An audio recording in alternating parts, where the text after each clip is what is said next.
3, 2, and everybody's in. Join them shortly. Give them a couple minutes. Okay. 30 seconds. To get in the door? Did you step over this way? There you go. So I'm not in the light? Yep.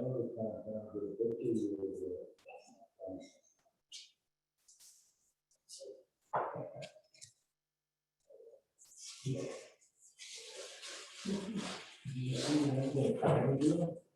want to ask me how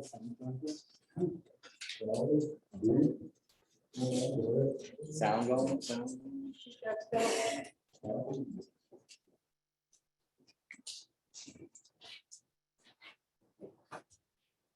Can you hear us? Can they hear me? Yep. Good? Shall I start? Good. Okay. Ani Nindaway Magadaduk. Hello, my relatives, B'nai Sikwe and Ajinakas, Makwan Bear Clan, and Mississippi Band Anishinaabe. My name is Winona LaDuke, and welcome to the 5th Indigenous Hemp Conference. And we're here in Ponsford or Pine Point Village at our offices that we're just moving into. And I just wanted to welcome you. This is this year, part of it is virtual.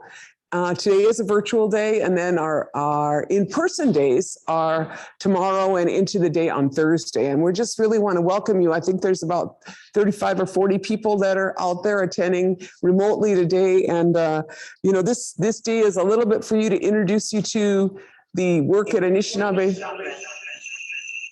Agriculture, and a little bit of our staff and folks here, because you know, we've been doing this hemp class now for a few weeks, and we've had really good attendance and really good interest in it. And so in keeping with that, we wanted to make sure that people who were not able to come to northern Minnesota, there's still about 3 feet of snow on the ground. If you didn't make it here, you can still hear about hemp. And today you can hear a little bit about our program here at Aking and Anishinaabe Agriculture. So I'm going to just kind of introduce our work, and then we're going to go into some formal panels. And I just wanted to thank you all again, and thank all of you who have come. Our group, about half of them are our staff. So we're really grateful to have you here. So a little bit about our work.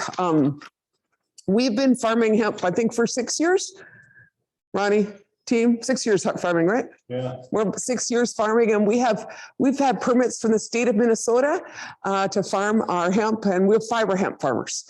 And my farm team is here, and they're going to talk to you a little bit about that. And we also have I have a federal permit. I possess the permits as a person because of the way the laws work. An individual has to take these permits for now. And so I've had the permits as Winona'sHemp, which is my little organization. And I think I actually have a picture of our little hemp and heritage farm. You picked that up there? Very good. No, go back. Did you already have that one up? No, that's the first one. What was the first one? The one with the hemp picture? That one, that's the first one, right? Yeah. Thank you. This here picture, this one, thank you. That was a beautiful barn. And we bought this farm with a Kickstarter support. So we could start growing our hemp, because we're kind of on everybody else's land trying to farm. And so we decided we wanted to farm ourselves. And so this is our hemp farm, which is where we first started with our permits. And then we have grown on the reservation, the White Earth Reservation, for the past all these years too, but our tribe never developed a hemp policy. And we're hoping that our tribe develops a hemp policy, but because our tribe doesn't have a hemp policy, I had to get a federal hemp permit. It's a lot of fingerprints and FBI looking at you, but that's okay. And so I have a federal hemp permit to grow on the reservation, and we grew in one place, and then we've been processing it. I'm just going to show you a little bit around here, and then I'm going to introduce you to our staff. But just one more picture, which is, this is us picking hemp a couple years ago, and two of the guys are in the house, and I'm gonna. Where did Ronnie just disappear to? Oh, here, Ronnie, you want to come up here? No. And this is Ronnie Chilton. He is actually the main guy in charge of hemp for us. And so there's a picture of him in the first. Was that 2015? Oh wow! Look at that. Yeah. Look at this, Don Reynolds too. I think we should have him come up here too. That's what I think, you know. Yeah, look at that. But Yeah. this is our first hemp crop that we picked, and that was a volunteer crop, right? Yeah. Yeah. Yeah, and I'm gonna have Ronnie show you around a little bit, but this is our first hemp crop, and then we realized we had to get it out of the field, and then I believe we purchased this thing here. Some point, what's this, our decorticator? I'm just gonna have you all look, this is our Chinese decorticator. There's a picture of it coming off the assembly line, and here is our very own Chinese decorticator. This is a field decorticator. I just want to illustrate to everybody that you could take this to your field as well. It's kind of heavy and very dangerous, very exciting. Exciting? Yes, kind of put stuff through, flies out, very dangerous manner. Yes. But Dangerous. so this is our equipment that we've been working with. And this facility, however, was not our hemp facility until just now. And until this week, it has been producing solar thermal panels, which is what we produce here on White Earth, because it reduces about 20% of your heating bill. And so I'm going to have Darren come up and introduce you a little bit more to this facility. But this is a brand new facility, and we're really happy to show it to you.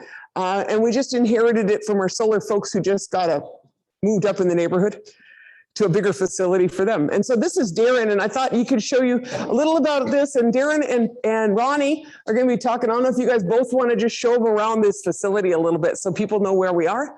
And then, guys, take it over. Here, there's your microphone, Darren. Hello, I'm Darren Clare, and we've been working here for a few years now, and this is our new hemp facility, which it was our 8th fire facility for the solar panels, and Put the mic up closer. we're getting it all changed around, going to hemp. What did you build in here? So what, is this what you built here? Yeah, we build these solar panels. These 3, but they're sold. They're waiting for somebody to come pick them up. Oh, that one's broken. And we moved all this to a different shop in Osage. And here's some of our products from our hemp that we've been testing of different retting and stuff.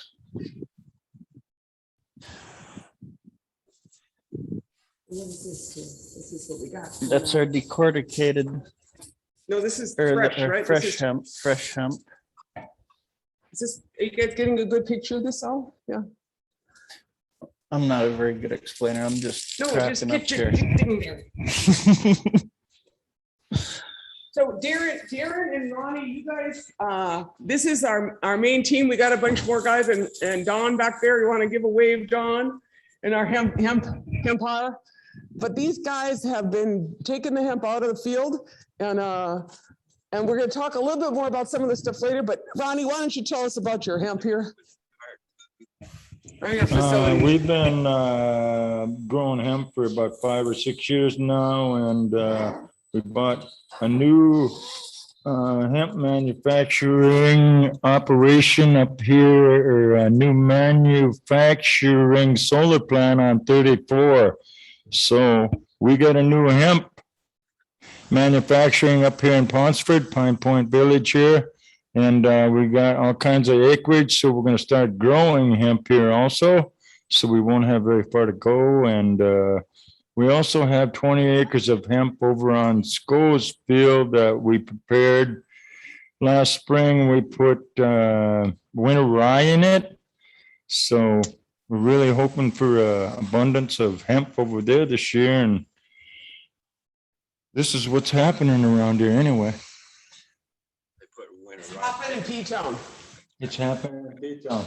Yeah. It takes a team of people to get this all put together, and we each have our own parts to do in this. And I'm kind of the main operator and mechanical guy, and we're just learning as we go along. Exactly.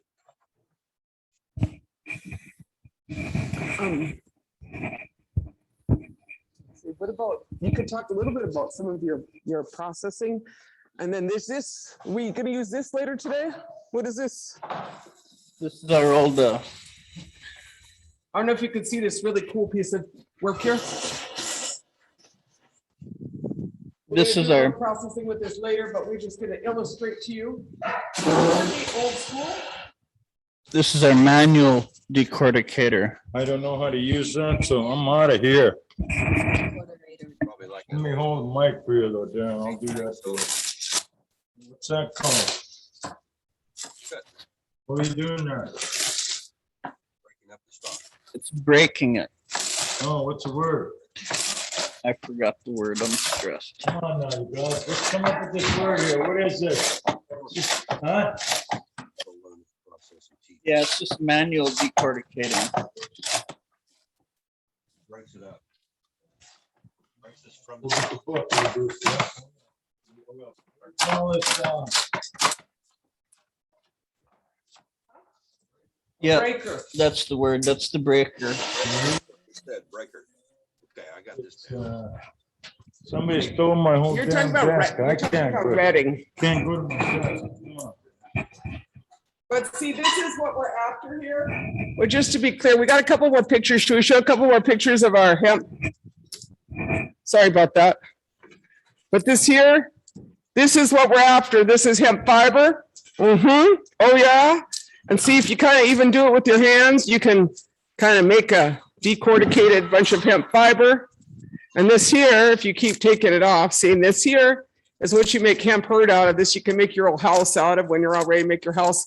This is some of the hemp that we took in. Hold on a second here. I'm gonna show you this here.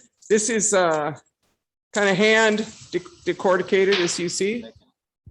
This is the hand decorticating process. It's a good thing I got big biscuit grabbers.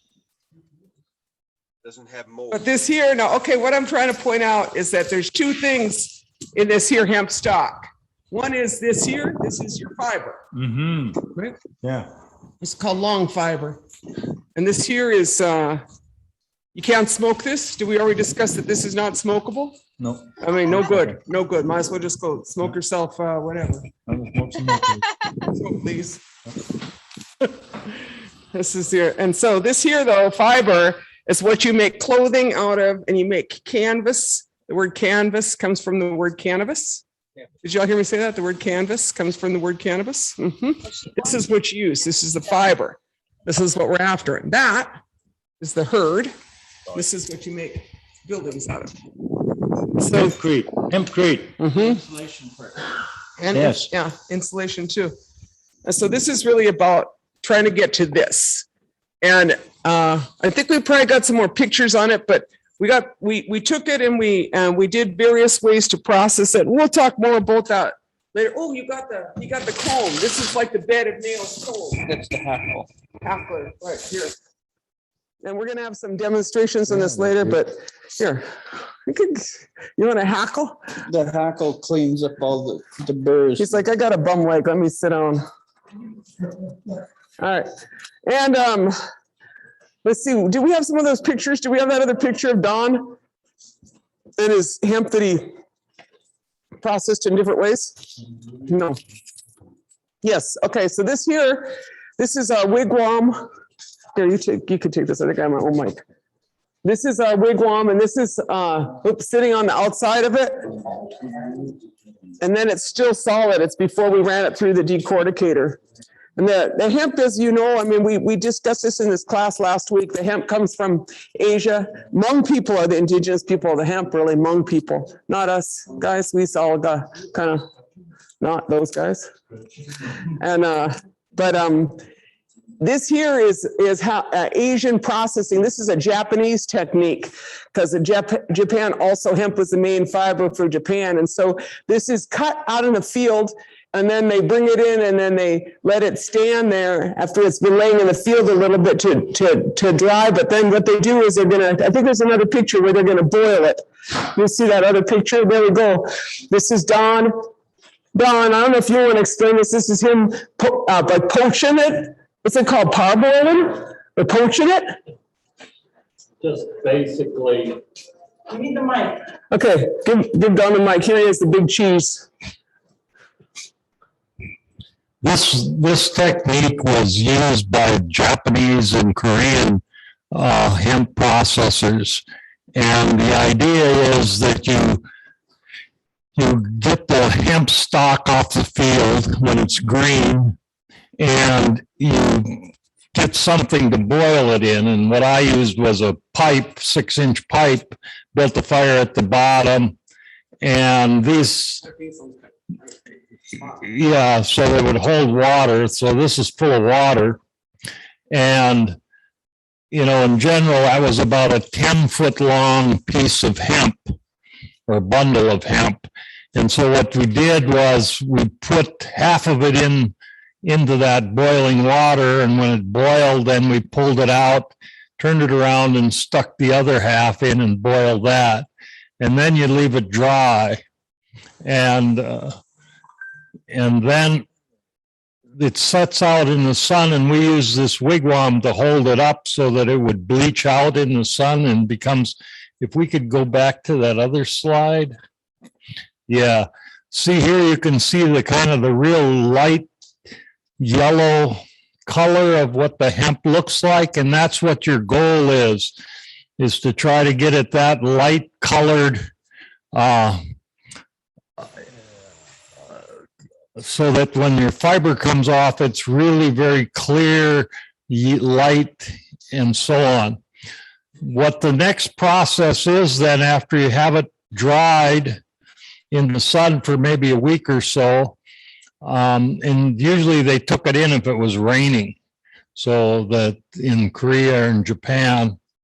And then the next thing you do is they basically hand decorticated it like Winona was doing, pulling the stalk out. And this boiling technique allows you just to basically grab one end of that stalk and it'll peel it all the way off to the top end. And so you'll get this long piece of fiber. Then what happens to that fiber is that someone sits on the floor with a scraper and a block of wood and puts that fiber under this scraper and pulls it through, and it scrapes off basically the pectin that adheres the fiber to the herd stalk. And once you get that, then you really can start thinking about using that to spin it into thread, or however, if you wanted to blend it with something else, you could do that also. But that was basically the Japanese and Korean technique for processing hemp. So this, they call it degumming when you're taking separating out.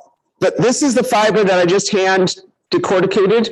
But in here, it's got like an extra layer on it. And that layer is what they call the gum, and that glues it together. And that seems to be the difference between a soft fiber and a hard fiber. And you need to get that off for making like jeans, right? But we don't really understand fully the process, because I think, you know, part of why this is so important to us is that this plant can save the world. This plant can just transform so much ecosystems and protect so much with its ability to sequester carbon and heal. But you got to figure out how to work with it, right? And that's been this mystery because it was illegal. And so, you know, Don is a historian, and so we've been on this kind of like historical mystery journey, trying to figure out how they processed hemp without a bunch of fossil fuels and oil and toxic stuff, which is kind of what they're doing now when you're getting it from China. And so what we want to do is to move to a hemp economy that, you know, that is clean. And this pectin that's on here, now I'm going to pass this out to our folks, and folks who are coming to the conference in person, they can feel it. It's a little stiff. It's like a starch, but it's what they say degumming, but it's really a pectin like you use for canning. You know, it's some kind of a Soluble fiber. Thank you. Yeah. So one of the board members in Anishinaabe Agriculture. Yeah. So I just wanted to kind of reiterate what that process is, you know, and that the biggest challenge that we have, you know, so in our work at Anishinaabe Agriculture is like the research partner for Winona'sHemp. Anishinaabe Agriculture does, which is one of the sponsors here, does all kind of farming. You know, and we're mostly involved in heritage seeds and post-petroleum agriculture, mostly horses, horse-drawn, and a lot of hand agriculture. But this, you know, in the research partner for Winona'sHemp Hemp has been Anishinaabe Agriculture, and you know, in this process, we're still trying to figure it out. You know, and our goal really, and why we're super happy that people are interested in this conference, is that hemp has the potential to really transform much in every way. And so we find that we think the best idea is if we all try to learn together and work together, because the next economy is really about cooperation, not competition. Because if you want to protect Mother Earth, you got to work with some pals. But, you know, and in that is this mystery of how my dog is so loud. Sorry. Ampo. Ampo. But this here, getting rid of this gum. You want to say something? So like Winona said, this fiber is stiff. You can use it to make rope, twine, those kinds of things where it takes kind of a rough fiber. But for clothing, then you need to process this further. And that further processing is called degumming. And like I said, with the Korean and Japanese, their process was to boil it and then scrape it, which is a slow process, but it works really well. And you get a very nice fiber at the end. The other ways today in like India and Japan or China, I'm sorry, in China, they use a chemical process. So they take this fiber and put it into a chemical solution. A lot of times that's hydrogen peroxide or caustic acid. It's lye essentially. And that's used to take the pectin out of it and produce a fiber. Now, depending on the chemical composition, you can either weaken the fibers because you've treated them in such a way that the fibers now become soft, but they also have no strength to them. So that's kind of the trade-off with chemical analysis. And there's a lot of work going on in China about what's the correct chemical composition that you can use to degum stuff. And clearly China's the leader in hemp processing system. The one other area that we want to explore some further is that the Ojibwe, there's a product very similar to hemp that grows wild called woodland nettle. And the Ojibwe historically left that in the woods and gathered that in the spring of the year. And it froze over winter off and on. And that seems to take some processing of degumming out of the fiber. And we, in one of our fields a couple of years ago, left some stand over winter. And that produced this one company that we sent it to. They actually said that that was the finest fiber they had come across by letting it freeze and thaw over winter, that produced some of the finest fiber that they had ever utilized in their hemp processing out in Virginia or North Carolina. So I think there's something there that we need to study further and gather more information about and utilize that historical use of tribal knowledge to process fiber from various plants, and hemp would be one of those. So Can you hear me if I? Okay, so I just want to add a little bit to what Don is saying is that basically in trying to understand hemp, which is what we're trying to do, then, a lot of it has been processed in the United States now in Colorado, or places where there's a giant cannabis industry. And so we've had a lot of advice, but it turns out that the North, where we live here, has different benefits. And one of those is this ice and field wetting. And that's what, we could all understand that, because, what he's saying is our nettle, they leave it because in the wintertime, the water expands and then retracts. And so it seems to bust this up. You understand what I'm saying? It seems to like mess, decompose the lignin or the pectin that's in here. And so this is kind of knowledge that you only learn by doing it. And there's a lot of, we could do a lot of different things, but if you could figure out how to have Mother Nature do this without a bunch of chemicals, that'd be like super sweet. But it really takes attention and attentiveness, to understand the plant. And, we're all busy, and last year, most of the people in this room were fighting a pipeline. And so I couldn't, see my field every week, but this is kind of the question we have. And so one of the things that Anishinaabe agriculture is interested in is these northern hemp varieties. And so we just secured a collection of seeds that are northern seeds. And because, it's super interesting to grow Italian seeds of hemp. But what if you grew Russian seeds, right? Or northern seeds. And so that's one of our interests is like how different processes will pan out. And what's, our ethic is what's the least harm? What's the least energy, right? Or what's the least, how much could you, how could you work with Mother Nature to make this happen rather than if you had to do a factory? And then the other thing we're really interested in is someplace in between this scale of me doing this with my hands like this, which is super fun. And I do this during conference calls. If you're ever wondering what I'm doing in the conference call, this is what I'm often doing in the conference call, because you could get something done. And however, someplace between this scale and this mega scale that requires massive amounts of energy is what's right. And so we're very interested in building facilities that we could take to our tribal communities and grow and process our hemp there, fiber hemp, and I want to show you, Don, you might have some more comments on this, and we're going to teach, have more sections on this, but this is as you see, I've been sewing, this is Romanian hemp. And so this is Romanian hemp fiber.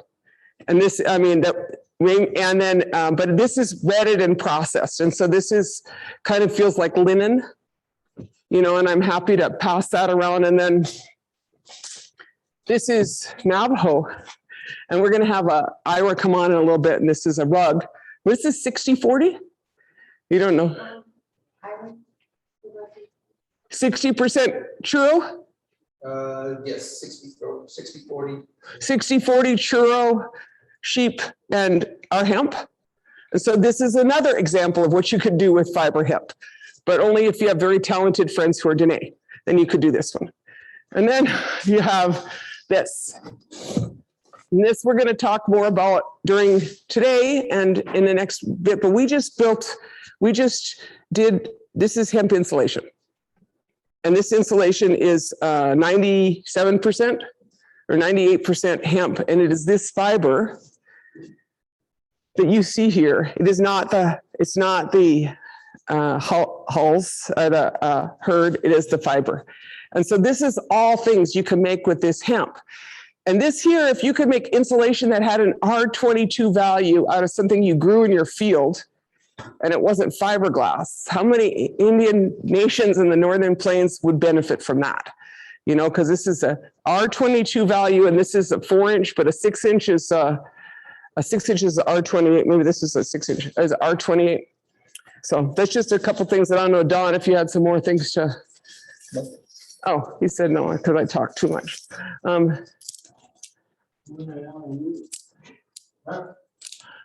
All right. I don't know if there's any other things we should show around here, but this is going to be our new facility. And if you come see us, we're hoping to get a good decorticator. And we also have some more equipment that we plan to grow here in Ponsford or Pine Point on our reservation. And later on, we're going to be talking a little bit more about our processing. Huh? Here's Go over the agenda. Yeah. here's just while I was standing there, when I talked about how you could use this hemp fiber, not degummed, but to make a cord. And, you know, you can sit there and make cords and you can make them as long as you'd like. In Chile, they actually make swinging bridges across gorges and valleys that are miles long, and they do it all out of hemp fiber and handmade, not machine produced rope. They sit just like I did, and then they compound it by taking smaller ones and twisting them together and making inch ropes and run them across valleys and make swinging bridges. I know you've been addressing a lot about the long fiber. Right. One thing I've been reading about, like, learning about this process, the short fibers, Right. you employ short fibers. Well, one place that the short fibers is used is in the insulation. That process is done through a hammer mill process. The hemp straw is run through a hammer mill process, which pulverizes both the hurd and the fiber. It makes the fiber, depending on the size of screen you have in your hammer mill, but it's somewhere between, you know, an inch long fiber and the 2-inch fiber. Like, you know, this is much longer than 2 inches.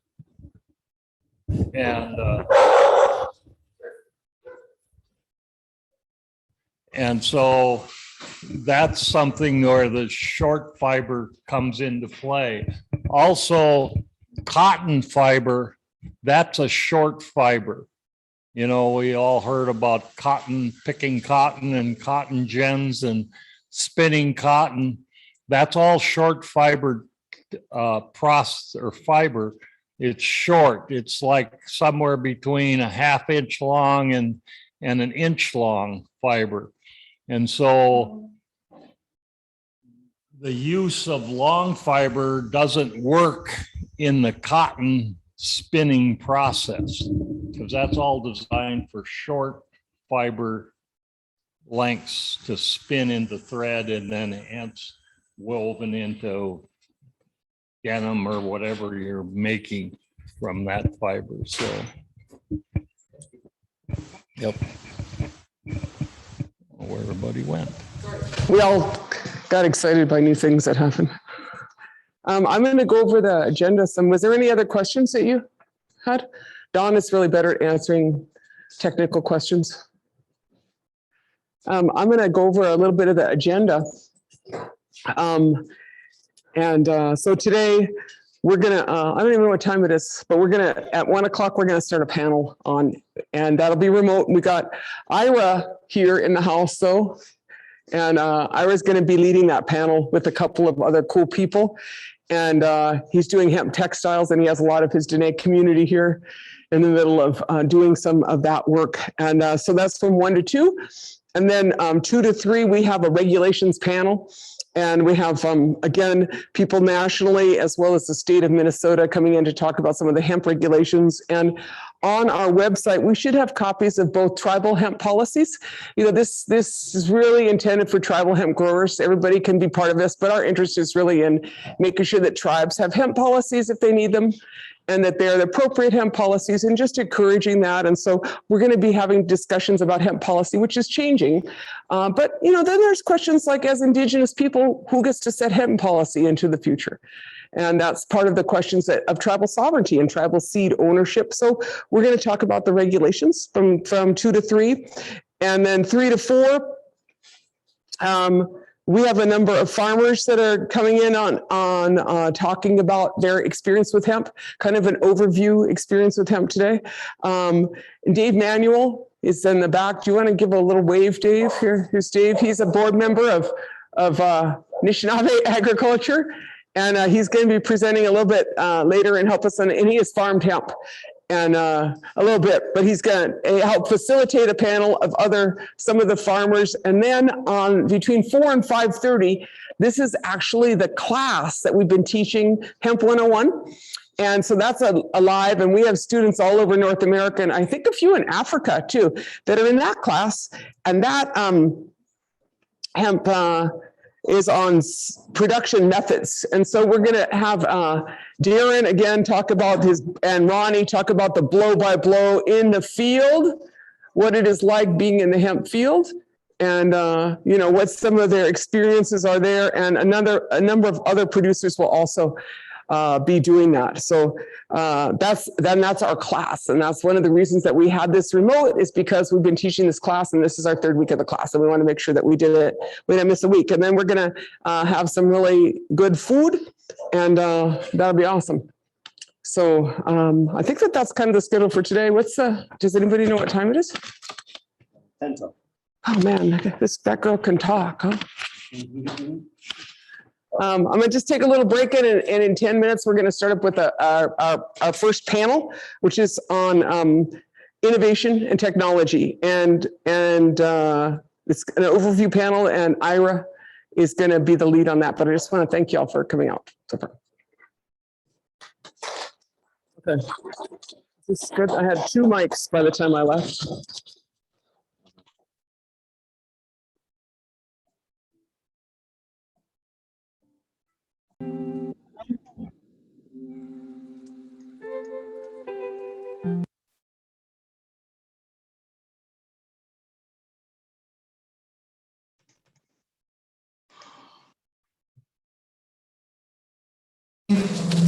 Oh shoot, I'm already getting feedback. Can you hear me? Check 1, mic, check 1, 2, microphone check. Yati, yati. Mic check, mic check. Mic check, mic check. This is the one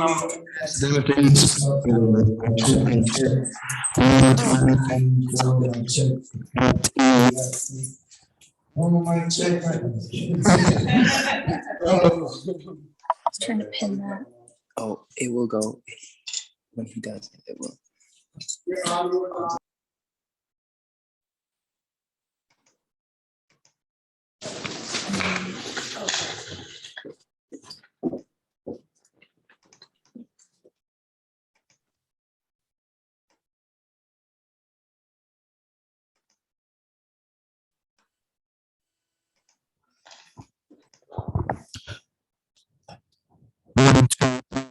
microphone check.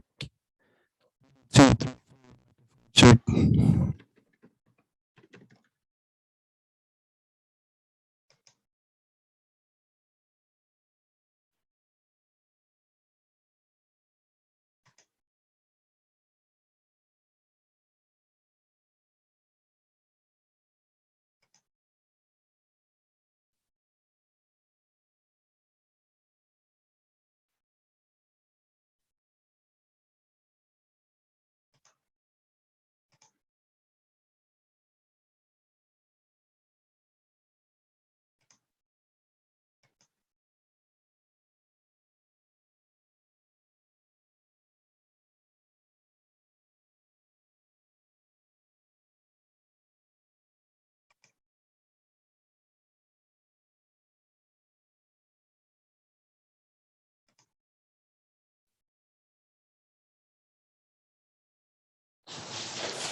Hey, Zol, we've been live the whole time. That'd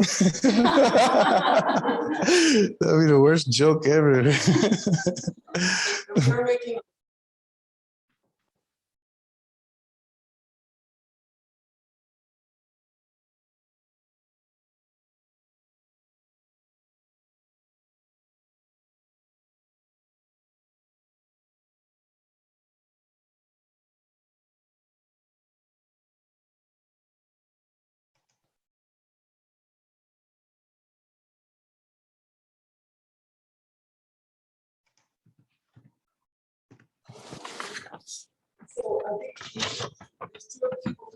Yep. Yeah, it's Jose and then it's Lisa. And I talked to these guys already. We'll do ours and then we'll segue into theirs Yeah, from the so do Hemp like Creek. 25 minutes.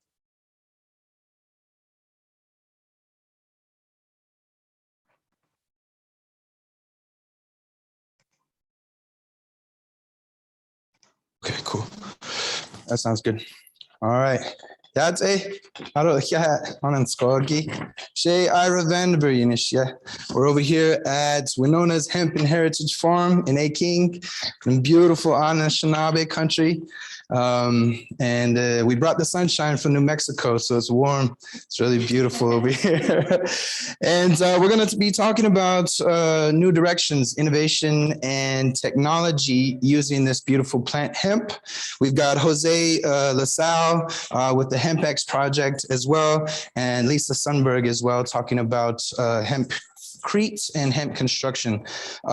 We are from the Navajo Nation. I've got Tashina Littleben here with us. She's a Donnell weaver and textile artist. I've also got Shaylee Vandiver here as well. She's a textile artist, and we're going to be talking about the entire process. So we also are wearing our Sani scarves that we call them here in Donetsk, in solidarity with Ukraine and Palestine and Libya and all the other countries that are feeling the effects of progress and industrialization. So all prayers and solidarity out to all of them who are the women and children who are on the front lines fighting. We come from a matriarchal society, so we know what it's like for women to stand up and defend their homes and their families. So we wanted to thank all of the matriarchs around the world for standing up for those kind of things. So we are Dene. We are and feel that we are now the cottage industry side of this innovation and technology. And we want to slow it down. And the reason why we love and teamed up with Winona and using her fiber is so important, because it is a revolution. It is a new revolution. It's a green revolution. But the idea of creating an industrial revolution working with these plants would be counterproductive. We want to slow things down and to really look at how we process this beautiful plant. We process it by hand. It's very slow. It's very tedious. But through this process, we've learned that this plant takes toxins out of the ground. The toxins that are taken out of the ground is also replaced with nutrients put back into the ground. So indigenous revolution of hemp has to include the indigenous farming techniques, the indigenous way of dealing with the earth and with ourselves. By taking our time and processing this plant in a very natural way, we start to reprogram ourselves in how we deal with nature and how we deal with plants and how we use them for what we see as making our lives more comfortable and increasing the quality of life. So it's really a relationship that we're talking about in this process. We're not industrialists. We are not capitalists. We're not trying to make a ton of money off of this. But we believe that this plant is the best way to enter into a relationship back again with the earth, into a healing process. And we found out working on a little small cottage industry scale that we can slowly get back in touch with our culture, with our language, with our traditional elders, the plants that they use to grow for medicines, the plants that our animals used to eat, before we had hay and grain and things like that, and how they clean the water to drink the water and to feed the animals.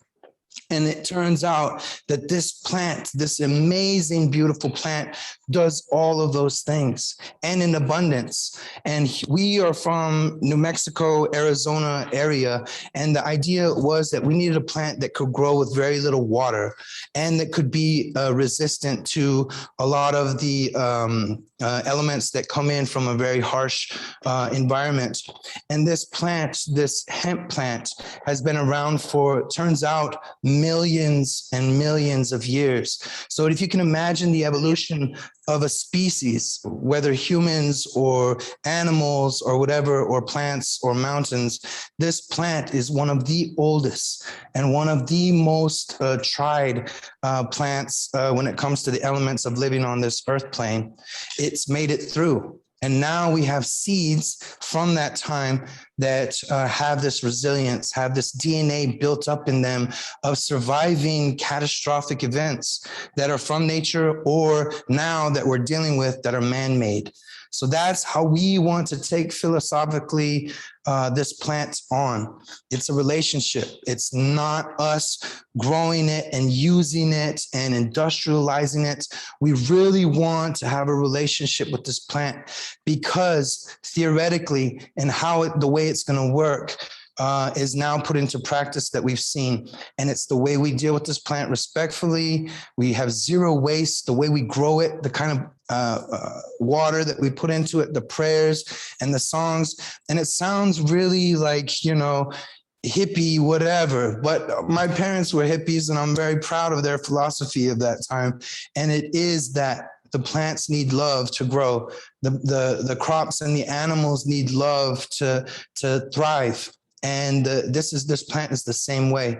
So we take all of our philosophies of growing our animals into growing these plants. And my mother and my father, really my grandmother, and that's where everything came from. She didn't, this is my Nali woman here. Her name is Bessie Desiderio, and she was a textile artist. And this is what she did. Her legacy was wool. So what we found was when we can use the hemp by itself, it's very strong. But if you integrate things like wool, you can start to develop new innovative technology. And that's where we got to. It wasn't just processing the hemp for the food, but this lady, this woman taught us how. She didn't speak a lick of English, but she had animals and she wove rugs and she did everything that she needed to do to feed 9 kids. And this woman created something out of nothing. And that's the revolutionary part of it, that we take it from seed all the way down to a textile art. And that's what we're going to show and demonstrate today. And then my Nali man, my grandpa on the side, her sidekick, he was a Navajo code talker. And he was one of the people that took the English language and turned it into Navajo, created codes, and saved hundreds of thousands of lives in World War II. So from her taking something out of nothing and creating something, and this combination of this guy who took something that existed and made it better is what the revolution is founded on. So we can have the industrial production, we can have the mass to scale to produce large scale, but we have to keep the cottage industry. That's where the innovation happens. And we'll show you how the innovation happens. And right now, the revolution is Winona and the Anishinaabe people have found out how to capture the entire spectrum from the cottage industry all the way to scaling and working with big partners like Patagonia. And we'll show you that process right now.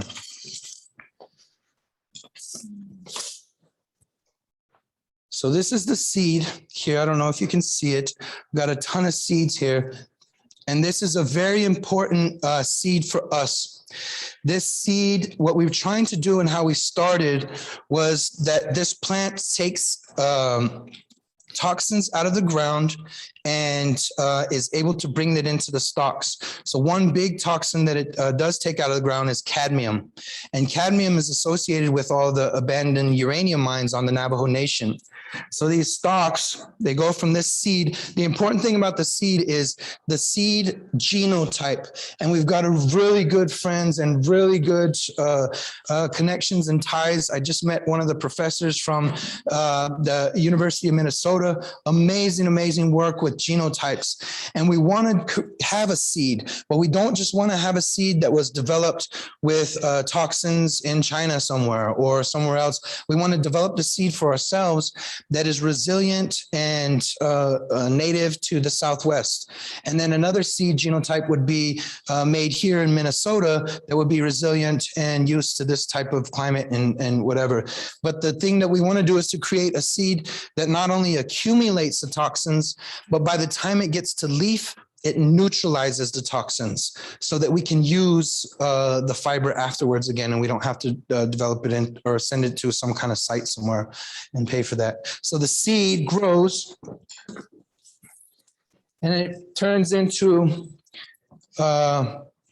this. And this is the stalk, this is the hemp. And as you can see, after the hemp is grown, in New Mexico, we would have maybe 3 cycles. Maybe 2 cycles at first, but we can get, if we grow them this long and this tall, we can get 3 cycles. And that means this can be grown 3 times in a season. And at each time, the carbon trail, it takes out the toxins from the ground, but it also takes the toxins from the air as well. So at a rate even larger than what the trees can do. So 3 cycles, growing 3 cycles of something that grows in 4 months compared to something that takes 25 years to grow. And it's no comparison. There's no reason why we shouldn't be growing this on mass scale all around everywhere, just because of the carbon footprint alone. So those are the kind of things that we've found out from our place. So once it gets to this point, there are very important pieces of this. And the fiber piece, these are called long fibers. So hemp grown by itself is a long fiber. And these would be tall and skinny. And we can grow about 2,500 plants per acre. That's ideal. That's what we really want to grow in that section. And it's very dense. It grows very tall. And ideally, we want to bring this out before it flowers. So there is no flower that you can smoke. You cannot get high off of it. And a lot of people, the traditional elders, have a problem understanding it, that you cannot and will not be able to do what marijuana does with this plant. However, marijuana is the short fiber. So you grow a short fiber on the other side, then you've got the raw stalks from the marijuana.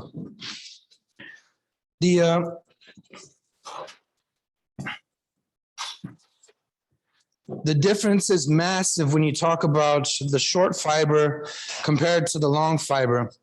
And last year we were able to finally grow both. We're able to get both from Winona.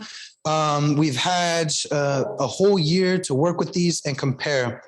And from our data, I'm acting like we're assigned. We don't collect data really well, and that's why people we need to partner with needs to really get on this. But from the long fibers is really good for clothing, for spinning, for carding, and things like that. And the short fibers, crushed up and smashed and put in through the water and all that kind of stuff, is good for like paper and for hempcrete and for insulation, building materials, those kind of things.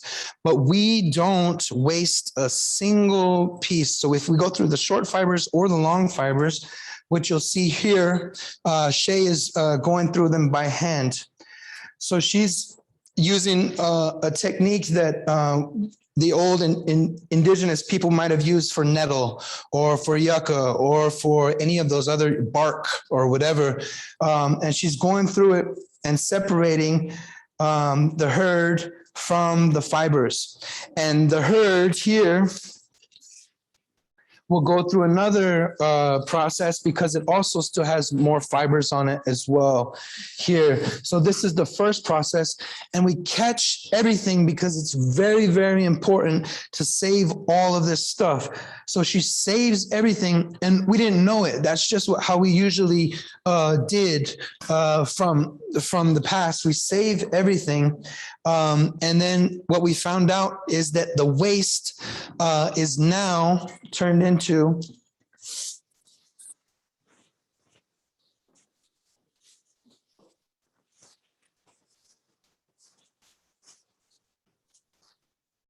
so if you can see this here, this is all of the waste from the wool and the fibers caught on the bottom from them working in a day's session.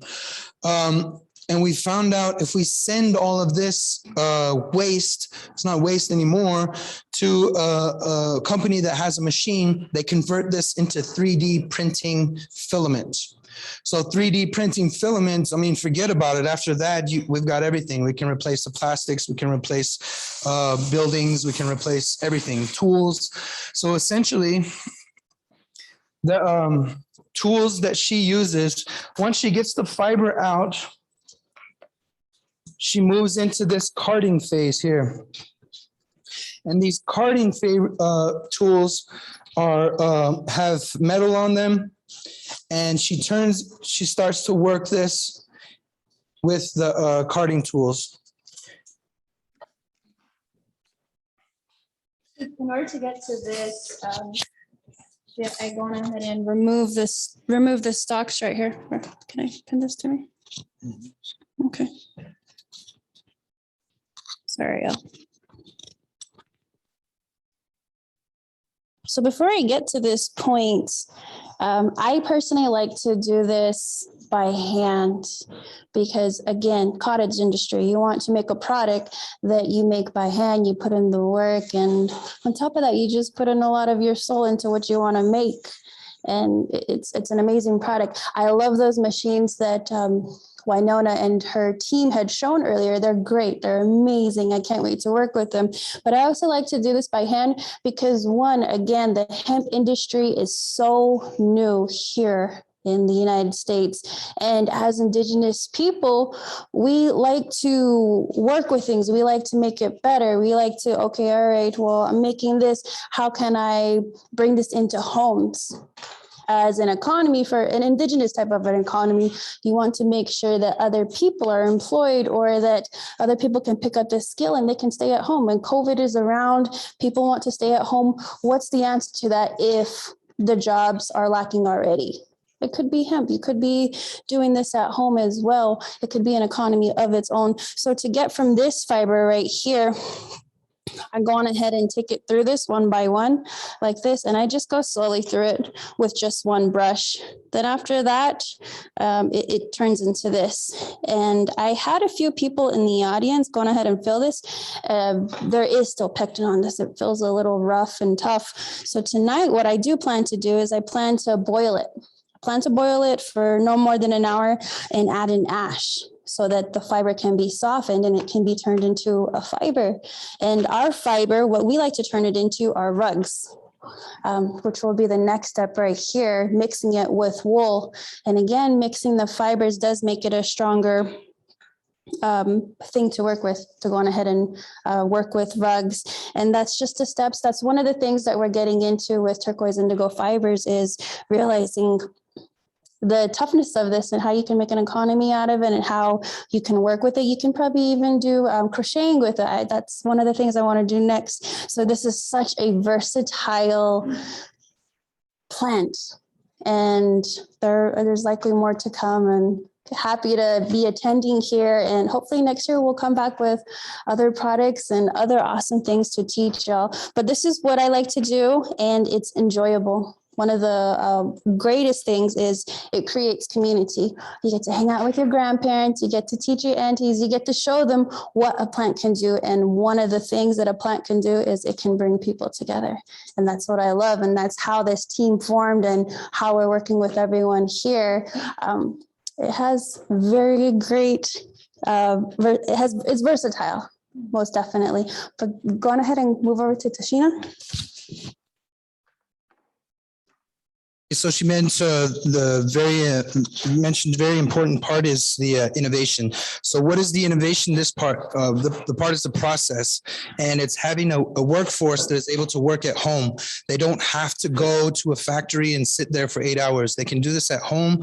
They can sit at home by the fire. They can do it on their time, and then they bring back bags of either the fiber as a batting or as spinned material. So she mentioned a very important part, the degumming Come up here and process. watch this with And me. we're not top secret, anything we want to share Learn with something. everybody. You don't need chemicals, you don't need anything, you need heat, you need the water, and then you need. I'm gonna be a while lye. with this. This is my The course. lye that we on have hemp. is ash, and the ash comes from the fire that we burn from the herd from the hemp. So it's got this cycle to it, and it's got all the elements involved. So that's really important to remember, that that's the innovation side of it. And it's very simple, and simple things can be the innovation.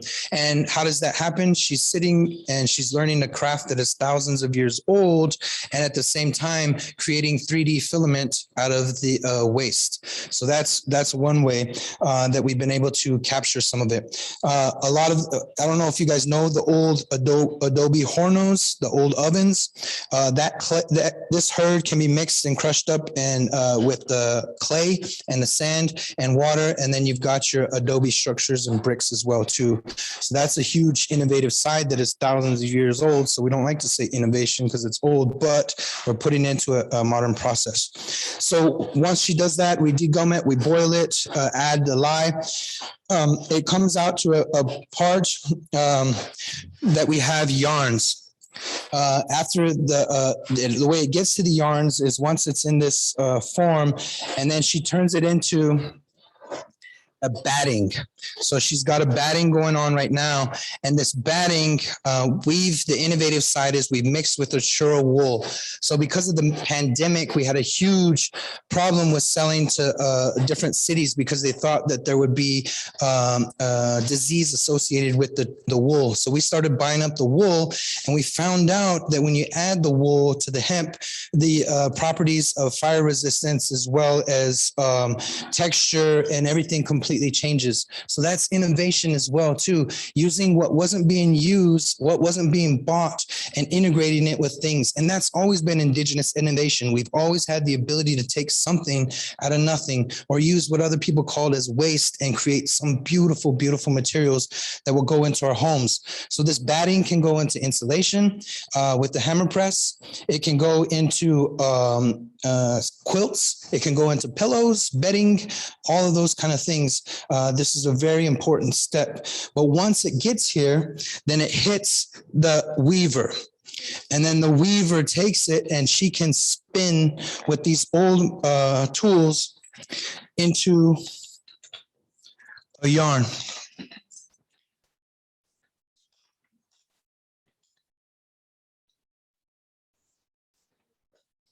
And this process, I'll let her talk about it and I'll stick on her microphone.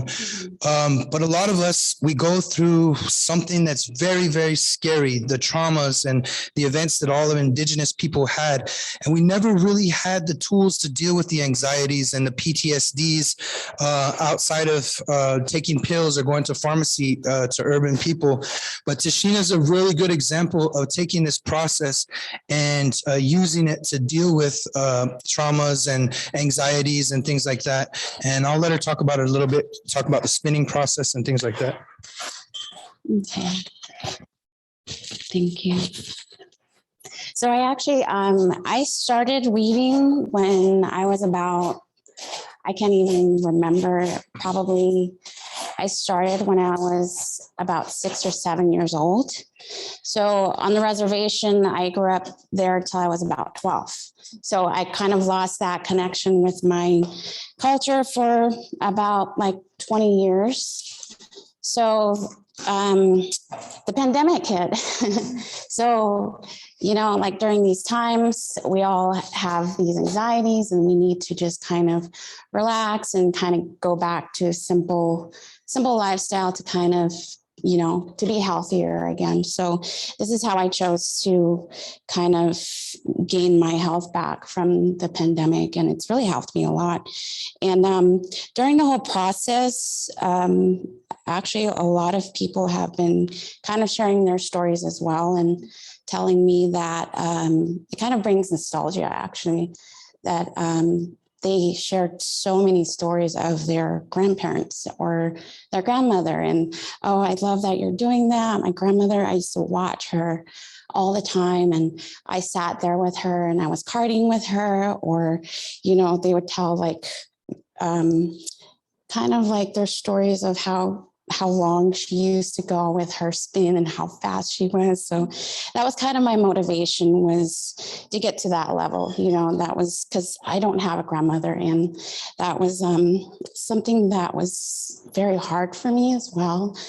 That I connected with her in that way because I've never met her before. So it kind of brought me back to old times to kind of like put myself in her shoes and know and kind of understand how she dealt with hard times in those days as well. So I kind of think that this was her medicine as well.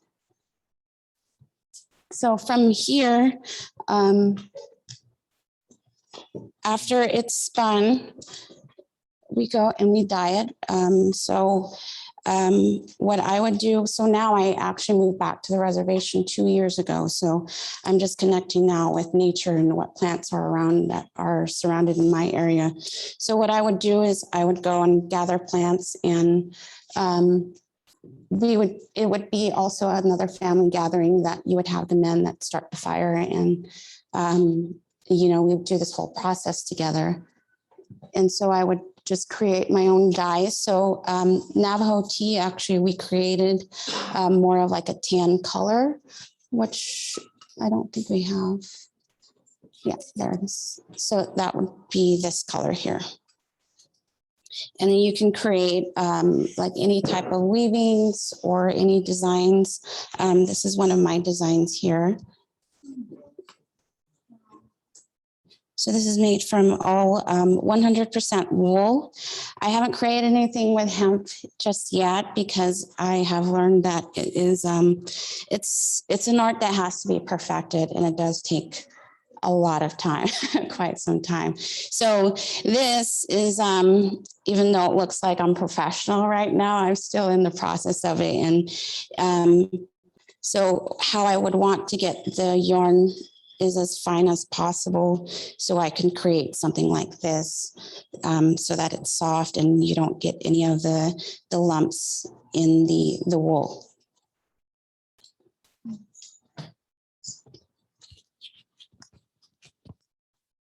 So how does a traditional technique that's been used for thousands of years become innovative? And how do you talk about it that way? We feel that a lot of the old tools that were made out of wool, how they were made, what they're made of, can be made out of hemp. So the innovation will be the tools that we develop. And here's an example of one of the brushes. So this is an old brush that you have from a long time ago. And the innovation becomes, let's say that a lady has a new diagnosis of carpal tunnel syndrome or something. You can create curves and grooves in the back, maybe even tilt this down if you want to help them deal with the torque and the pressure and things like that. So us having a 3D printer with the filament, we can print these tools and we can design them in a program like AutoCAD, and then start to innovate and develop and custom make someone like these tools are very sacred to us. As Navajos, the females get these spinning and carding tools during their women's ceremonies, and the prayers that go into it have everything to do with providing for their families, making enough money to be the matriarchs, and the people having enough knowledge of this traditional stuff, how to make something out of nothing. And everything is can be developed to be better, can be customized to be our own. And the Navajos are very good at it. The Diné are very, very good at it. You think about silversmithing, it was brought to us and we were able to take it on. And now we're the leading silversmiths in the world. And then you can think about what we're going to do with the rugs and the textile stuff here in the future with Winona's team. And that's including everything, the building stuff that we get into. So, we also, the innovation is, this is a children's book that my brother wrote. He wrote a first one and he self-published the second one, and that's this one. That's the innovation, telling the kids how to, this book will be printed in hemp, with hemp paper. The back side of it, how he's doing his business side, how he's dealing with people. I remember my grandmother would go to the trading post and she wasn't taking the hundreds of dollars. This is back in the 80s for her rugs. She couldn't speak a lick of English, but she would tell the trading post person, my heart and soul went into those animals. My heart and soul went into this product. 5 minutes? Oh, shoot. Okay, we're going to wrap it up real quick. Those are some of the products getting from the end to the beginning, but we're going to move towards two other people that are the end products of some very important, the waste of these things, the other products with building materials and construction materials, also a huge product with Hempex. So I want to go first to Jose LaSalle. We'll switch over to him talking about the Hempex overview and give him some time on some of these products. Is he ready, or is there any other quick questions? And you guys are awesome. Thank you, Winona. We love you so much. Yeah. Sure. How do you take that and water and run it? What is- I'm trying to figure out, how do you take the product and run it to the yard side? Oh, we didn't do the car. Yeah. I've seen a little bit of it, but. Yeah, what's missing right here is a very important piece, and that's the water. You need to boil the water, and then we add lye to the water, and then it's brought back out again after drying. So we use the water, the heat, and the sun to dry it, and then it goes through this process again down to this one, and then we get into this finer material of the hemp. And then that is what we use to integrate into that one. But sometimes we don't even degum it, because we use when we blend with the wool, we leave it, and then we put the wool with the hemp that's not degummed for rope, for saddle blankets, for things like that as well too, that are really strong. Rugs would be a good one too, example. But it's heat, and it's adding the lye, the ash, and drying it in the sun, and then over and over and over and over again. Okay, then I got another question. Sure. They're gonna have a workshop tomorrow. Yeah. Oh, I will do. Yep. We'll be presenting all day tomorrow. We'll be set up, and we'll do all hands on for everybody tomorrow and the next day, or whenever you guys want to do it. So is he ready? Move over to him. Okay.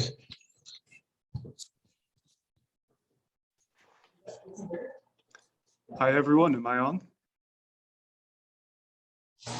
Everybody, and thank you guys for this first presentation. And just to say quickly, this is our remote conference. We're going live in person. Oh, wait, you can't hear me? I thought I was just loud as heck. Anyway, just if you're just tuning in now, this is our first workshop that we had, and we had Danae artisans here just explaining about their process with the hemp. And they're going to be all day tomorrow at Maple Ag doing hemp and processing. And so for people that are coming in or interested, this is ongoing, but today we just want to do an overview so you can see how cool Indigenous people are in thinking about hemp. Just at the very beginning. And now we got another cool guy coming, and that's Jose LaSalle and oh, there he is. My gosh, he's in the house. And he's going to talk about hemp, his work with hemp and technology. Miigwech. Thank you, Winona. Thank you, Ira. I really appreciate the warm introduction and having this opportunity to speak here. Can you all hear me? Yes, wonderful. I'm not able to share my screen. So if, whoever is running the admin could please give me the co-host, yeah, screen share. I would appreciate that. But yeah, I also want to do a quick, thank you for that. I want to do a quick time check. How long should I be presenting here? Because I know that we're a bit behind and I just want to make sure I honor who else has a chance to speak. How long should I be presenting here? 20 minutes. Thank you, Bridget. Wonderful. Well, hello, everyone. My name is Jose LaSalle. I am, I come from the Chamorro people on the island in Guam and from other places. And I also want to say to Ira, thank you so much. I hear the story that you shared about your elder he was the code talker, and they helped liberate Guam back in the day. And so I just want to say a moment of gratitude for that. And I'm shared here in space with my colleague, Nathaniel Doino. You can see, sitting here at Maple Ag, and looking forward to seeing you all in person very soon, over here tomorrow.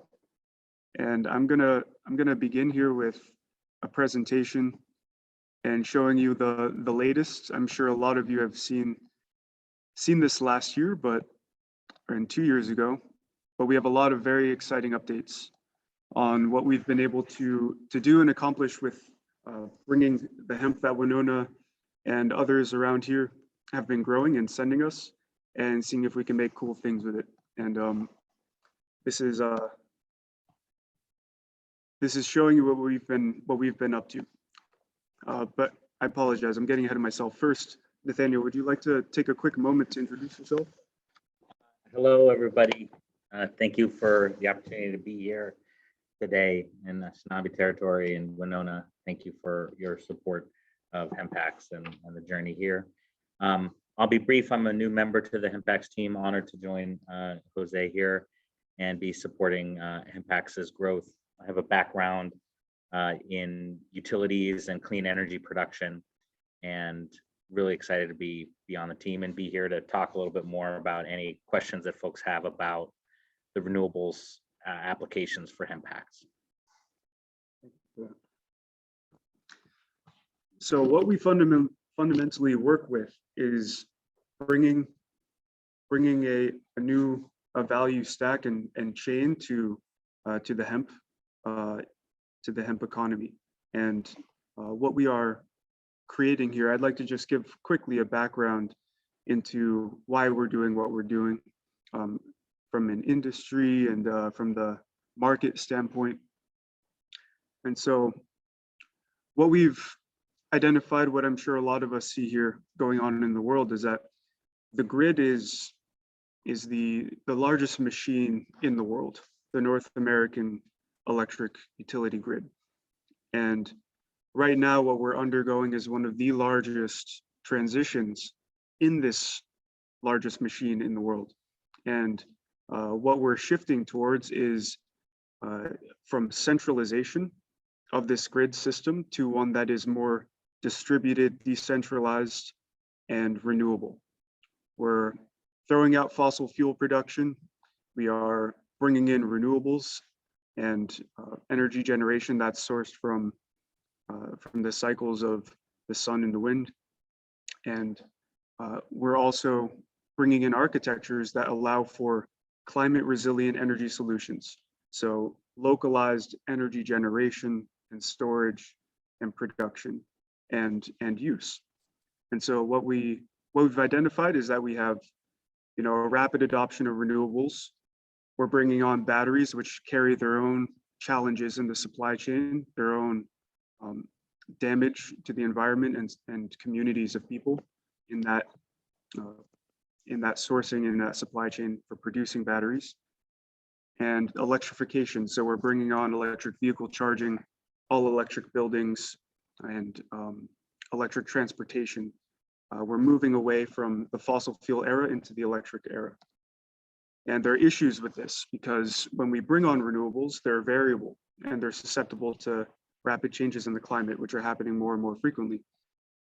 And batteries, just looking at it from the technology of it, they're slow. They're like marathon runners. You can ask them to output a moderate amount of power over many hours, but if you try to do so and pull from them quickly, they don't deliver that power fast. And they need fast delivery of power for electrification. So these two solutions are not stacking up. A solution here is pairing batteries with ultracapacitors. So this combination together, having renewables and batteries and ultracapacitors, which is what we make, this allows for the electrification of our transportation and buildings and these systems of energy sovereign, energy independent distributed systems for communities to have their own energy independence and self-determination. So this is what we're making. Essentially, we are processing this hemp into ultracapacitor material that pairs with batteries, which are being deployed at scale on our grid right now. And there's an inertia there in that market that is not slowing down. But what we intend to do is to limit the amount of batteries that need to be deployed on the grid and make them extend their lifespan. And so what we see with early testing of what we've produced so far is that we can reduce the cost of a utility or a community microgrid to deploy batteries by 22%. We can reduce the footprint so you can take off 10 to 15% of the batteries that get deployed on a system, and it will last twice as long. So when we think about the mining operations for nickel, cobalt, lithium for the battery systems, if we can extend the lifespan of these batteries, it reduces the need for these mining operations. And this is one of the goals that we have is to make the batteries that we have now better and reduce the amount of exponential growth that we have in battery mining operations. We also increase the safety by limiting how much power is drawn from the batteries. And we'll get to this very soon, is the spirit of why we are building this really is in working with the farming communities, Winona and many others, and sequestering the carbon, building the soil and soil health in this process, tethering the materials regenerative agricultural economy to a skyrocketing renewable energy economy. Taking a quick look at what's inside of what we're making here, we essentially create a biochar. So hemp gets turned into this biochar material using our process. And this is a microscopic view of what that looks like. And you can see it has a lot of pits and pores. And if you look at the structure of this, it's like a honeycomb of carbon. And this is able to store a high density of charge and move it in and out very fast, which is why we are able to move power very quickly using this type of technology. This lends itself from an inherent property in the plant, which in our company, in our business, in our organization, we do not see as an inanimate thing that we are producing into a capital product. We see this as something that has life, an agency and living, and one that we carry respect for in the way that we use this plant into what will eventually go back into communities for creating energy resilience. And so this beautiful property within hemp is that, as Ira was saying, it has the sequestration cycle within 4 months of a growing season that is incredibly dense for how much carbon it sequesters. And so when you look at this, at the molecular structure of the fibers that Ira was holding in his hand and the weavers are producing the textiles with, if anyone has ever had a fiber in their hand and tried to pull it apart, why it is so strong is because it has this molecular structure in the fiber that is crystalline, and meaning that it has ordered, structured cellulose. And when you make a biochar out of this, hemp is a unique plant that it produces this very high conductivity and surface area material. And that's why it's great for renewable energy storage. And that's what we're making with it. And so what we've shown is that we're able to produce this material here in this product here from the hemp by making this biochar.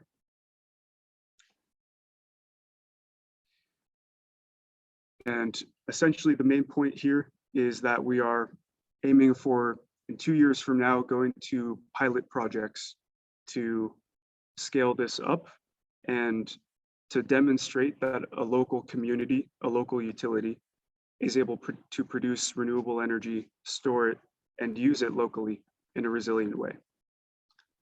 This is a picture I got from Winona about the hemp that actually we turned into these products. And so this is right here, I think 20 minutes away from where I'm sitting right now. But looking at the social impact is creating farming jobs and adding a values added materials economy, like I said, to this growing energy economy, and building healthy farming ecosystems. So as Ira was mentioning, this pulls heavy metals and toxins out of the ground, and we can clean up our environments with hemp bioremediation. And then in terms of climate impacts, these go hand in hand with social impact. Is, what we are demonstrating is when we meet scale, it will represent 52 million pounds of coal not burned. And for every megawatt that we produce with this, it represents 1.5 acres of hemp production. And for every megawatt in the hemp production itself, it represents 9 metric tons of carbon sequestered. That's a quick look at our team and our partners. But I think I'd like to just open this up for questions so that Nathaniel and I can answer anything that anyone might have questions on.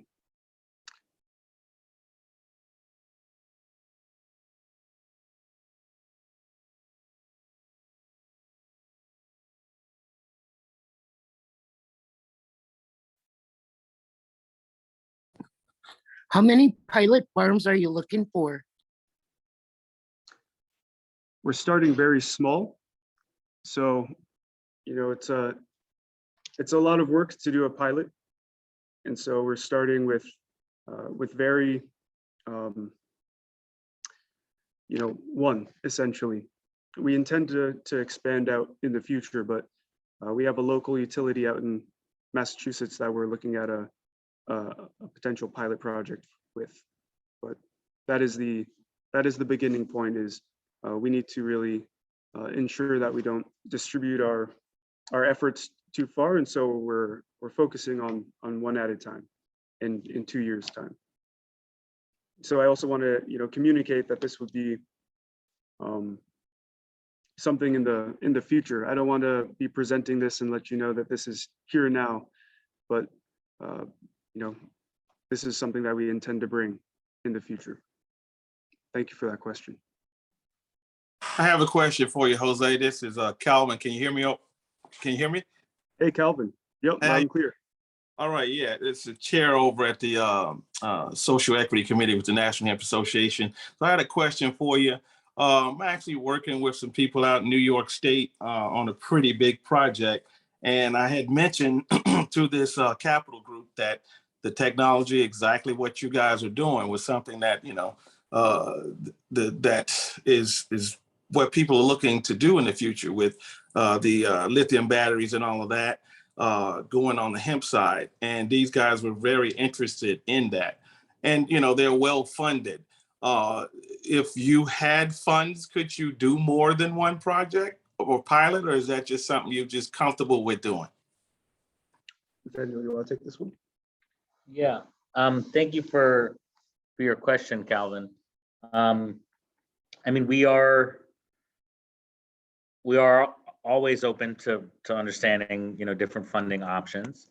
We're limited by sort of our team size right now. So while additional money can make things move faster, we do have just a headcount constraint right now in terms of our ability to take on new projects, but would love to learn more about the folks you're talking about, and maybe we could take that offline. We are actively fundraising right now to grow our headcount and our ability to take on more projects. And we've made some exciting progress last couple months, but I'd say we have some very real just headcount constraints on our ability to take on new pilots. It's not it's not an interest question. Okay. No, that's good to know, because the facility that we're working at, it has a lot of space for all types of projects. So maybe even if it's a small scale project that you did with us, the point is to have all of these wonderful new technologies in one place, and everybody kind of, working on their own thing. So no matter if it doesn't, like I said, it doesn't have to be really big, but where in New York are you, Calvin? I'm New York based. I live in Hudson, and I've lived in New York City for the last decade. Yeah, it's going to be up near Fulton, right outside of Syracuse, like right. Oh, beautiful. Yeah. Oh, wonderful. Yeah, I'd love to take that offline, Calvin. I don't know. We'll send you our email in the chat here so we can connect further. But really appreciate that. All right, thank you, brother. Absolutely. Thank you. Thank you, Calvin. I'll message him. Yeah, so I think we have another. I'm really appreciating all the love coming in. Yes, we want to implement this badly too. So I think we have a question here from Lorraine Gray. Would you be able to give a workshop in New Mexico in the fall? I would certainly be open to talking about that. Can we please take that one offline as well? I'll follow up with you, Lorraine. Thank you for that question. Certainly open. And we have Dolores. We have a 10 to 12 volt Odyssey AGM for storage on a 10 kilowatt solar array. Are you prepared for a demo site this size? End of the month. Definitely not end of the month. We appreciate that. That is a great demo size for sure. Perfect demo size. But no, we're just to give people a sense, we just moved into a new state-of-the-art research facility in Amherst, where we're going to be scaling up production. In terms of being able to deploy to sites, I think those conversations are really a next fall conversation for new sites. And no, we won't sell out to giant fossil fuel companies. Whoever put that comment in. All right. Have you found any limitations based on producing the complex carbon powder down to a graphene lattice? Or do you have flexibility in the biochar complex carbon structures still being functional? Great question. Ada, yeah, phenomenal question here. Do you want to come on to our research team? I would love to love to bring you on. So I'm interested, but I'm very curious to find out. I know that the size of your team is really important because this information isn't quite out there. So I'm just curious to find out, where do you guys find flexibility in being able to produce? Is there a limitation to how much you can produce based on the sweet spot that you want to hit with your carbon? Are you a researcher, Ada? This is a very technical question. I have done some research on my own. I started a couple companies that were focusing on everything that can be done with the hemp plant down to a molecular level. Right now, I am doing a little bit of my own thing, but I'm here with the NHA as the co-chair and secretary for the Standing Committee for Social Equity. But this is a special interest of mine, what you guys are doing, so I am curious. Yeah. I mean, I would question whether we, would love to answer this. Yes, there are limitations, and we'd love to talk more about this with you offline. This is like a deep science question. So like the engineering nerd in me is like, let's talk more with you about this. Sure. But yeah, I mean, this is a core aspect of our R&D. And, I'm glad you brought this up, because one of the things that we're doing in some new funding, there's some new funding announcements that have come out through the USDA that are looking at this. So we are actively looking for people who want to partner with us on that aspect of our supply chain, making the graphene from hemp biomass. So I'd love to follow up with you on offline about that. Absolutely. Thank you both. But you're correct. That is a core constraint that we have that we're looking to solve through R&D. Perfect. Thank you, Ada. And I want to just be respectful of time. We are almost at 2:20 here. And I'd say another 1 or 2 questions from the group if you have any more to add in here. Hunter, yes, let's compare bibliographies. Thank you. And I'll ensure that you all have my contact info. And again, I will be here. Okay, Cheryl, looking forward to talking to you as well. We will be here at Maple Ag for the whole week. So please come up and talk to us and love to connect. But aside from that, I'll ensure that Nathaniel and I both are reachable outside of this. But, well, I think we're off to another very exciting next presenter and panelist, Lisa Sundberg. And I just want to give a final appreciation here for having us here, and Miigwech, Winona, and all the rest of the, I'll give you hosting back, all the rest of the presenters and organizers. Thank you so much. Very cool. Go. Okay. I don't know, Jose, team there. Hello. How are you doing? Can they hear me? Yep. Hey, Winona. We can hear you. Thank you so much. Nice to see you. Nice to see you, and thanks for coming out. I just want to do just a quick transition and say thanks again for coming out. I just went and saw these guys out in Massachusetts in this really big, fancy, kind of scary looking brand new building at UMass Amherst Super Research Center. And there's these cats in the middle of it. I'm gonna make sure they take home some art. No good art at all. None. It's true. Man, they had this like super high tech stuff. And so part of the reason that we're doing this like conference that's also remote or hybrid in this super tech time that we live in is also to say, look, you can do everything from make the most beautiful artisan work, you know, that really has the magic of the plant in that facet. And you can go all the way to making these like super things that are so way over my head. I was out there, and by the time, you know, Daniel and Jose and everybody was done with me, I was like confused. I wasn't confused. I was clear that you had a cool thing going on, and we all want to be part of it. We call this the New Green Revolution.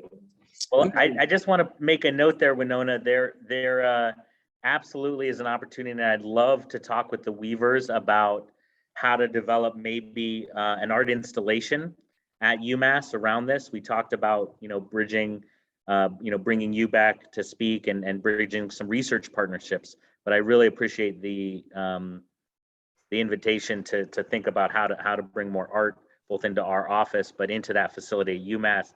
I could see a really cool project where we could sponsor some artists to make some hemp art, maybe based on some of the sort of the graphene superstructures and the more sciencey stuff that we're doing. So would love to put a pin in that.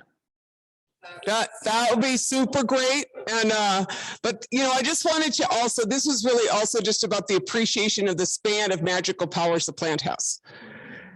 And then also that I did think you needed at least some posters in the office, but that was it. But that's why we want to have this conference, is there's so many different greatness of the plant. And then, you know, I heard some of the questions too, like, can we produce for you? Could we produce for you?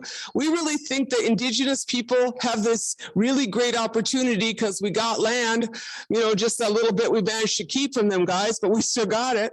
And a lot of that we could work on getting back, you know, from those leaseholders. We got a lot of land we could grow. And so we like to see like a cooperative of some of the different farmers, so we could all sell to all the cool guys, and some guys grow some one cool variety that's really special for Jose's special little, for these cats and Hemp, and somebody grows something that's for the best for the rugs, you know, and somebody grows something that's like the best for the installation. Well, somebody's got to figure out how he's going to do that. So that's why I was having this conference. Anyway, so listen, now we got somebody else, the last cool person for this innovation panel. And then we are running a little behind, but being Indians and all, that's how it goes. But the next one here, Lisa, we was trying to get her to beam up from wherever she's at. And I think she's about beamed up. Is that right, guys? I think I'm as beamed up as I'm going to get. We just learned about her and we want to bring her in the house here. So thank you again so much for coming out, Team Miigwech. Great, great. Hi, everybody. Can you hear me? Oh, great. I think I can see my slide there. Hi, everybody. Do you want me to start, Winona? You ready? So, do you guys have the slide up? I think I'm seeing it. There I am.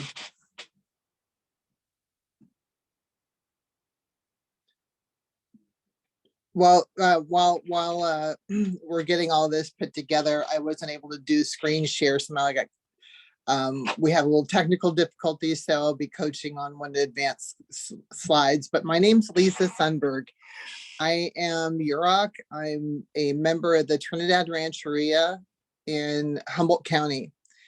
So I got I just wanted to, and I'm a visionary in my community. I'm I would say I've always been a political activist, or somebody that wants to help advocate for things, as well as a strategist and political ninja. So earlier on in my career, I helped design and advance cash access to the gaming industry. And as this new industry of hemp emerged since the 2014 Farm Bill, I started taking a deep dive into a lot of the different verticals of the cannabis industry, and soon realized that there are a lot of verticals to go down, including my own THC cannabis industry. And at the time that I started to look into it, the path of least resistance was hemp. So I started to go down that vertical. And the photograph that you're seeing now is of the very first Hempcrete workshop that I helped create and co-create with Annalisa Mitchell and Clara Maraziki from Australia. We invited her up to our reservation in 2016 and had her do a hemp wall demonstration. And we had to bring in hemp from Norway, and then we actually snuck in some cannabis, not by my design, but somebody took some leftover THC stuff and actually tried to make a hemp wall out of it as well, just to see what we could do with waste material here in Humboldt County. But apparently it's not the material that you want to use. And so the CBD bubble started to hit back in the 2017, 18, all the way to where we are now. And we're near at a point to where the real estate and housing shortages in the United States hit. The fires went through California. It shot up our cost of wood. It shot up our cost of insurance. And we have a great need for affordable housing. Don't advance until I say, because I'm trying to keep up with where we are. So the reason for this, all of these things started to come together, and I believe that it created the perfect storm for hemp to debut itself, because we've had supply chain issues, the wildfires, all of these things, but also labor shortages, and started to hear about the climate impact from the construction materials. And what I knew about hemp is that it carbon sequesters, not only when you grow it, but also as a building remains in place, it still continues to sequester carbon. So since the 2018 Farm Bill, even now in the times that we are with what's happening in Ukraine, I think it's important that we pause as an entire community and look at what we have to do on a local level, because COVID first showed us that the supply chain was interrupted, and we are too dependent on international products. And I believe that we really have to start looking at hyper localizing our food and food supply chains, as well as now housing, and we can do that with hemp. Okay, go ahead and advance. Next slide. So I just wanted to highlight the fact that next slide, please.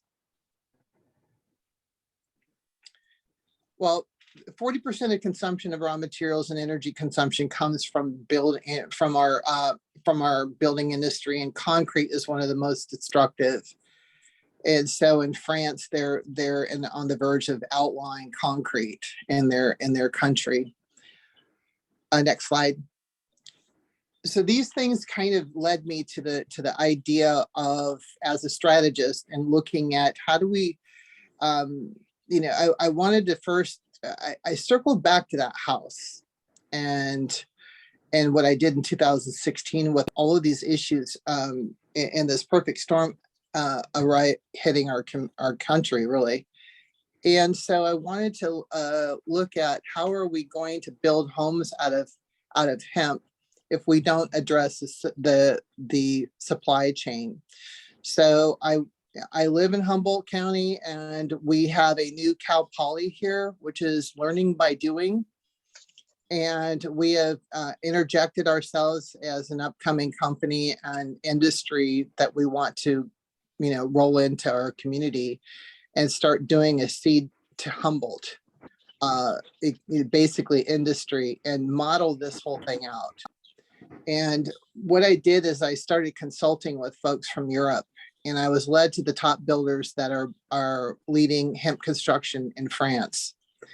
And so a lot of these images that you're about to see, including the curriculum that we've created, is coming from the very people that are doing high rises, that are doing prefabricated panel operations, and run the schools that certify anybody that wants to build with hempcrete. Next slide. So we're getting the A to Z from these folks.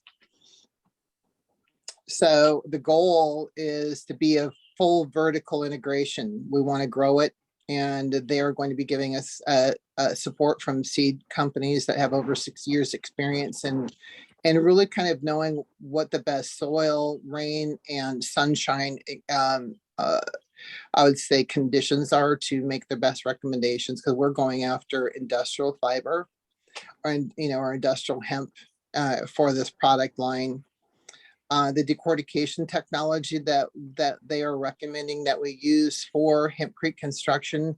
Hurd is usually, whenever anybody's growing industrial hemp, hurd is usually the waste material. And so I want as much of that material as cheap as I can get to help build affordable housing in our communities. But the fiber is where the most money is being made, according to the people in France. And so they have built a decortication system that pours out long fiber hemp fibers that it looks like ice cream coming out of the machine. And you don't have to send it to China for additional processing. It can go right into a textile company that can start doing production with it as well. We'll be going into manufacturing hempcrete panels for professional buildings is the next role. So and then go right into certified training using a school. In the teachings that we're planning on doing with the school is to renovate and create panels and teach people how to put those panel systems together. So imagine having, an architect, you come to the facility or the factory for hempcrete panels, you'll be able to give people your design and they'll be made on the spot. So basically, I'd say probably within 10 days, you'll have panels ready to go, because of the dry time for the formula that these folks have been using they've got a lot of money into the research, and only takes 7 days to cure the panels using the lime and hurd certified lime and certified hurd in order to do the panel systems. Next slide. It only takes a couple of days just to assemble these houses too, once they're in panel form. So where I started with this whole thing and how in the hell I got involved with hemp and hempcrete panels and hempcrete housing and all that stuff. Not only is it because I got involved with the building that hempcrete wall on my reservation. I decided I was going to build a tiny hemp house on wheels, and that's where my first picture. I started doing due diligence, and I finally got myself to a point to where building a hempcrete house, using the 12-inch walls was not going to work. And so I decided to scrap that idea and go with a renovation project on the outside. So if you see the top photograph on the left, that's one of the top builders of houses on wheels, because ADUs are the small, basically mother-in-law houses or additional dwellings that you can put on your properties right now in California. But I've changed that project into doing 4 houses. I want to do demonstration houses when I get the school started. And the first one is on the top right. And the top right is a house on wheels that's done by McKinleyville High School. Our high school wood shop is teaching people how to build houses. And what we are able to do with our renovation component of our school will be able to spray that side of that building and with hempcrete, and that material is put on an addition on existing houses, not just this type of house, but it can go on any house. And they're doing millions of dollars of renovation projects in France right now using this technique. But it goes on the outside, and it improves the energy efficiency of any building that's sided with just sprayed on hempcrete by 33%. A full-on 12-inch hemp wall build with panel systems will be a 70% energy efficiency rate. So we're going to do a demonstration house that's going to be a small, basically a 900 square foot house, to be able to show how that we can use that. We want people to be able to stay in these places to get an experience of what it's like. I also want to do kind of an artsy looking house. So it won't be exactly this one, but it's one I pulled off the internet to send to the folks, the architects we're starting to work with. And the other one I want to do is one that will be a replica of a Yurok plank house. I'm Yurok, and this plank house is from a village my mom was involved in helping get done. It was at Sumig Village up here by us, about 10 minutes from my house. But our local clinic was able to take cement and replicate it and stain it and make it look like a Yurok plank house. And so we want to do that and look at cultural and ecotourism and be able to give people experiences using hempcrete and showcasing it in this manner. All right, so next slide.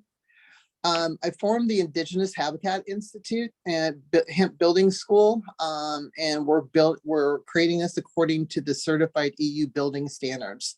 And why this is so important is because if we're looking at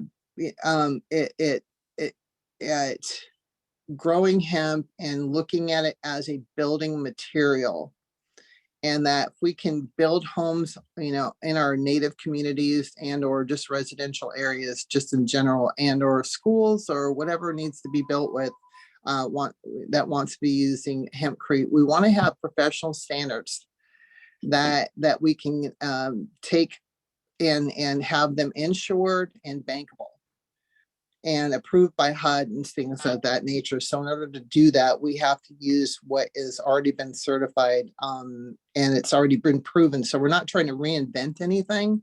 We're just basically bringing these standards and applications over and teaching how to do a professional build the way that they're doing. And they're doing 15-story high rises in France right now. And I'll get into that a little bit further down. Okay, go ahead, next slide.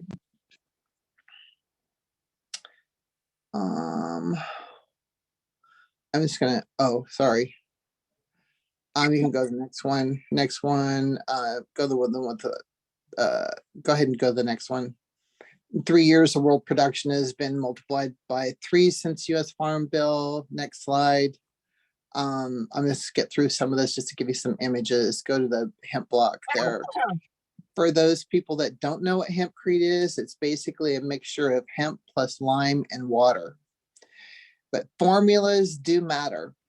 And so we're working with the company that spent millions and millions of dollars just coming up with the lime formulation so that you can have it, go through a certification and it meet all of the standards that have been established at the EU, and they are the top builders over there right now in the world. So we're just following that line.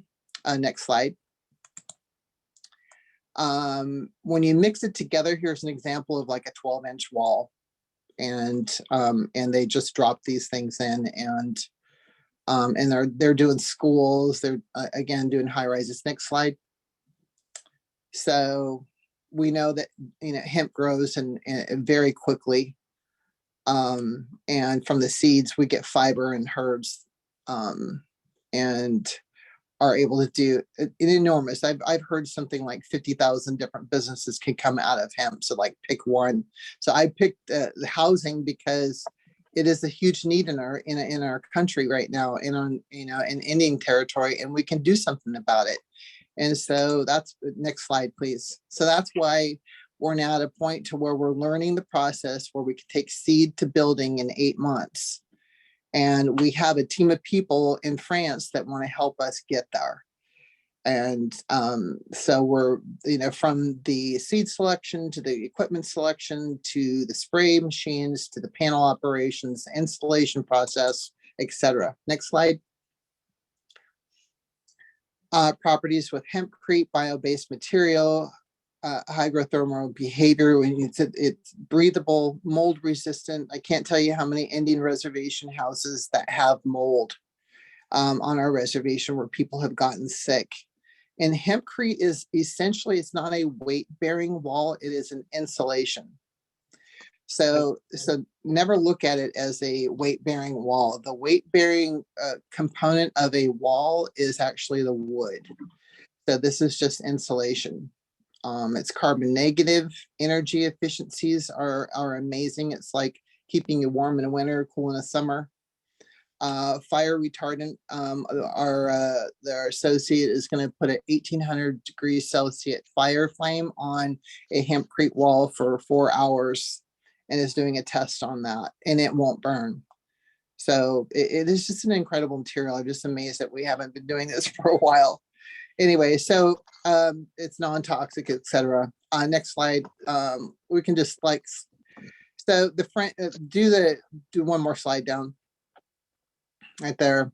The French industrial hemp ecosystem, they're really the leaders in hempcrete construction. The Chinese might be best in fiber and fabrics, but the French are the leaders when it comes to social housing and using it for that.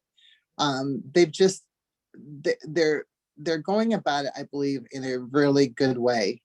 And I think it's worthy to look into, what they've been able to do with hempcrete. And they really want to stop the pollution and building with materials that are not sustainable in that country, and it's a good lead to follow. Next slides, go down to the next photo. There we go. They're currently doing office buildings, renovations, and high rises. So they're already there. If you want to build a house in France, you have to say exactly where that material came from, and say what you put into, basically the kind of materials you're using to build before you can get a license. Next slide. France, this is the private house. It's 2 stories. They use the spray technique on this one.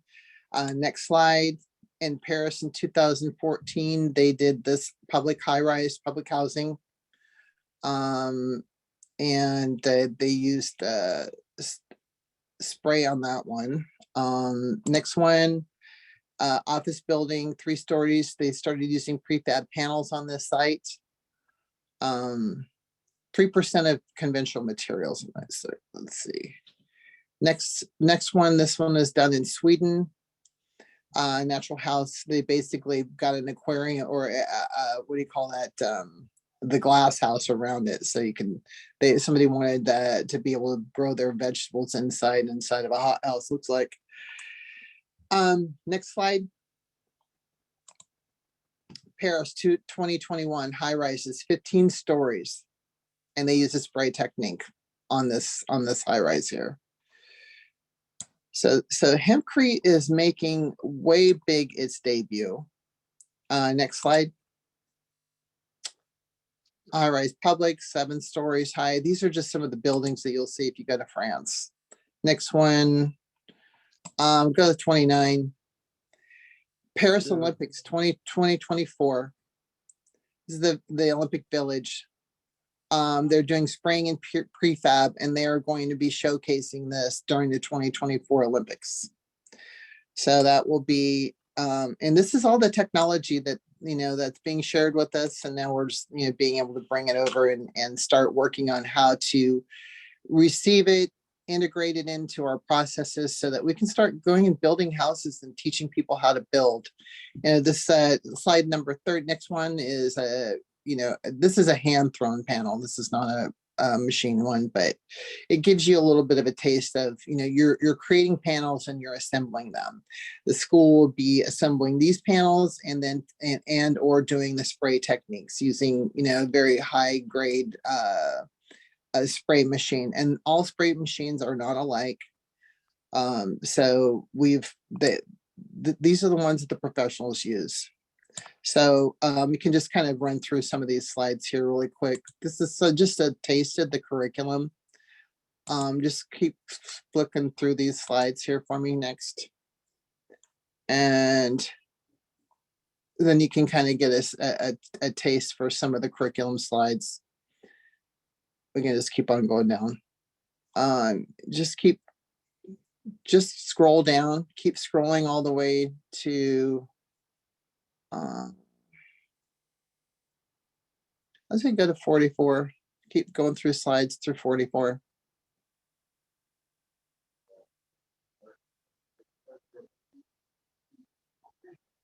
So we're still in the process of putting this curriculum together. So I'm going to quick go through the slides right there, 44, back right there.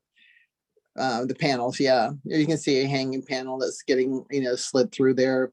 You can there are smaller panels that you can do by hand, but these are ones that are put in by like a boom truck that has crane on it. Next 2 slides, next photograph. And this is, again, this is for professionals where you can actually start doing real buildings. Straw bales. Now this is Hempcrete. Bales. Hempcrete. Okay. How much are they a bale? Yeah, 49, slide 49. Wait, let's see. Yeah. So our goal right now, slide 49, our goal right now is to start by using existing growing, farms that are, until we're vertically integrated right there. There are several farms all over the country right now. So whoever is actually producing herd, will take that offtake and start going right into the panel operation. But the other things, the other considerations, this is where, by the farm, somebody is, doing a manufacturing process, as you see in the middle.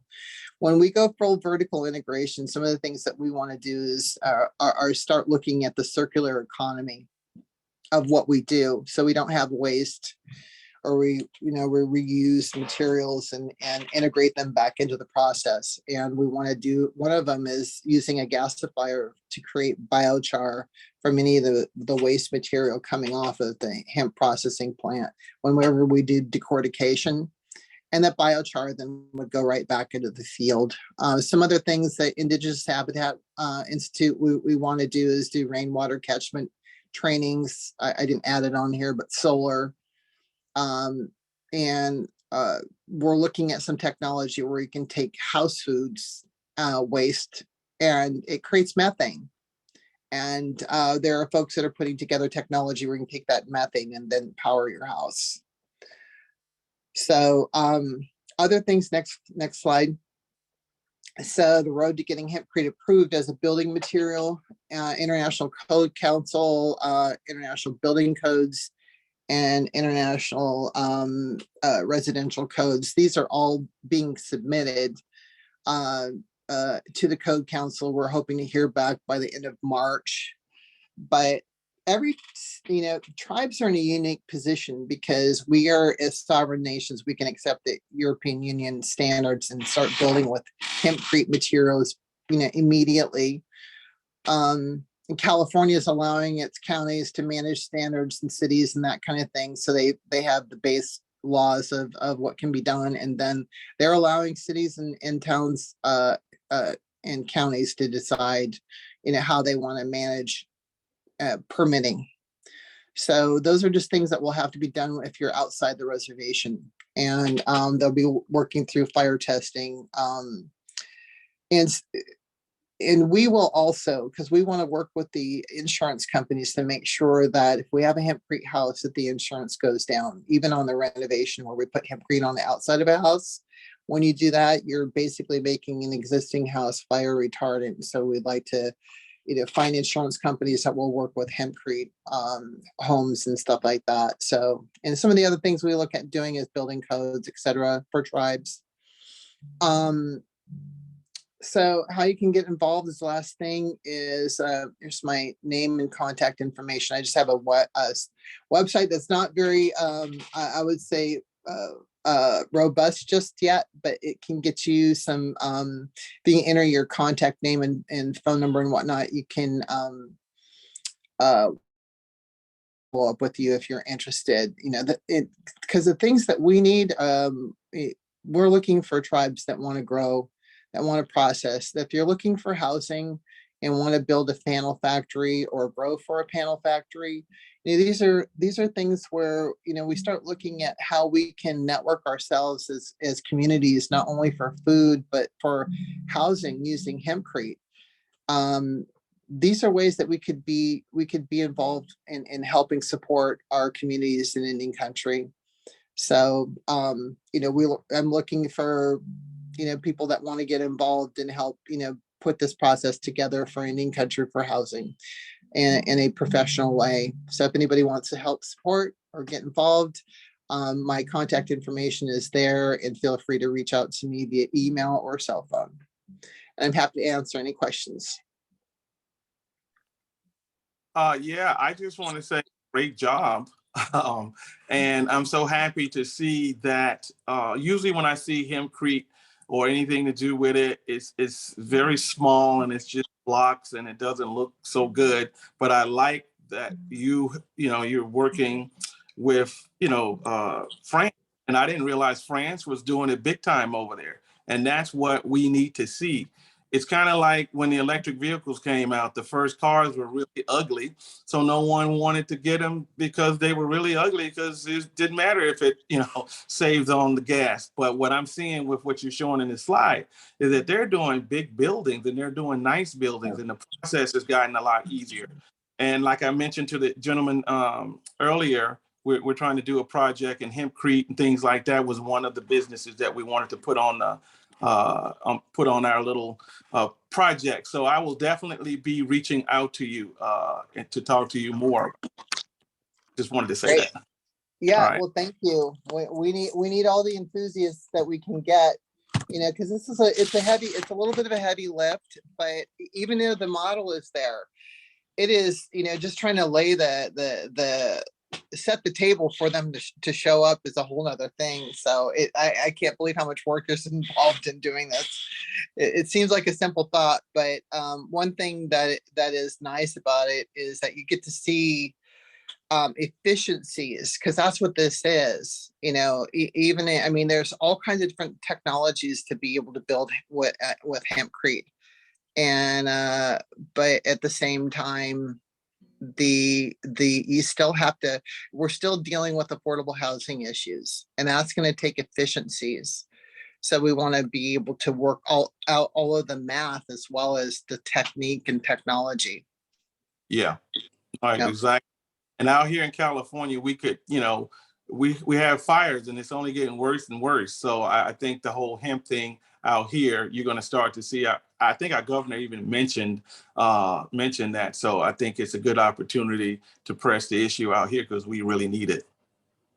Yeah, for sure. Thank you. All right. Any other question? This hempcrete work? Lisa, I had a crime in North Carolina. Thank you. Thank you. I also am looking forward to like, oh, hemp and bamboo are going to save us from cutting the forests of the world, but it looks like you're saying it's only for insulation period. So, and then I wrote in the chat, like if bamboo is kind of weak for walls, what are we going to do then to not cut trees down? To not cut trees down, you know, there's other technologies that have to be looked into, but with trees, what we're finding, because I live in Humboldt, we're a timber industry, and sustainability is the only way to do it. Sustained yield harvesting is the only way to do it. And one thing that we're noticing is that the quality of wood coming out of some of this, of these new, like even redwood growths, are not that great. The one good thing that I'm learning about hempcrete and wood is that you can use pine because you're insulating this. It turns to stone practically. It over time it gets. I mean, how long will a hempcrete house last you? Over 100 years. Ask anybody about a HUD house that we get. I mean, like how many. I will tell you, will not want to punch a hole in the wall of a hempcrete panel. We see, living on the res, our houses are, we just need to upscale and upgrade and get ourselves to where we build quality homes that last for a long time. Our Yurok plank houses lasted well over 100 years. And so are some of the homes that other tribes built, and so it's bringing those types of, I would say, standards of housing back to our people. And it's steel panels also. I think I'm working with a gentleman by the name of Plenty Fisk, PLINYFISK.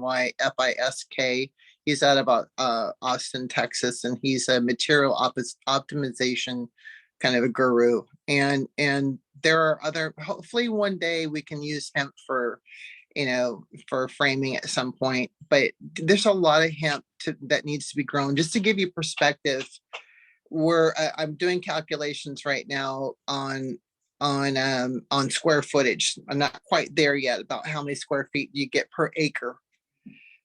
Based on how you grow hemp, because you grow this kind of industrial hemp, and as you guys and some of your other folks shared earlier, it's dense. You want them really pencil thin because you're going after fiber technically, when you're growing for industrial hemp, because that is where your most value comes from. The herd is just the waste material, but just 1,000 acres will yield, we're kind of estimating, and I'm just kind of staying in between like 900 to 1,200 square feet of a house, anywhere from 180 to 300 houses, out of that, based on if you're using it for insulation or you're just using it for walls, or you're putting it in the floor as well. So these types, all that math is getting calculated, and we're working through those things as we speak.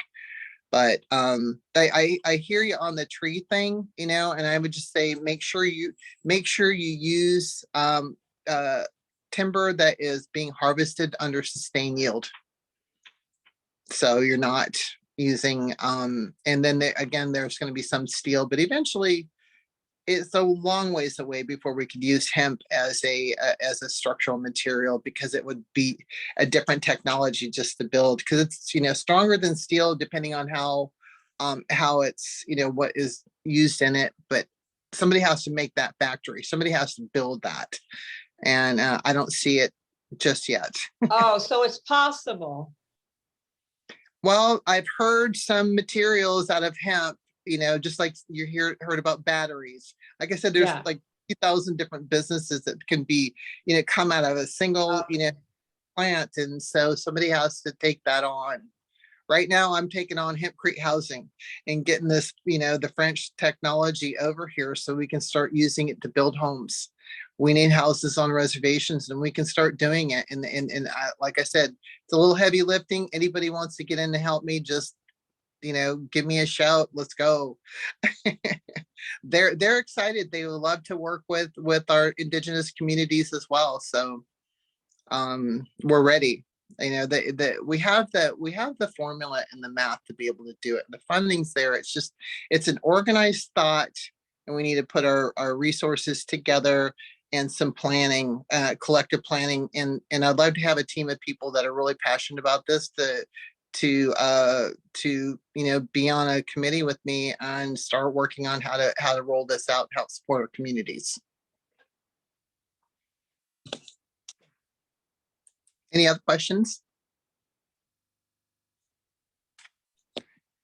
Great. Well, thank you so much for listening. I appreciate it. Winona, thank you for giving me this opportunity to speak to your fan base.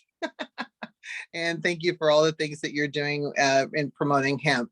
We appreciate that. It's a great plant, and I love learning about all the many things that that cannabis can bring to the world if we just keep our minds open. So thanks, everybody.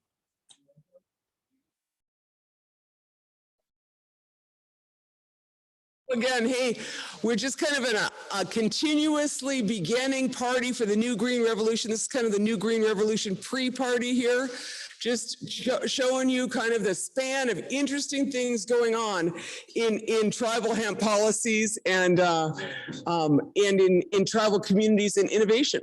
So we have to apologize. We I don't want to say we were on Indian time, but we were on Indian time. So now the hemp regulations panelists, what is up next? And these people are the people who are on point with making sure that you comply with federal and state regulations, and then talking about what our regulations supposed to be like, because it's all nascent.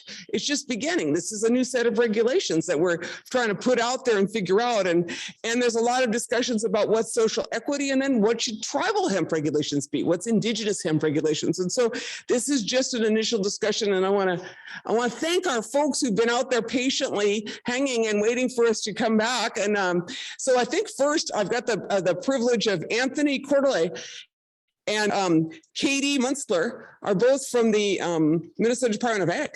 And I have been for 6 years a hemp farmer, and I have a permit from the Minnesota Department of Ag. These are the big tamales downstate.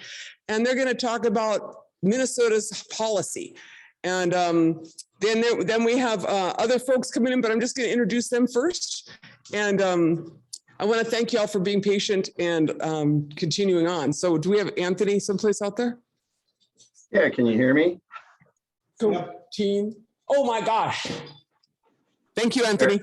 There I am. Hey, Winona, how are you? Am I able to share my screen? If not, that's no big deal. Thank you all for having us. I'm Anthony Cordelett with the Minnesota Department of Agriculture, and I supervise the hemp program. And I've been doing this for quite a while, even before the 2014 Farm Bill started this whole adventure.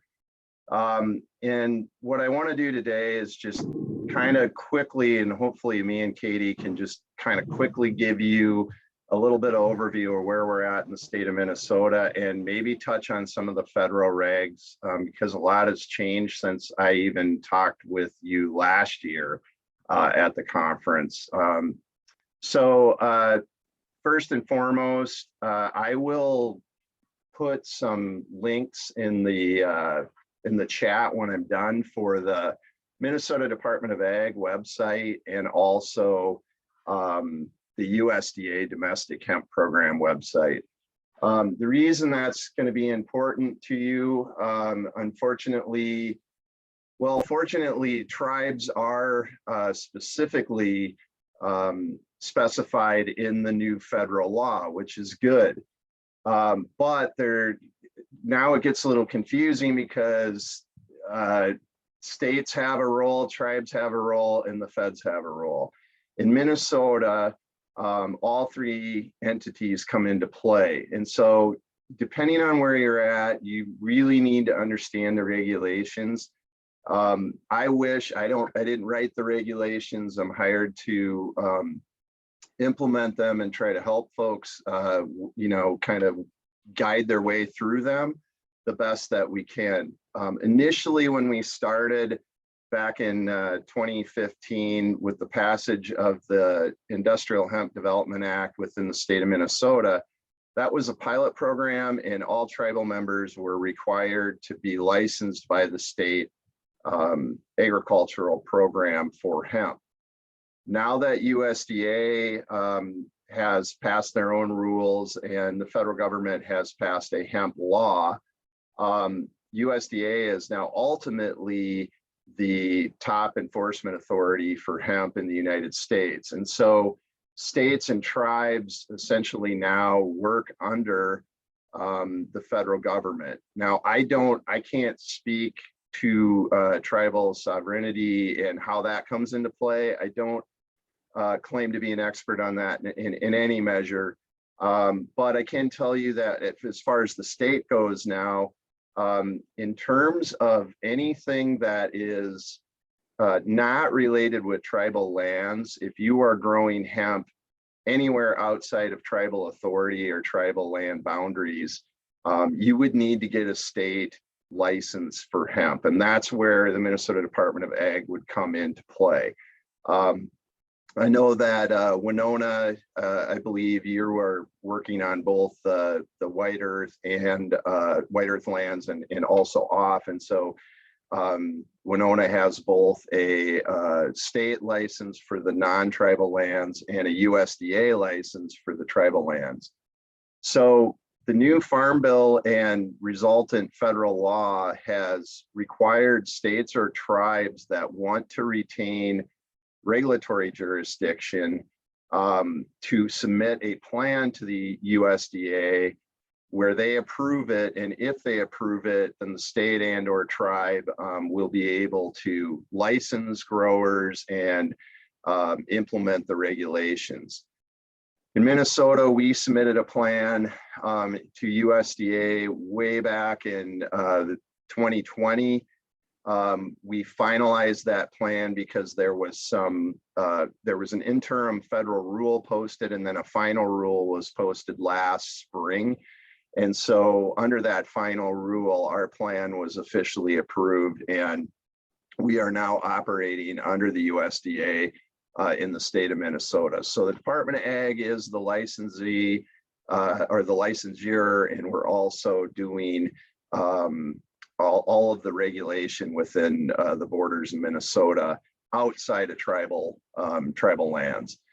I believe that there are two tribal nations, the Lower Sioux Indian community and Red Lake, both have their own USDA approved plans. And I think I was just checking the USDA site, and it looks like White Earth has the designation of having USDA licenses on it, which is probably because Winona and I think Douglas and maybe a few others that are probably on this call have received licenses from USDA to grow on reservation lands themselves. But right now, as it looks, there's only two actual tribal plans that are completed and approved within the state of Minnesota. So folks that are operating or interested in operating in hemp in both the Lower Sioux or Red Lake regions, you would contact your tribal authorities and they would be able to license you under their specific plan. So that is a big change. I know it's been confusing to some tribal growers throughout the state because they used to come to the Department of Ag for everything in terms of licensing, but now we really only have authority to license you on non-tribal lands. Minnesota license does cost money. Unfortunately, we have to pay for the regulation that's built into the law. The good news is if you do have growth on both non-tribal and tribal lands, the USDA license does not cost you anything. So it's not like you're going to be double billed for a license, but you will have to receive two separate licenses. So that's kind of where we're sitting with that. And if you have any questions, as I said, I'll put our website link as well as the USDA domestic hemp programs link in the chat. feel free to reach out to us at the Minnesota Department of Ag anytime. Although we're not, regulating on tribal lands, we can always be here as a source of information or whatever you need. If you have questions or whatnot, or if you're just looking for who you have to contact within the federal government, don't hesitate to reach out to us. So with that, I'm going to turn it over quickly to Katie, and Katie's going to talk a little bit about what our program entails and how to get licensed with us. Hi, everyone. I'm Katie Muchler. I am the Hemp Program Coordinator. So as many of you probably have met Margaret before, I took her position, but I've been with the program since 2019. So I definitely know a lot of our hemp licensees. I did want to let everybody know that the hemp program, we license and oversee hemp production and the initial processing of raw hemp.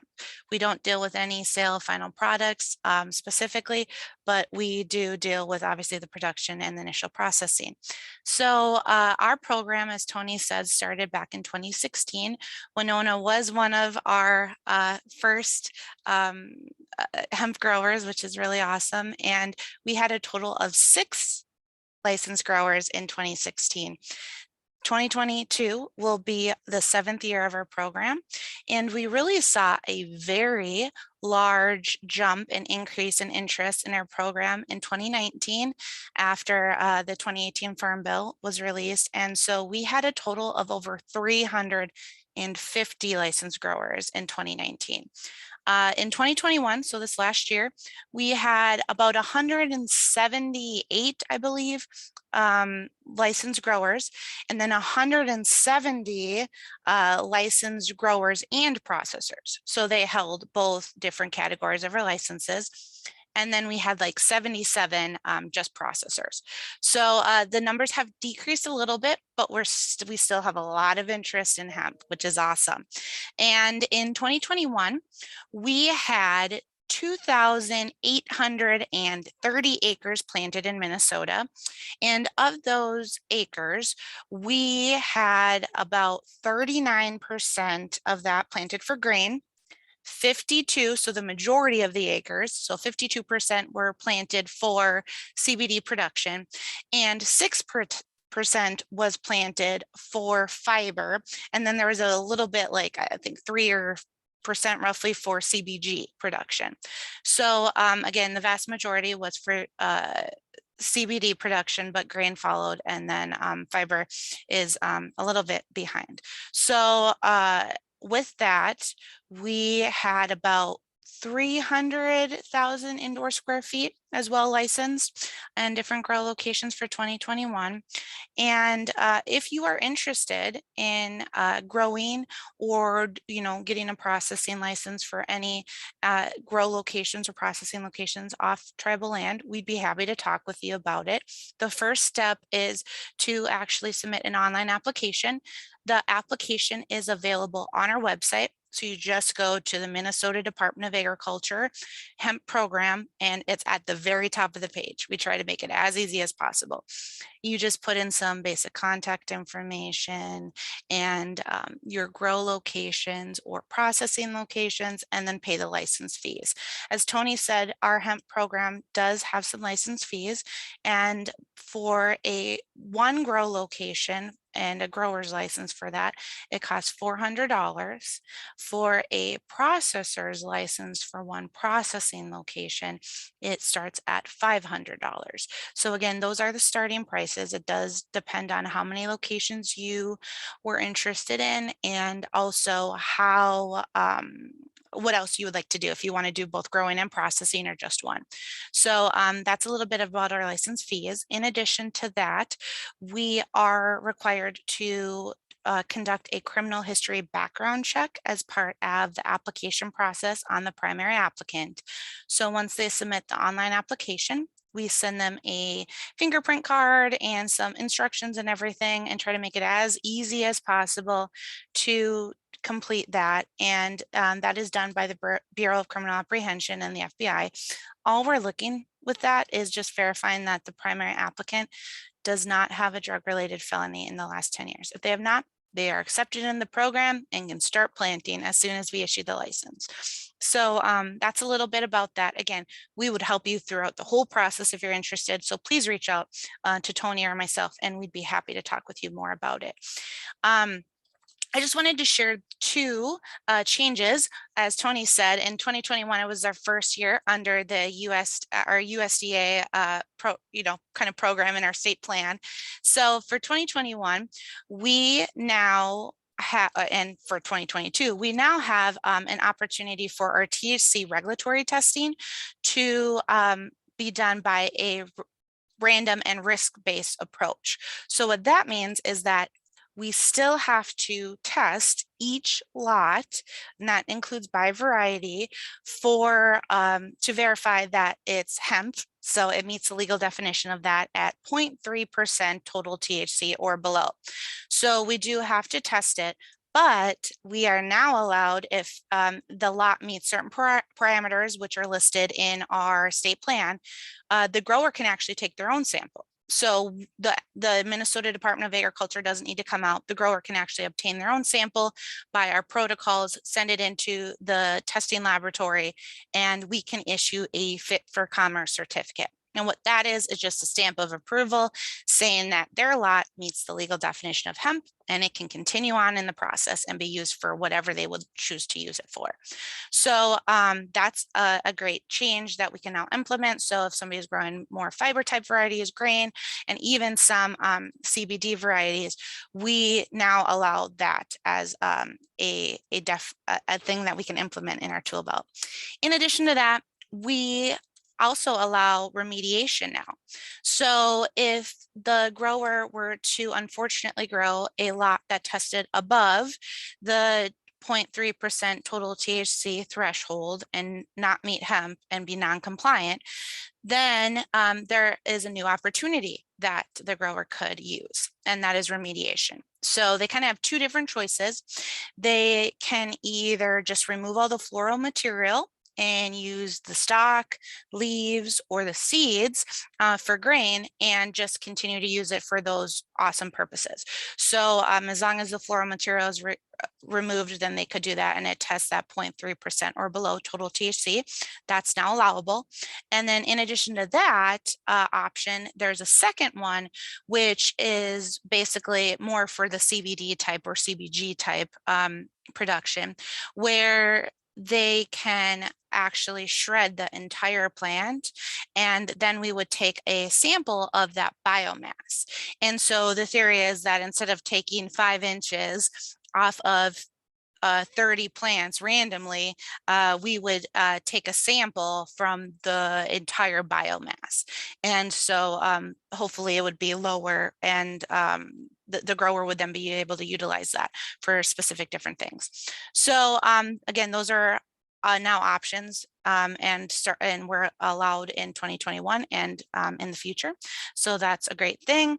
And then my last thing, I know we're running behind, but I just wanted to share some national statistics. So the first national hemp report was released on February 17th, and it gave some national stats. So I wanted to share some of those with all of you. So the value of hemp production in the US totaled $824 million for 2021. And there were over 54,000 acres planted in 2021, and a total of 33,480 acres were harvested.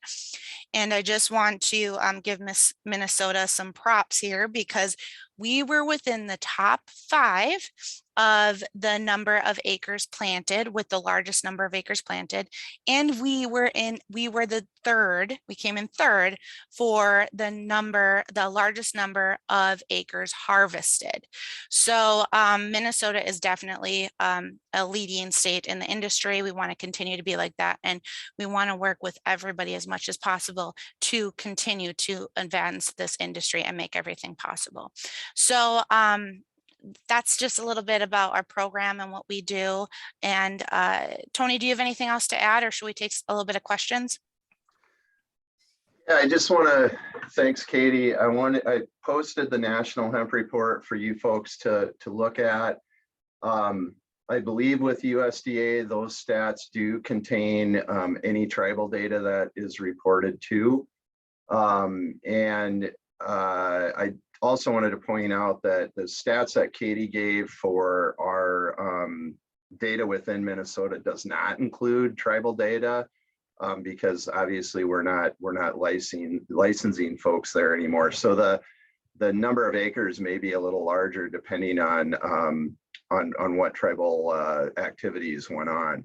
Other than that, I think the last thing I wanted to say, and maybe we can just move on to the next speaker and then stick around for questions to keep things rolling. But I was really glad to hear in the last panel, you know, what Jose and Nathaniel and Lisa and Ira were all talking about, because it's bringing a focus back to the hemp plant that's kind of been disappearing since the advent of the cannabinoids, you know, rise in 2018.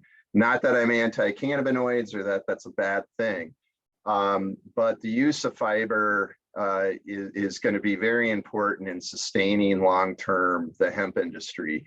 I wanted to point out some work that's going on, and that Lower Sioux Indian community is also involved in, I think I saw Earl Pendleton's name come up in the chat, so I think Earl's on here. This is some pretty cool research that's being headed up by the Agricultural Utilization Research Institute in Minnesota, AURI. It was an idea hatched between myself and a colleague of mine at Department of Transportation and Natural Resources, where we went over to AURI and talked to them about that. And we wanted to make sure that there was some way that we could get tribal involvement, because it dealt with fiber. And we knew that that was an interest of, you know, I know both Winona, you've been working on it, and others at White Earth and Red Lake, and certainly Earl and the folks down at Lower Sioux. The goal of that project, it's actually funded by the Minnesota Environmental and Natural Resource Trust Fund. So we did get a grant for it, and it's in its first phase. The overall goal is to reduce plastics in roadside vegetation restoration materials, like, you know, vegetation mats and so on and so forth. And the main component that they're looking at is industrial hemp fiber. So I know Lower Sioux has provided some hemp to that research, and they're making some gains in that. So it's another thing I wanted to talk about, that we're seeing a lot of advancement in Minnesota in the industry, which from a Department of Ag, even though we primarily are looked at as regulators, it's really good for us to see that happening. So with that, I'll turn it back over to you, Winona, and the next speaker. And like I said, we'll hang around for questions. If you have them, put them in the chat, and we'll go from there.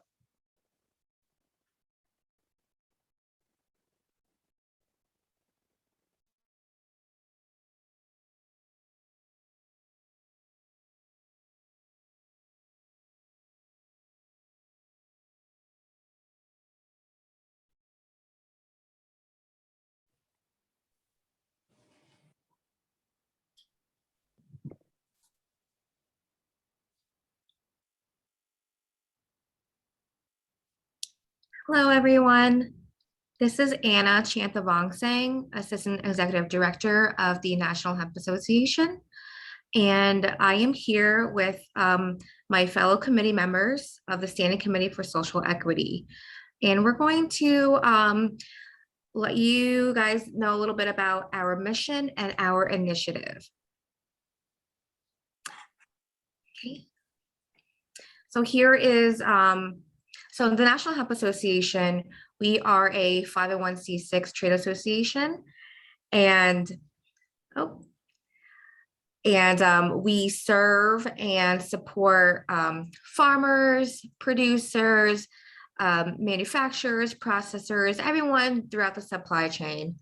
And in 2020, August 2020, we started the Standing Committee for Social Equity. And this is our current team. We have the chairman, Calvin Fry, vice chair, Ada. And then we have Richard Shang, Faye Coleman, and Leo Bridgewater as the other committee members, and Erica Stark. She's the executive director. And then here I am, Anna Chandavangsang, speaking to you guys now. Okay, a little bit about our mission and why we started the initiative. So the Standing Committee for Social Equity was formed, as I said, by the NHA back in August 2020 to serve the disenfranchised and underserved community. Our goal is to provide quality hemp education pretty much for free to the underrepresented communities to support equality in education, opportunity, and workforce development. How we're doing that is through community outreach. We have reached out to what we call content contributors, and these are professionals in the hemp industry, from genetics all the way down to lab extraction to processing. We've reached out to plenty of hemp professionals to give our learners the best quality hemp education out there today. Ada, if you're able to switch between the hemp curriculum guide. So this is what we've sent out to our content contributors as our community outreach. It's pretty much a simple guide about what we're looking for in terms of our hemp educational series. So yep, if you can keep scrolling down. So if you can stop here, Ada. When we reach out to our content contributors, we ask for these little bullet points here, what course topic they'll be talking about, description of it, their objectives, standards that they apply. We do not certify our students with certificates or anything. These are just, free for everyone who would like to join. The breakdown of the course topics, materials provided like PDFs, PowerPoints, documents, etc. And what is great about this is with our content contributors, what they send us is more like a webinar style PowerPoint. And with that, they also send out quiz questions and answers that students can take afterwards. So to just test their competency.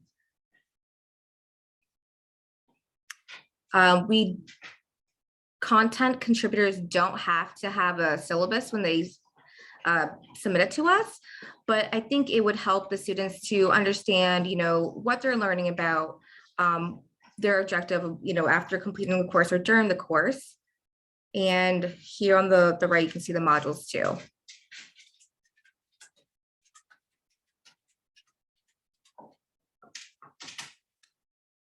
Okay, we can keep scrolling down a little bit. If anyone is interested, you can jot down in the chat box if you're interested in this curriculum guide and viewing a sample of a webinar that our content contributors submit, even a little bit of the quiz as well. Yep, so that's just more for the guidelines for Q&As for our content contributors. And then our social equity conscious business badge. So if you are a nonprofit, for-profit business and want to get involved with the social equity team, you can submit a form and go through these metrics here. We support, honestly, any organization that supports DEI. So that means creating a DEI plan. What are your hiring practices? Do you have any contracts with minority-owned businesses? And as you can see here, this is our grading criteria chart.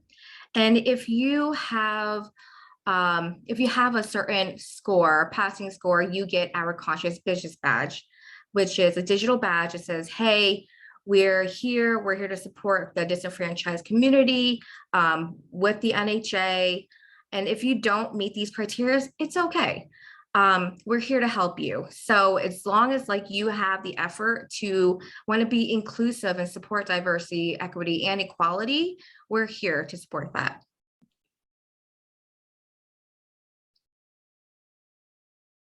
Okay, and Ada, 1 second. Can you go back up real quick? Nope. Okay, just where you were for our where we're headed.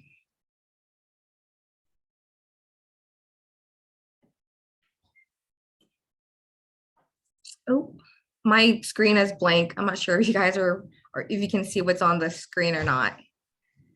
Yeah, I think she was just trying to get back to the timeline, but I guess we could talk about it. So if it doesn't come up. Okay. So Calvin, if you want to, jump into, Calvin is the chair of the Standing Committee for Social Equity, if you wanted to introduce yourself. Yes, I've been talking the whole time, so you guys probably tired of hearing me ask questions and talk. But yeah, I am the chair here, and it's been a wonderful ride. And we've been working pretty hard to put that curriculum that Anna spoke of earlier together. Just because we kind of go out here, and whether it's like Clubhouse or Twitter or wherever it may be, there's a lot of interest in hemp. Not just from the CBD side, just like the speakers prior to us were saying, that industrial hemp is really starting to make a serious move. And people are realizing that, it's not about the cannabinoid thing. It's, you can actually get into the industrial side of things. So we decided that we would put together this curriculum, and we've been working on it for, looked like it took about a year to get it, but we were getting content from different content creators, and that's what she was just going over earlier. But we finally got something together, and it's put together, and you can actually go to that app. And for people who actually didn't know anything, it's you go through the whole curriculum.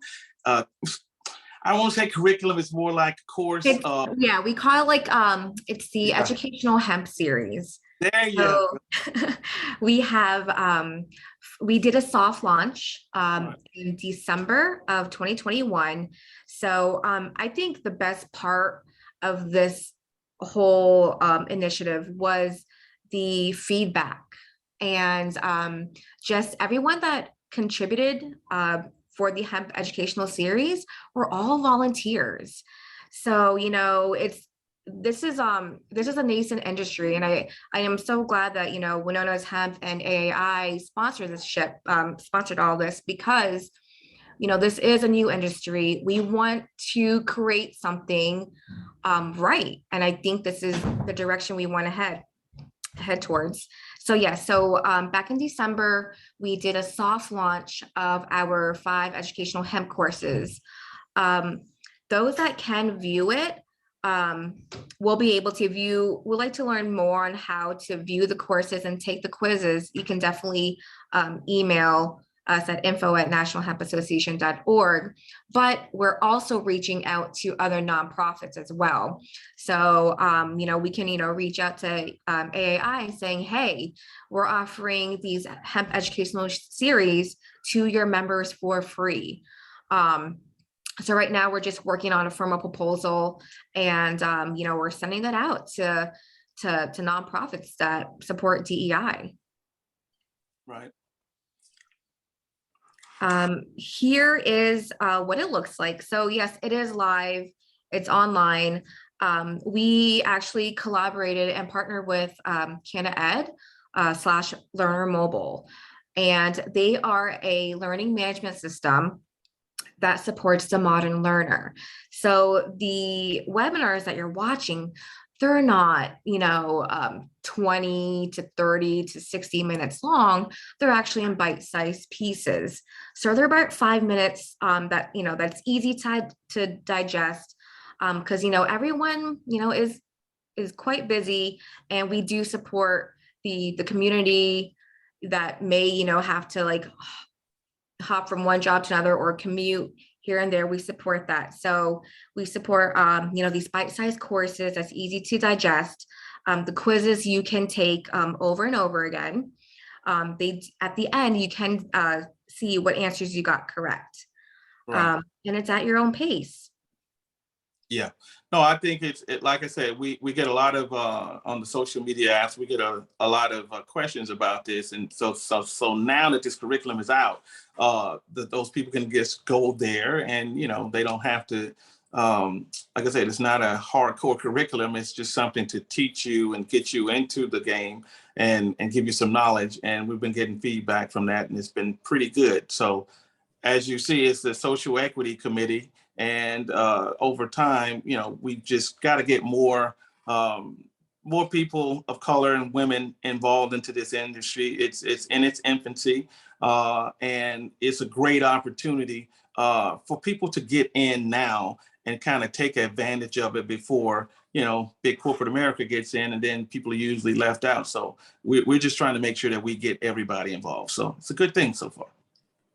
Yes. And earlier Anthony dropped the National Hemp Report, and I'm just not sure if you guys were able to look through it, but on one of the pages, it did go through the industrial hemp producer characteristics, which is interesting because it did break down to like the sex, the ethnicity, and I believe it was 80% were male producers and 90% were white. And I think it was a small percentage for Spanish and Hispanic and a smaller percentage for Asian farmers and producers. So I think that was pretty neat that they were able to supply that as well. And so, yeah, so I mean, it is our job as a social equity committee to keep advocating and to keep pushing and, be the voice for tribes and for those in, difficult, I guess the socioeconomic disadvantage, even US veterans, the LGBTQ plus community. So we're here to, help all and speak on your behalf. Yeah, And, we got to get those numbers that you just mentioned, Anna. Those are not good numbers, and it falls on the shoulders of guys like us that that's what is to go change those numbers and get more minorities involved. And I would just suggest that working with the tribes is a good way to get this going. That sovereignty thing is a good thing. And I think and we work with tribes. I work with them just in my own business besides the, chairing this committee. And most tribes are eager to take advantage of this opportunity. So I'm literally working with a lot of minorities right now and trying to get them to work with tribes, because with the sovereignty going, you can kind of do things without getting bogged up in all of the red tape that you normally would have to do. And I'm quite sure my good Minnesota regulators here can attest to that, when you do work with them, it's still under the federal government, but you do get a little bit of leeway. And that probably would, that'd equal getting out there and getting ahead of the big guys that's got to follow all the rules. So you might want to try to work with some tribes. So that's what we're trying to do as well. yes, and I do believe that there is a lot of support too from the federal government through grants. So there are a lot of tribal grants out there, especially geared towards agriculture. So I know that our time is coming up. So if you guys have any questions, you can ask now in the chat box, or we can wait until the end. Thank you.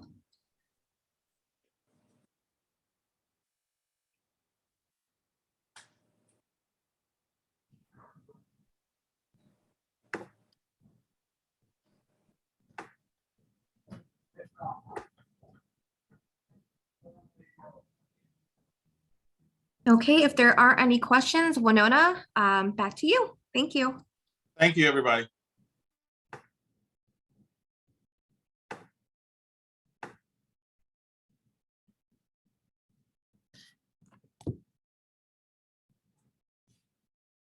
Hey, everybody. Can you guys hear me okay? Yes. Excellent. Thank you, Calvin.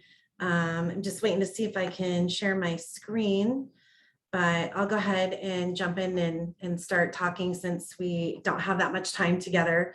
My name's Hunter Buffington. I'm Lakota Sioux Oglala Band, and it's always wonderful to be inspired by the work that is happening in Indian country. I'm excited not only to be having this conversation, unfortunately not in person, but hopefully very soon we'll be able to be back together. My goal today is to talk to you guys about what is happening at the federal and state policy levels that really impacts industrial hemp. So I'm thinking primarily fiber and grain products.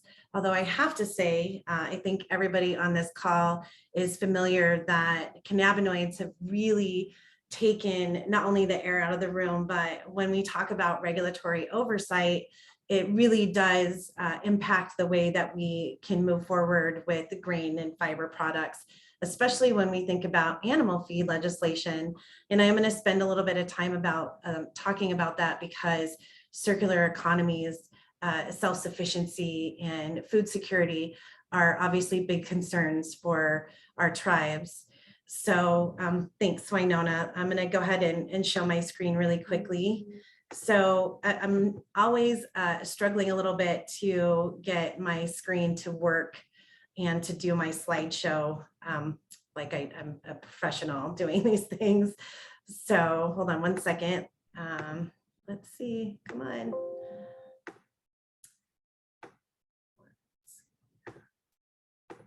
I know you guys can see my slides.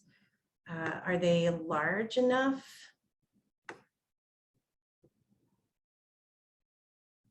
All right, if they're not, just let me know. Okay, there we go. So many of you are familiar with my work as the executive director for the Hemp Feed Coalition. I made a transition to Santa Fe Farms at the end of last year, and it was because not only were they committed to animal feed and food security, but they were also very interested in sustainable and regenerative agriculture, working on ways to understand how hemp and those practices can actually impact our climate and save our planet for the future of our children. We definitely have a lot of work to do there. And my background is really on looking at systems. And all of the years that I spent looking at systems, it became apparent that the biggest barrier to good agriculture and good climate work was always policy. So it turns out that that's where I decided to spend most of my time. So I'm gonna come back to this slide a couple of times, but I wanted to share this with you because I think it's really the best representation of where we are in the world of hemp regulation and policy. So you can see that there's green states and yellow states and then brown states. And what that represents, and this is just referencing animal feed policy because it's an easier way to take a snapshot. But the states that are green either have allowed for animal feed to be fed to pets and horses like Montana, or they have some sort of regulatory structure or mechanism to ensure that animal feed products are somehow regulated. Most of the time, the primary regulatory oversight is simply on THC concentration. So again, even though grain should be considered a food and a feed source valued for its nutritional properties, its regulatory oversight is still based on that THC compliance. In states that are yellow, these are states that have modified their policy language or have not taken any kinds of action to prevent animal feed being used, but they don't necessarily provide any kind of regulatory structure. The other thing that you'll see on this slide, there are the little chickens that are representative of states that currently are doing some sort of university or research into establishing the safety and efficacy of hemp as animal feed. And this is really important. I'm not sure how many of you saw the recent flurry of conversation around the AFCO open letter that was sent to state departments of agriculture and legislators, urging them to not take action through legislative approval of animal feed and a request for additional research. So one thing that I want to share with you guys is that we do have quite a lot of research from around the world that is not before prohibition. This is data and research that has been conducted even in the last 20 years. But because our prohibition wasn't lifted until the 2018 Farm Bill. The research in the United States and really the understanding of hemp as a traditional food and feed source or even a traditional row crop has really been depressed. When you think about the fact that we lost almost 100 years of technological innovation, of understanding, of being able to practice and work with this crop, I think it helps us to understand why we're so far behind in adoption of really effective legislation. So when we look at the number of states that are in fact doing research, a lot of this research, over $500,000, has actually been funded by the United States Department of Agriculture.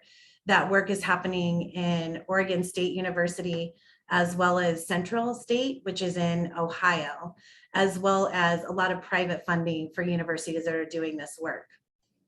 The other thing that you see on this chart is the little blue capitals. That shows places where there has been legislation introduced at the federal level that is definitely positive and helps to relieve some of these regulatory burdens that we have in order to be able to grow and process hemp, not only for animal feed, but also for other markets when we think about food and feed applications.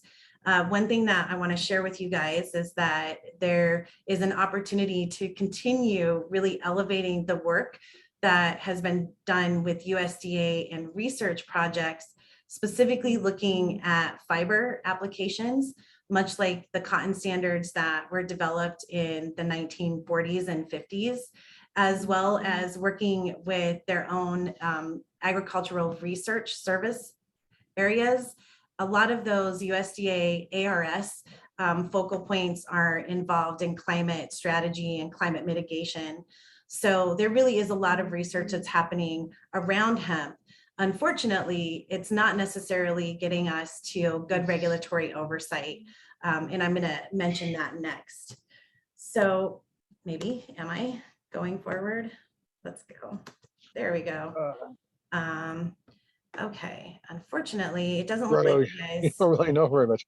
Look, the reason I said that, Bill, the reason I said that is you keep asking the same questions. You know, you have to do work. If you want to do this stuff, it's okay. You can ask whatever you want. This is an open forum, but you haven't done any work yet.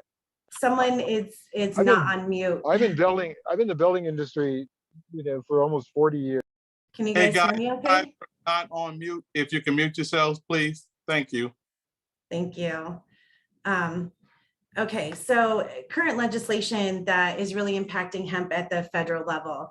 I'm going to go through these pretty quickly, but I'm happy to share my slides. Winona, if anybody wants to see them, the links are live, so you can peruse them at your own will. The Safe Making Act, it's been incredibly frustrating to watch this continually show up in Congress and to make it through the House and then get stalled in Senate. Unfortunately, in spite of a number of memos coming from the banking industry as well as the credit union industry, there is still a lot of problems that affect the hemp industry, primarily when we look at investments or taking loans. For many folks who are trying to start small businesses, they're the ones who are going to be most impacted. When you add that to some of the concerns that we have in the BIPOC community, it's definitely a huge barrier that really does need to be addressed. And I'm hopeful that maybe the 4th time's a charm this year. We'll see what happens. The next thing is the Hemp and Hemp-Derived CBD Consumer Protection Market Stabilization Act of 2021. This was read and it had some great information in it, but it absolutely did not go any further. The Hemp Act of 2021 presented by Wyden was also stalled and hasn't gone any further. And then the one that's been most active both last session and then into this year has been the Cannabis Administration and Opportunity Act. I want to draw your attention to this because it has been used as a platform for some other states that have very significant concerns when they're trying to regulate or at least control cannabinoid production between industrial hemp and marijuana practices. Obviously, this is not relevant for your state as you don't have legalized marijuana, But for states, I'm in Colorado, like ourselves, and also in Oregon, and you can see a lot of the federal legislation came from Oregon. There is real concern over actors that are hiding in plain sight that are intending or putting forth applications and licenses saying that they're growing industrial hemp for cannabinoid production, who are in fact growing marijuana. It's very concerning from the standpoint that the way that we have evolved our testing practices, focusing on Delta-9 THC, has really given us a very broad stroke that doesn't actually give us a lot of control over cannabinoid regulation. So I would caution that this is a concerning bill because it puts cannabinoids under the regulation of alcohol, tobacco, and firearms. So it would not only regulate marijuana, but it would also regulate hemp-producing floral, hemp-producing plants for cannabinoid production. So keep your eye on that. That is going to hurt us because anytime that we find our industry that closely associated with marijuana, it causes confusion and it really distracts from the fact that this is a plant that has been grown on this continent since before colonization and was absolutely one of our tools and resources to feed our people. So the next thing I want to talk about, and this is a very bright slide. I hope that you guys aren't traumatized by all of the color, but really quickly, the goal of sharing this slide with you is to show again that there's a lot of competition when we look at how to get regulatory approval. Even as the states and the federal government are arm wrestling over marijuana approvals and the amount of time that it took for us to go from interim final rules to final rules with USDA as states were putting their own rules in place. This is a slide that shows the difference between a new ingredient definition. This is on the left. This is from the American Association of Feed Control Officials, and then a feed additive petition, which is a Food and Drug Administration approval pathway. Now, these can overlap and interact with each other. However, when we talk about the state's ability to regulate products versus the federal ability to regulate products, what we're seeing right now in the hemp industry is a flood of cannabinoid products for human consumption and for animal consumption that are currently unregulated. What that means is that we don't know what's in the bottle, if there's contaminants in the bottle, or if it even is truth in labeling as far as its cannabinoid or even THC concentrations. So I would argue that this current issue that we're seeing in regulating animal feed is a very good snapshot on the issues that we have at the federal and state levels. And what we can do as really the champions of this crop is to maintain that distinction, that what we are really focused on is finding a way to utilize, as Winona has said, the magic of this plant.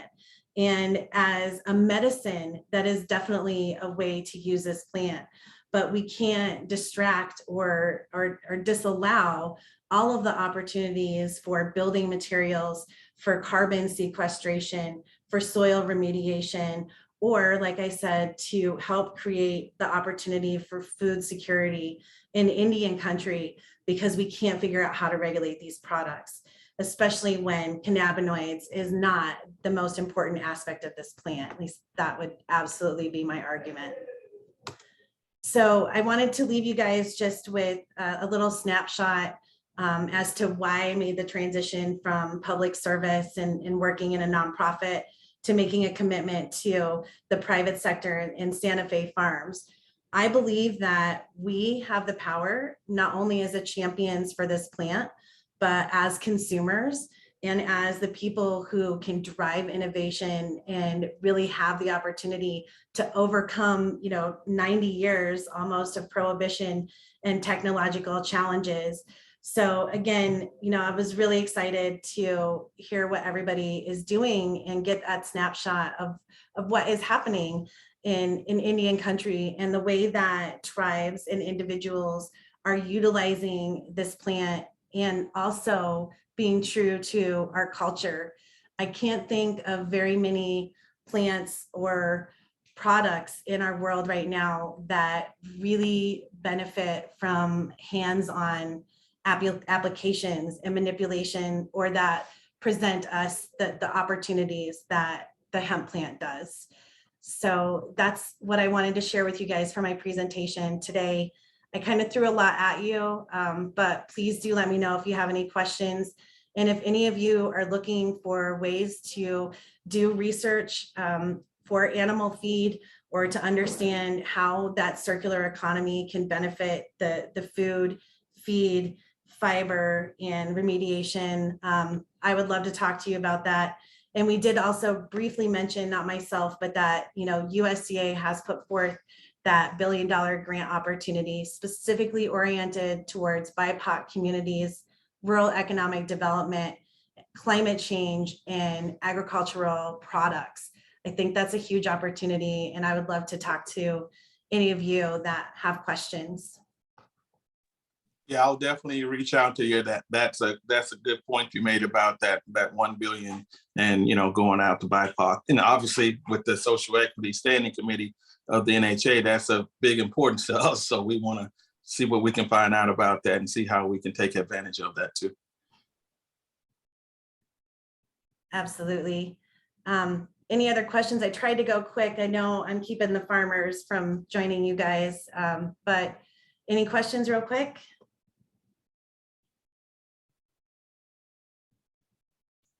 All right, thanks so much, you guys. I'm going to put my email in the chat as well. Don't hesitate to reach out. Thanks for having me, Winona.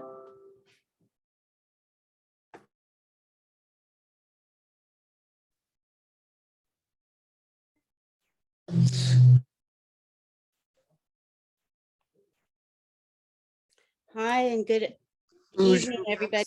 We're getting our next speakers ready. Just give us one moment. I had a question, Winona, if you don't mind me asking the Minnesota gentleman regarding, is he seeing, being that Minnesota has produced a lot of hemp, and according to that report, are they seeing like this biomass just flooding the market, and after they've, you know, done their extraction of CBD, but now this biomass is just sitting around everywhere? Because supposedly that's what other states are having a problem with, that is that when they finish with it, then they don't know what to do with it. So I was just wondering if you guys had that issue. Yeah, Kelvin, that's pretty much the case. And we've had a big surgence of Delta 8 as a result of it, because they're taking all that biomass into CBD and then synthetically producing Delta 8. So that's causing a huge amount of problems. I think there was a market shift this last year, about a year ago, that really a lot of producers are still holding on to their flower. So yeah, that leads me to well, actually it's a good thing. One of the things that we're doing in Santa Fe Farms can definitely attest to this, is that with that problem, because a lot of people, when the hemp bill passed, they all just say, oh, I got land, so let me just go grow hemp, and then I can sell it like cannabis or whatever. And that wasn't the case. So you got all of these people out here with all of this biomass sitting in the fields rotting, or sitting in, you know, storage places or whatnot. But, you know, through some of these more high-tech techniques, like, you know, the pyrolysis and things like that, to turn it into biochar and some of those graphene products and things like that. Are you guys looking to support things like that, which, being that you're seeing a lot of, you know, biomass accumulated in your state? absolutely. I think anything, and Hunter touched on the feed issue. That's another area where a lot of this could be going to. It's so frustrating. I know I'm part of the big mechanized machine of government, so it's easy for me to say, but you know, I think Lisa said it earlier, if they build it and there was the resource here in the state to sell that biomass and make char or other, you know, products, even energy derived things, it would be welcome, but it's hard to get investments because there's so many regulations. And I think a lot of investors are confused and really not sure they want to go down that road yet. It's starting to change, but it's slowly kind of creeping along. But I think you make a good point. Yeah, if I could add really, really quick, you guys, there's been a lot of conversations with NASDA and congressional leadership about modifying the compliance level to a 1% total THC in the Farm Bill. Don't run out and tell everybody Hunter said yet, because I've not seen the language, but that's going to help us to fix it regulatorily from the standpoint that we only regulate Delta 9. And humans are ingenious, and they identified a way to use that biomass in the creation of Delta 8 and get around that regulation. So we're learning as we go, and hopefully we'll get better and better together figuring this out.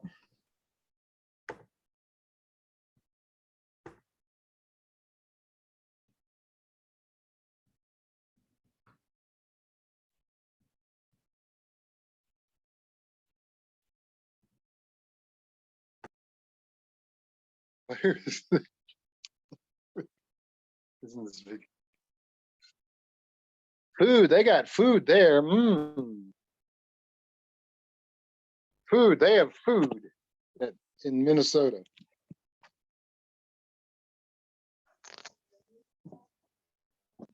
Well, just take the coffee pot and put it in the sink.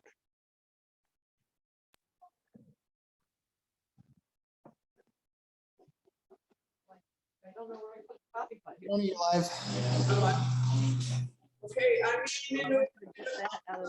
No, I want you to pour it so I can. I have no idea what you're talking I about. want to pour that in there. concert all day virtually, knowing that in the time of COVID, it's good to be kind of like sometimes people still need a little bit more space. And that's was really afraid to come to Minnesota because it was super cold. But you know, today. Go for it. Just go. Just put it in. Just put it in. One. And it's been a beautiful day outside, and here we're having a conference. It's a hybrid, and our class is just joining from all around the world, right? I got a class that's any of you hear anything I said? Some of it. All right, I thought I did pretty good, but anyway, okay. So I just wanted to say I'm happy to have the class join us from all around the world. We have a class that was going, we call it Hemp101, which is like Indigenous Hemp, New Green Revolution. And this is our third class. And we're really, really happy that you're joining us. And here in the 1855 treaty territory right next to Ponsford is our King property. I kind of wanted to bring it in the house, in the shop today, and talk about what we're doing here and what tribal growers are doing and what growers are doing and how stuff happens. And so I'm really happy to have that panel here. And I'm glad that I can have both the Hemp Conference folks that are coming in to Maple Ag the next couple of days. If any of you are around, come join us in person at Maple Ag with a lot of the cool people you've been hearing all day.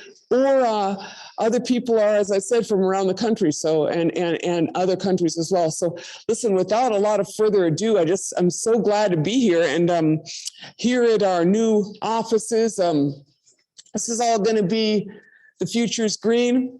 I'm here at the new offices that are going to be for the hemp equipment for the new green revolution and the work that we're doing right here out of Ponsford on the White Earth Reservation in our 1855 treaty territory. So I want to say that I farm and my community farms. And so I actually don't, I just want to give it up to some, these guys that I get to work with have the privilege to really understand a lot of the equipment and growing. And so can you guys come on up here? And this is Darren Clare and Gway Gasco. And they're here with the King. This is their office here, and they're the guys that worked on the hemp. So thank you.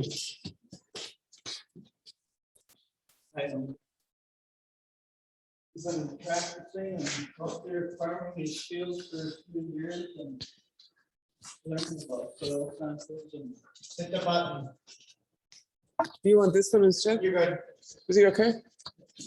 Put it closer to your mouth. This is soft spoken. Where was?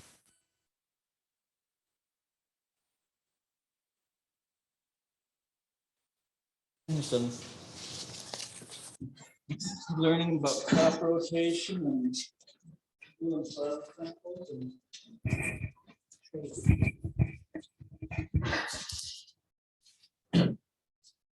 And all sorts of different cool stuff with this hemp.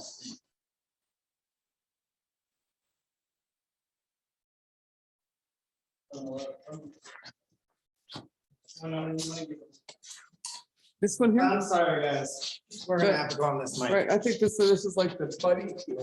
Yeah. You wanna put that on? I'm sorry about that. I'm just at a loss of words here. Just put it up by your mouth, like the bunny chips. Okay, Sure, we can hear okay, where was I?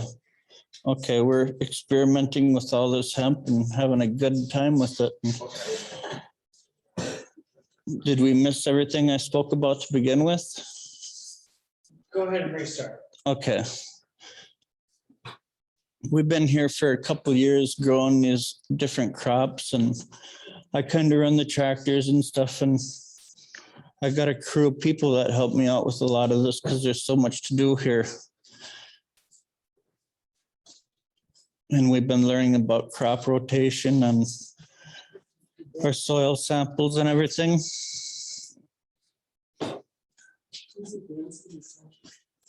And all the different uses that we use it for. Like we got insulation for insulating buildings, hemp rope and fiber material. We even got some clothing that we wear with the hemp material. And I guess we could maybe show you a little, our old fashioned decorticating way. Can you see the slides? Oh, and the seeds. Yeah, you can just talk about what's on the slide here. Okay. This is some of the seeds we got, right? Yeah, we've had a lot of different seeds in different areas. We planted just to see what differences there was. We do like the tall standing stuff because there's other stuff called crow's foot, which is hard to make different things with.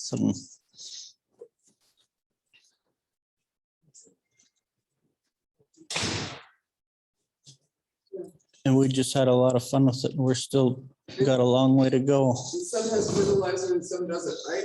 Right, we fertilized some and some we haven't, just for trial and error, and we're still working with it. We're gonna try to collect the seeds so we can go without buying seeds here. We've got a long way to go. But I'm glad we got a team to help us out with this because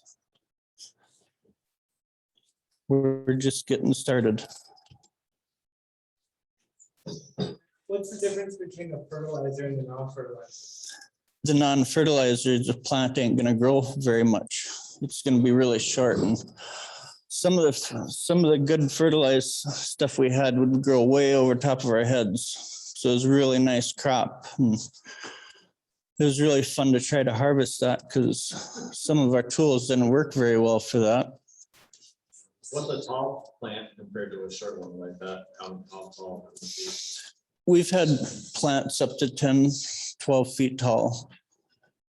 In some areas, we'd have really short plants, and it's just really fun experience. And some of that stuff you can't hardly walk through, it'd be so thick. So, you know, you're getting a lot of material for what ground you cover on some of that.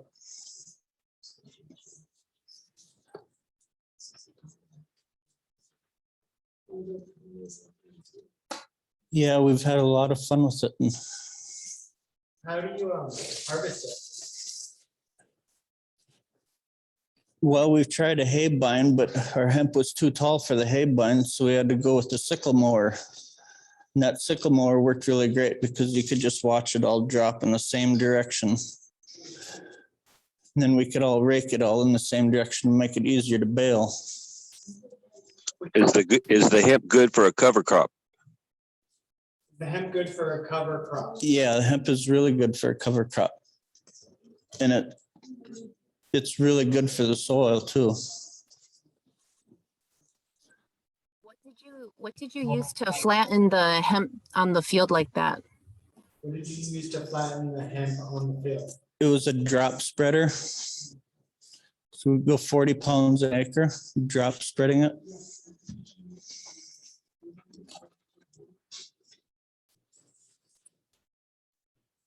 That is some of our decorticated hemp, some of our fibers that we're trying to make different items with. We've made some rope and some, we didn't make the fibers yet, but we've got this insulation from somewhere. This is really awesome insulation that somebody made, but we've insulated a building with that. We've done some hempcrete. Hempcrete's really awesome material too. You use it on your building. It's good insulation. Have you found any pests that are an issue for hemp? Just like the gophers in the field makes a tractor go jumping around.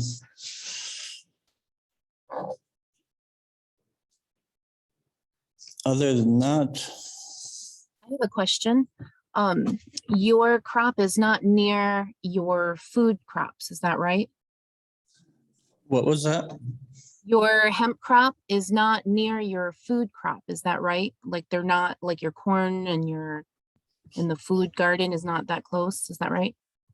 Well, you can use hemp seed and use that as part of a food crop if you really wanted to.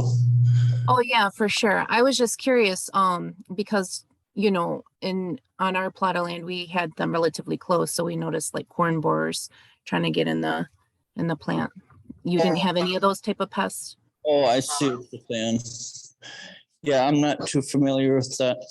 We're still in the learning process here, and What do you think is the hardest part of growing hemp? the hardest part of growing hemp would be the harvesting of the hemp and baling the hemp. We've plugged up the baler many times, and it takes a long time to unclog that baler. And for some of the rakes, it clogs up the rakes. It's just hard on the machinery. Is there any workarounds that you found that works well? Well, we've just been getting better and better at working with it and being more careful on how we cut it and lay it down and rake it. Seems like everything's got to be real organized to make it work right.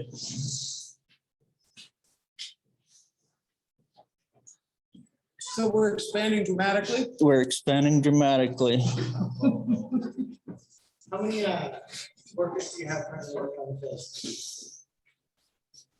Well, we probably have a dozen people scattered here and there because there's some different sophisticated parts that we need help with.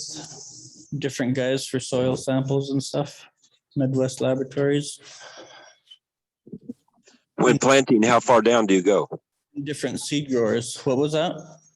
When planting, how far down do you go in the earth? How Half far is the seed? The seed goes about a ½ inch in the dirt, 1/4 inch to ½ inch. What kind of fertilizer you use? Well, the fertilizer is by the soil sample and they mix it in proportion to whatever the soil needs. It's composted poultry manure and a little bit of lime.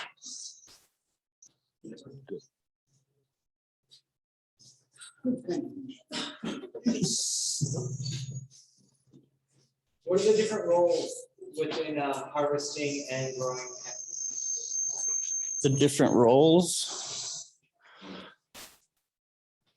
I guess the tilling up the field to preparation to the seeding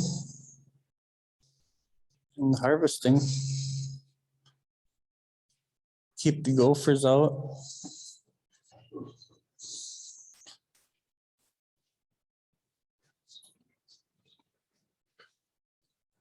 And that's about it for me.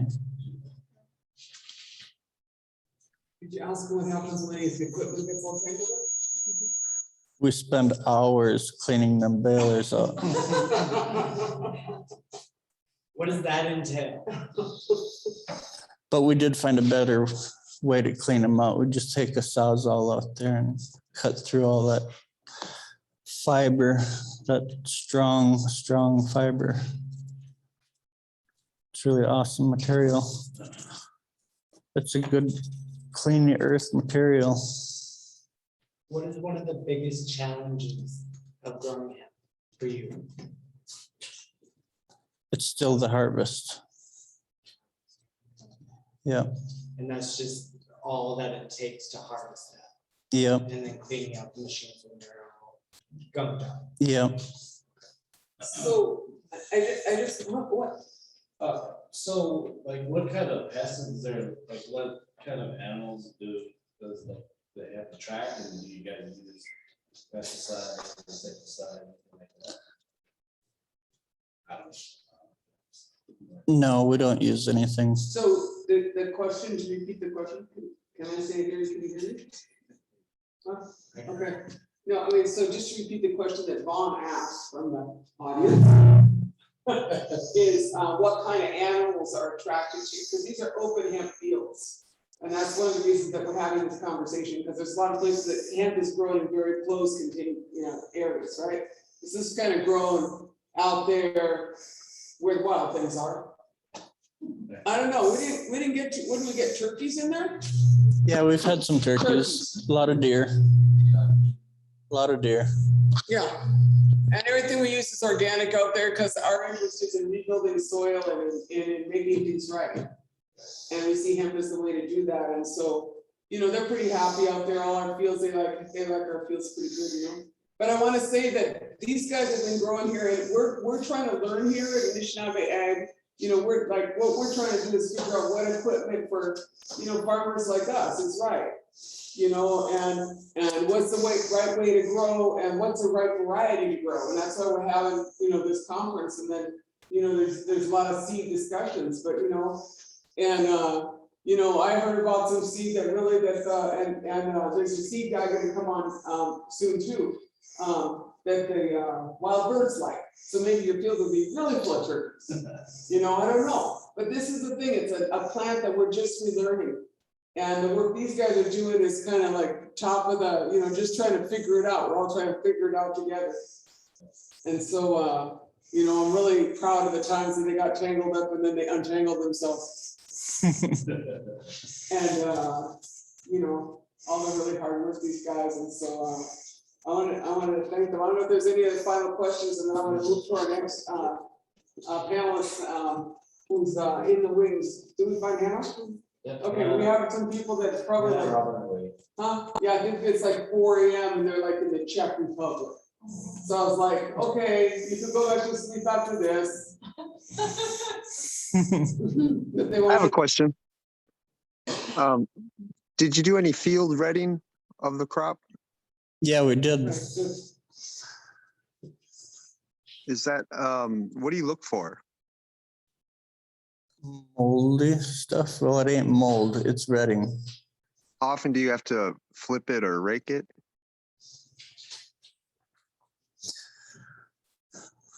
Well, we've tried it in different ways. And the best way was to leave it standing through the frost. That was our best turnout, to leave it standing through the frost. So over the winter? Well, it was a mild winter and we were actually able to get it before the snow got too deep. Okay. One other question, what about weeds? Did you have a problem with weeds and how to kind of beat them to the punch before you get into the field? Well, that's the object of getting enough seeds in there so you can beat the weeds. Once the hemp covers the weeds, they ain't gonna grow so much. Okay.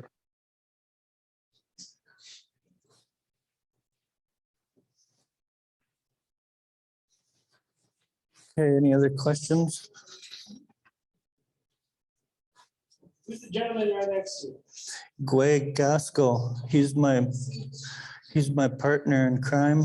You're dying away.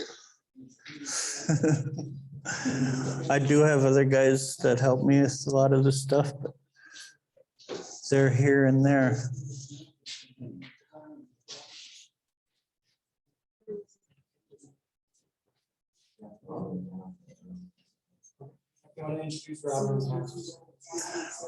Robin and Hannah. Yeah, we are here. We are here. Hi, Hi from Europe. I guess I haven't been introduced. All right. Okay. Yeah, so thanks Winona for like, can I go? Yeah. That was awesome. Thank you. Perfect. Yeah, you're fine to go. Can you hear me? And thank you so much for coming and being on. I know that it is a really very early in the morning for you. And thank you. Thanks for sharing with us about your work and please go ahead from the Czech Republic, Hannah and Robin from someplace cool too. Yeah. So thanks, Winona. Yeah, I will do just like short intro and then I give a floor, Robin. So we are in Czech Republic.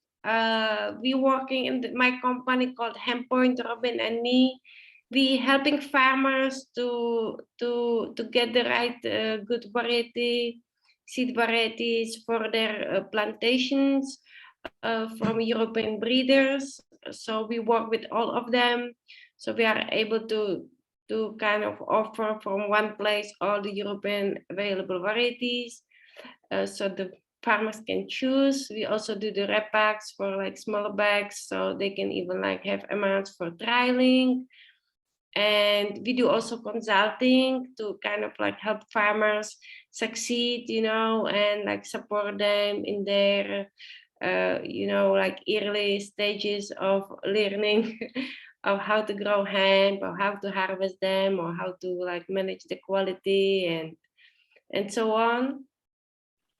And since like this like hemp industry in US like start growing for fiber especially, we decided to establish the company in US to be able to bring the European varieties in US and distribute them from US because COVID very much increased the kind of freight and everything, the lies. So we decided better to distribute them from US. So we have some new partners for that. And I will give a floor so Robin will talk about our company in US as he's American. So he can better, present what we do in US for you guys. Thanks, Hannah.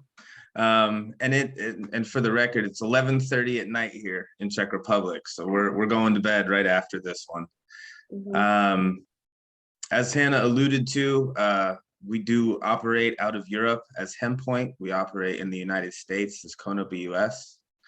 I'm originally from San Diego. I traveled for a couple of years figuring out where hemp was growing on the earth and going and finding it.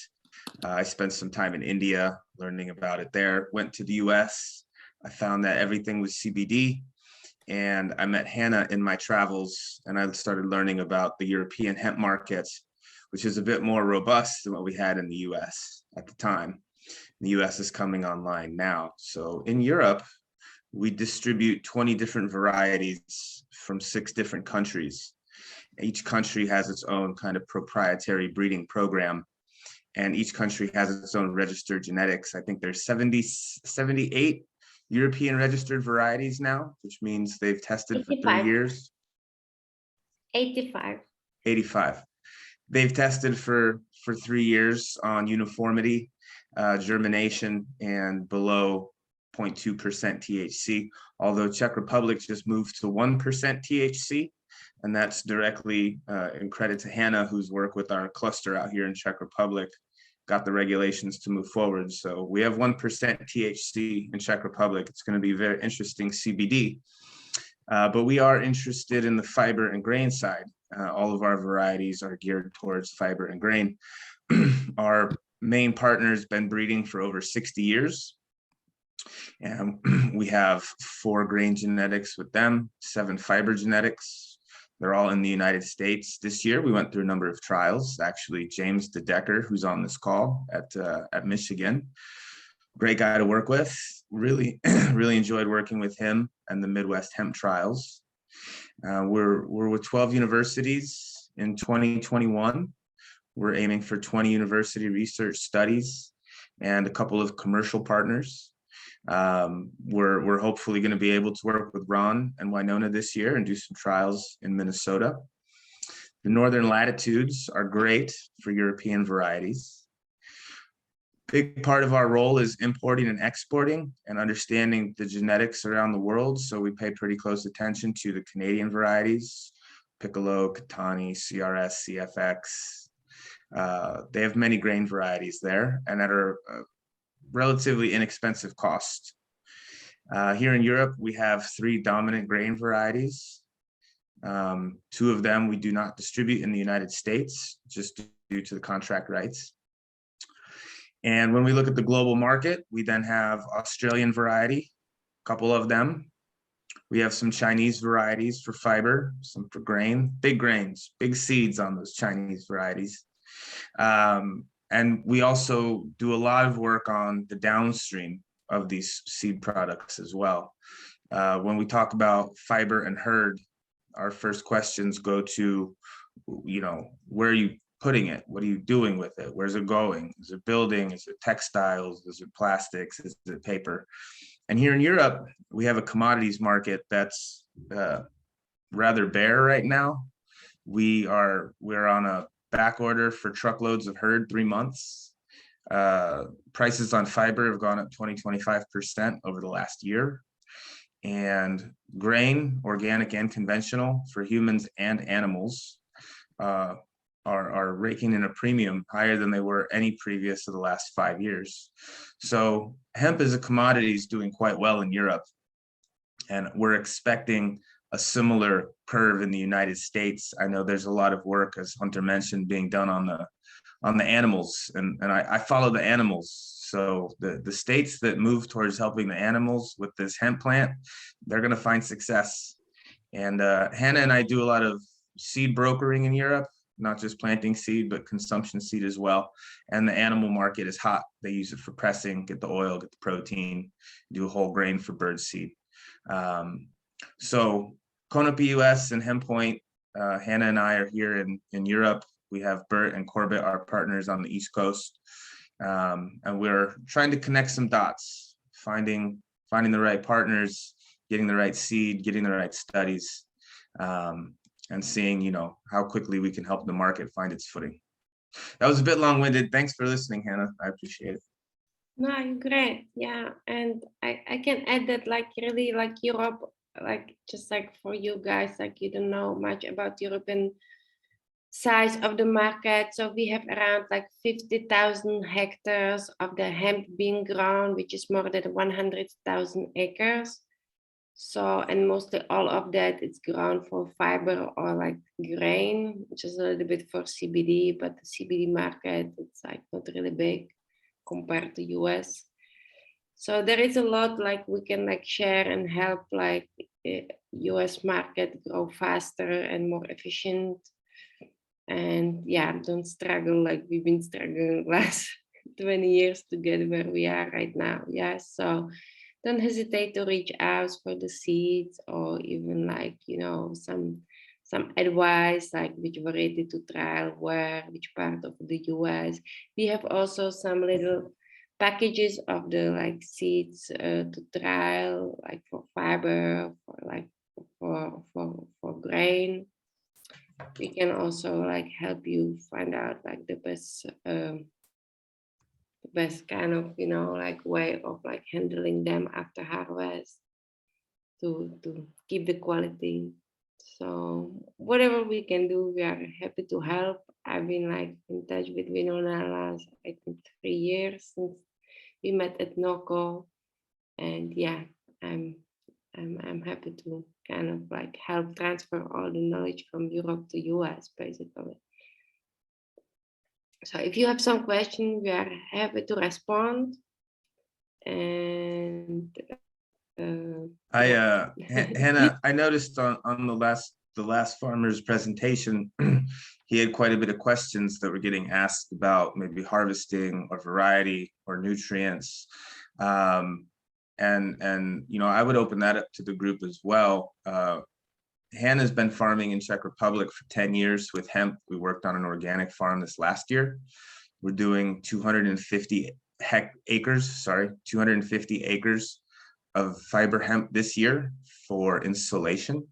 We work a lot with companies that are buying the end products, figuring out how we can make hemp economically successful. So we do quite a bit of farming. We also work with the manufacturing. We work with the decorticator manufacturers to understand their specs, which varieties run through which machines at what rates. And we talk economies of scale. So, you know, if you're doing 2,000 acres, 4,000 acres, 6,000 acres, something like this, what kind of processing is needed? And then on the smaller scale, which you see towards textile applications, much more fine fiber. How do you get there? You know, there's a lot of steps involved to make that very refined fiber. So if anyone has any questions, Hannah's been in hemp for 20 years.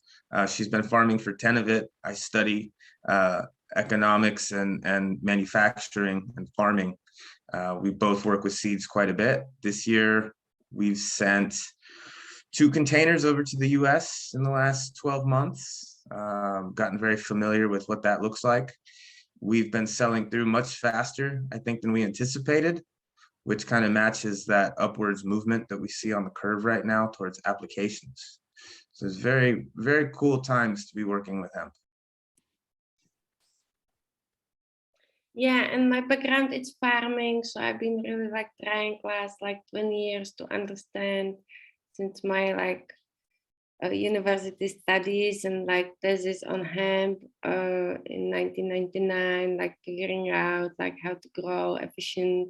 Tomorrow I'm very excited. I'm here in Prague to join the conference about the regenerative farming, and so I will have opportunity to talk to the open-minded farmers like to grow hemp and like put them in this rotation cycle.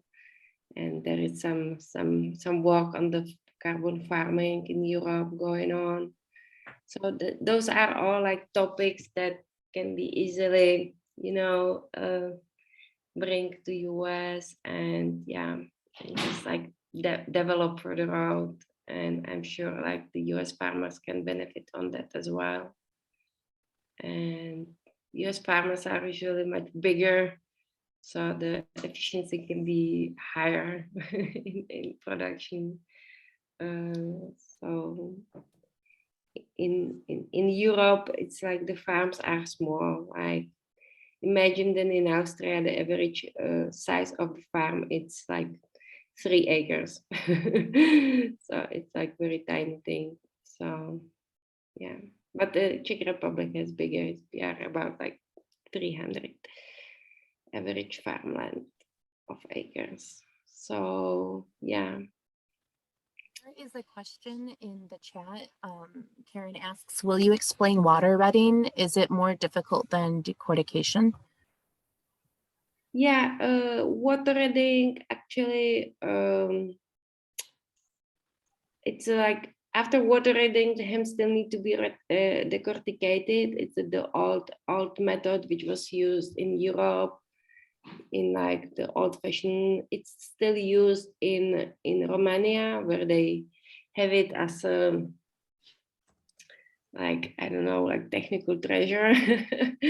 So they still keep doing it. It's basically you put the branches of the hemp straw, which are like put it together in the river or in some like pond and you leave them there like for 2 weeks, and the microbiology in the water start to kind of wash out the glue which holds the fiber on the hard part, and then you have to dry them, and then you process them in the decortication as you do after field threading.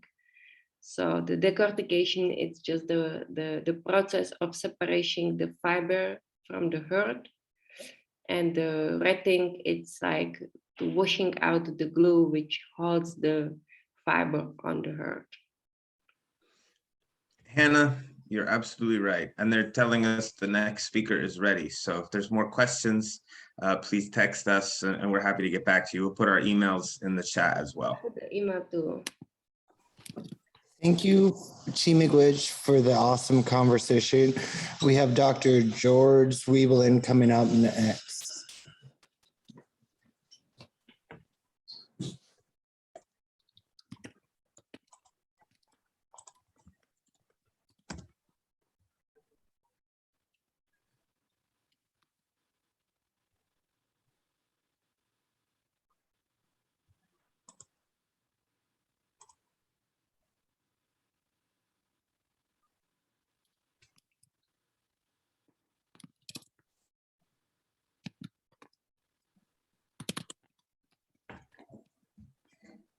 How we doing out there in cyber world? Do you hear me? Loud and clear. And we are going to share the screen. This is so multimedia. It's just cameras and mirrors. It's magic, isn't it? Truly amazing that we can do this, and great to see Czech colleagues online here and folks from all over. This is such a mashup of this Indigenous Hemp conference, the course that folks are tuning into. Where to begin? I know that Winona asked me to speak about seeds and hemp production, but I feel like it's appropriate, at this time for me as the representative of the University of Minnesota to acknowledge where I'm coming from and where I happen to be standing at the moment and how I got here. Hey, baby. And so I'm going to call this presentation Cultivating Hemp, Academic Hemp Research with Indigenous Collaborators, reflections on my first 5 years of doing this work in the company of Indigenous collaborators. And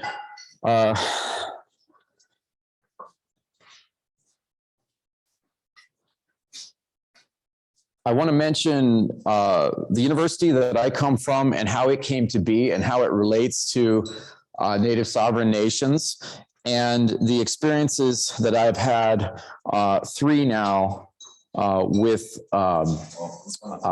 3 projects that relate to this kind of collaboration. So a bit of background on me. I got into working on hemp before it was possible to do so under the Farm Bill.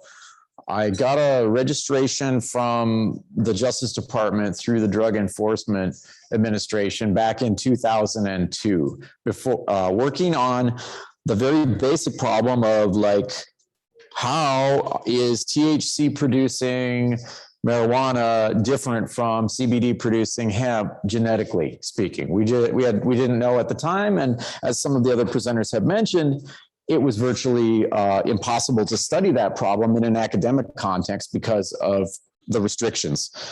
But I managed to get a permit to conduct this work, doing genetics. And many years later, when I had the opportunity of showing my lab to Winona and Don,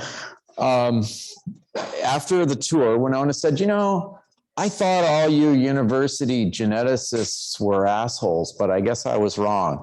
And that's like one of the greatest compliments I think I've ever received in my whole academic career.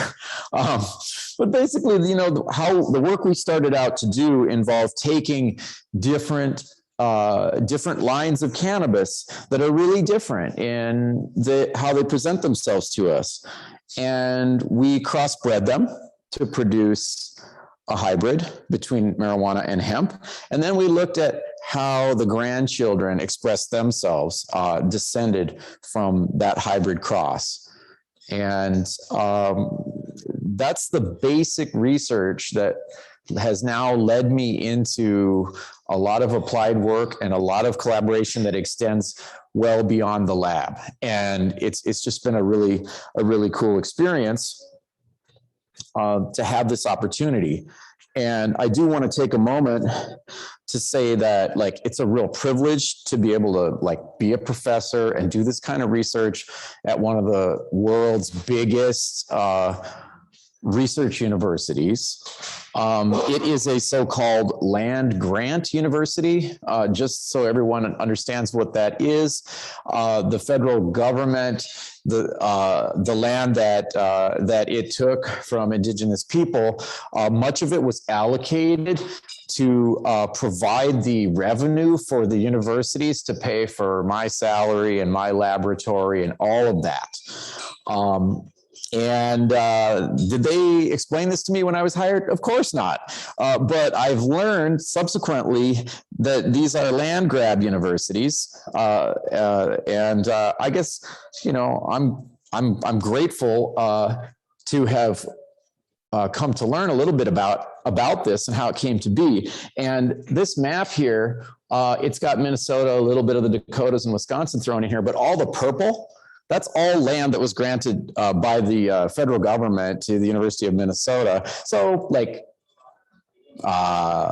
timber leases, water leases, all the revenue from that goes to support this work. So in beginning to collaborate, it's been a really interesting journey, and to learn, in fact, that the university is quite amenable now to entering into kinds of study that are really driven by the communities, the indigenous communities in the state, instead of us parachuting in and doing research.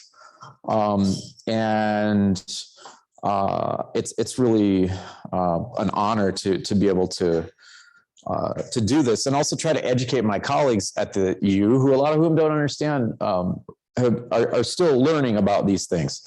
I want to say a couple things for the students out there that are more relevant to the topic of today's course. And I just want to be very clear that hemp for fiber and grain is a tall, big acreage field crop. And that is completely different from drug cannabis.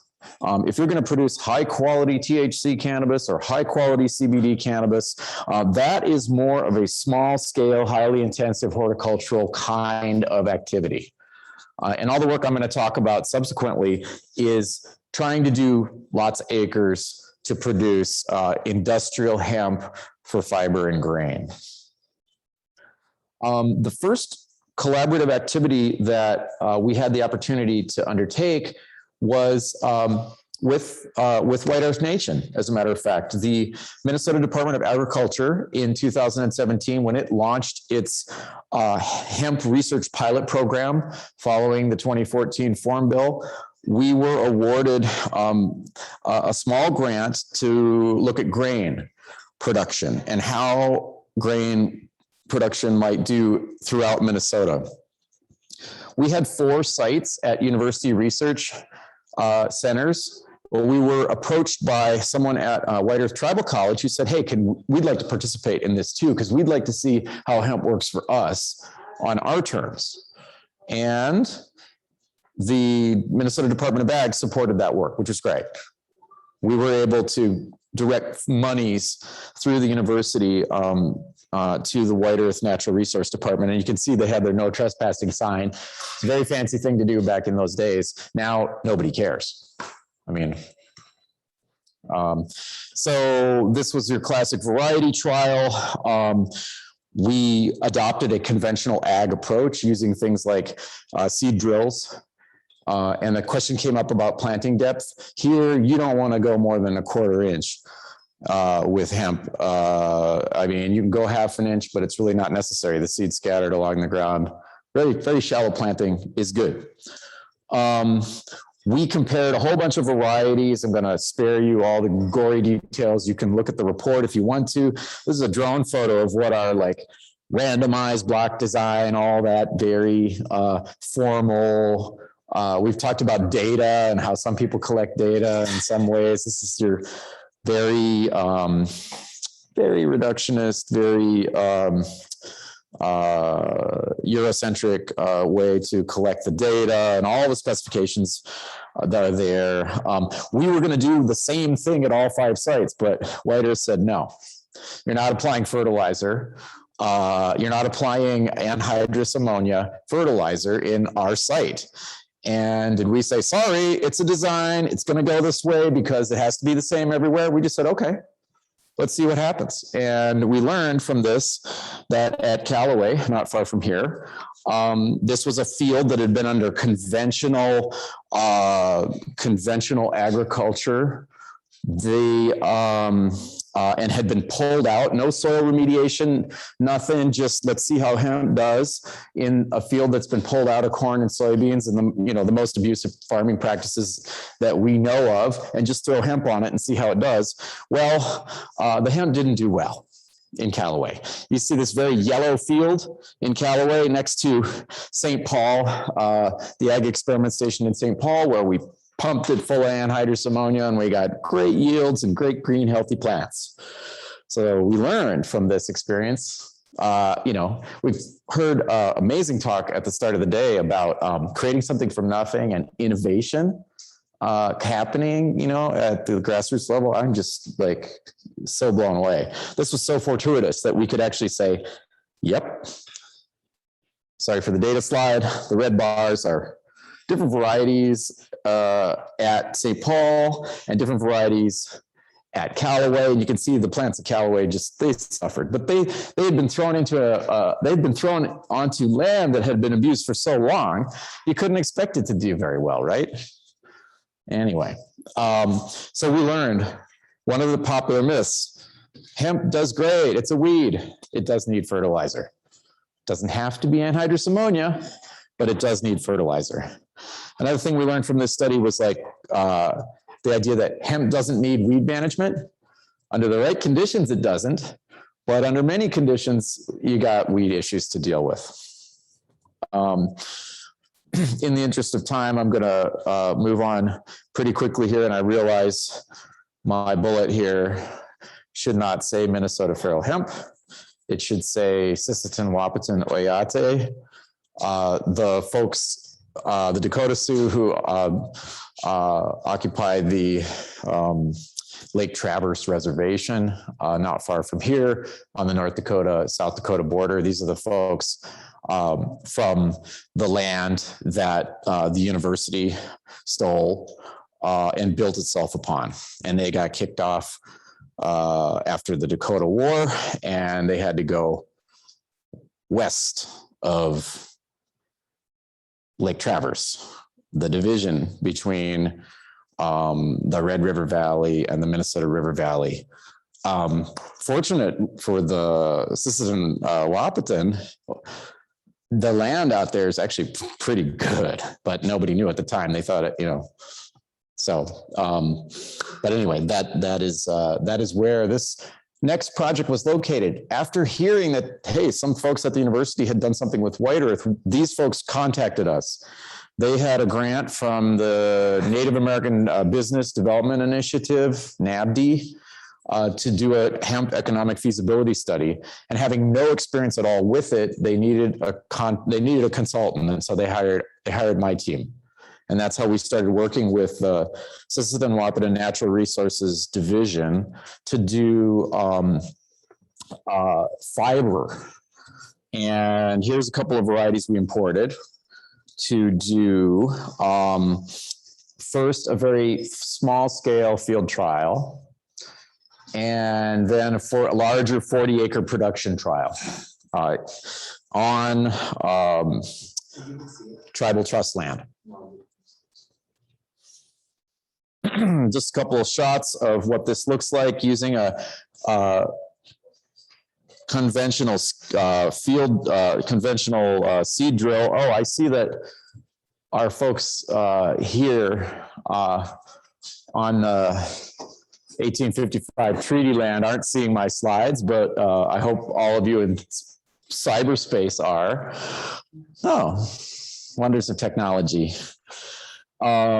Conventional ag is big out there.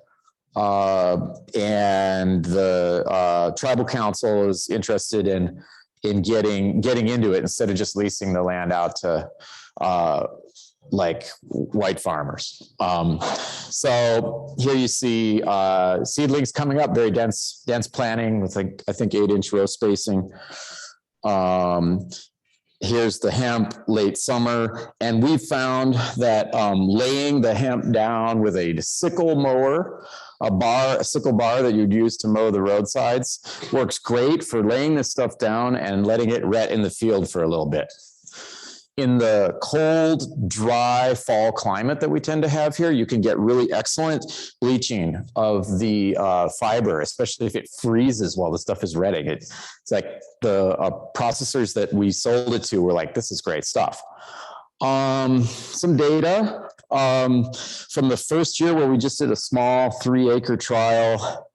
We were looking at basically heights of 80 inches after about 80 days. And not as tall as in Kentucky, but really high quality fiber. It's not always about quantity, quality also matters. And 1.7 tons per acre is just about where you would hope to be. We'd like to be pushing this to 2 tons per acre of the straw, retted dry straw. And here's what it looked like baled. You can see this pale color was just the bleaching that occurred after a series of hard frosts in October and late November, when this stuff was baled just before the snow. And Clement Dabney, who will be presenting tomorrow morning, was just the perfect person to roll these 400-pound bales onto the back of the truck, because he's a very strong man. Another aspect of the project was like what to do with the stuff. We've heard about fiber applications. One application that the Sisters in Wahpeton looked into was taking the bast material, the pithy core, and mixing that with plastic resins to produce a hemp plastic composite. And we had some coffee mugs produced, and we'll have a few of them on display for those who are able to be present in person.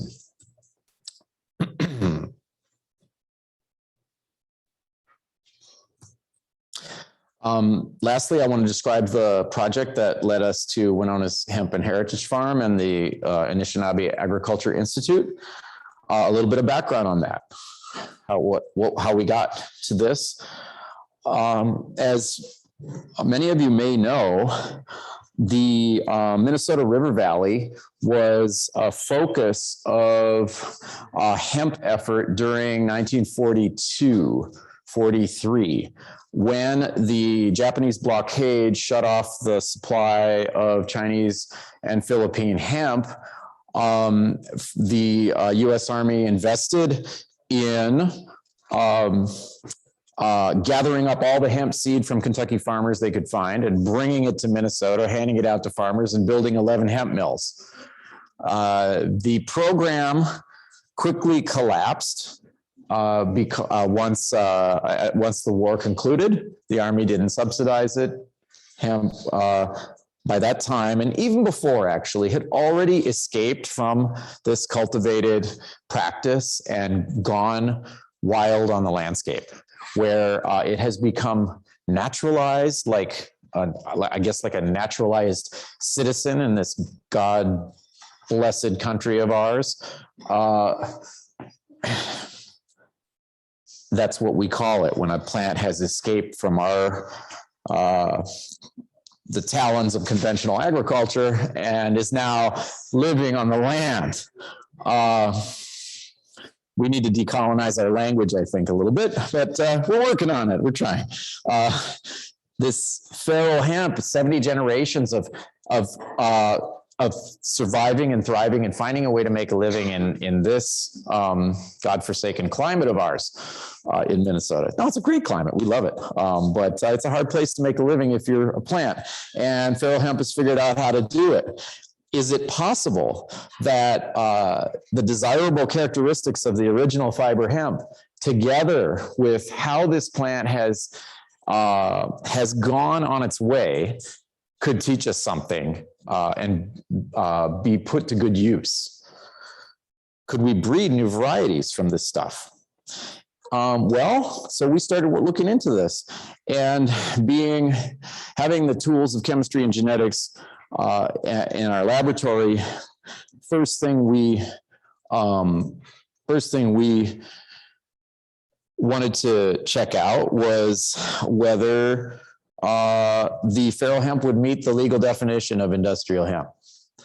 And even though I testified on behalf of all the hemp legislation, and I got up and I went head to head with the police bureau and the head of Minnesota State Narcotics, who were saying, hey, we don't think that this ditchweed is actually hemp. It could be marijuana. How do you know? I was pretty sure it was hemp because everybody's done the experiment. You smoke as much ditchweed as you want. You're not going to get high. And so I was pretty confident, but we hadn't actually done our precise study. Once we did, to my surprise, and this is an acknowledgement that you're not always right about everything, and we were surprised to find that there is a marijuana needle hiding in the feral cannabis haystack. About 90% of the plants that you sample, we've sampled hundreds and hundreds of them, and it's the same in every ditchweed population we've looked at, 90% of them meet the legal definition of industrial hemp, but about 10% don't. Of the 10% that don't, 9% have kind of intermediate levels of THC and CBD. And 1% has enough THC to maybe be about as good as like the really bad weed that I used to be able to get from the ice cream man when I was 13, outside of the junior high school. True story. So this has now led us together with a plant breeder, Professor Tom Michaels, and he's a very traditional plant breeder, the kind of person who goes out, collects seed, grows it up, just uses his breeder's eye to pick what he thinks might do best and kind of go from there. And he's been collecting these feral populations throughout Minnesota and starting to grow them up in our greenhouses and in our fields on campus. And then from there, he's taking this and planting little plots of various places. And one of those plots last summer was at the Anishinaabe Agriculture Institute. And this is our partnership where we're able to, again, support with some of the grant funds, this project in the field here at the Institute. So these experiences, one after the other, it's been an interesting journey to go from the university to White Earth to Lake Traverse, and now here to Winona's's. And I really appreciate and I'm grateful for the invitation to share the first 5 years of that journey with you. Thank you very much. Do we have time for a question or two? We're going to take a question and then we'll see. We don't. I think is Ken our last person? We usually take a little break.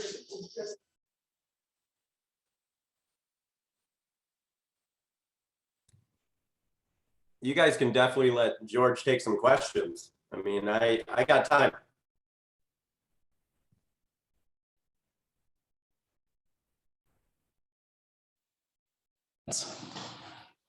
Ken Anderson is ready to start right after you. Great. I will stop my screen sharing and You guys can definitely let Dr. Weedland go on. I mean, I got time. thank you. Hey, Ken. Hey.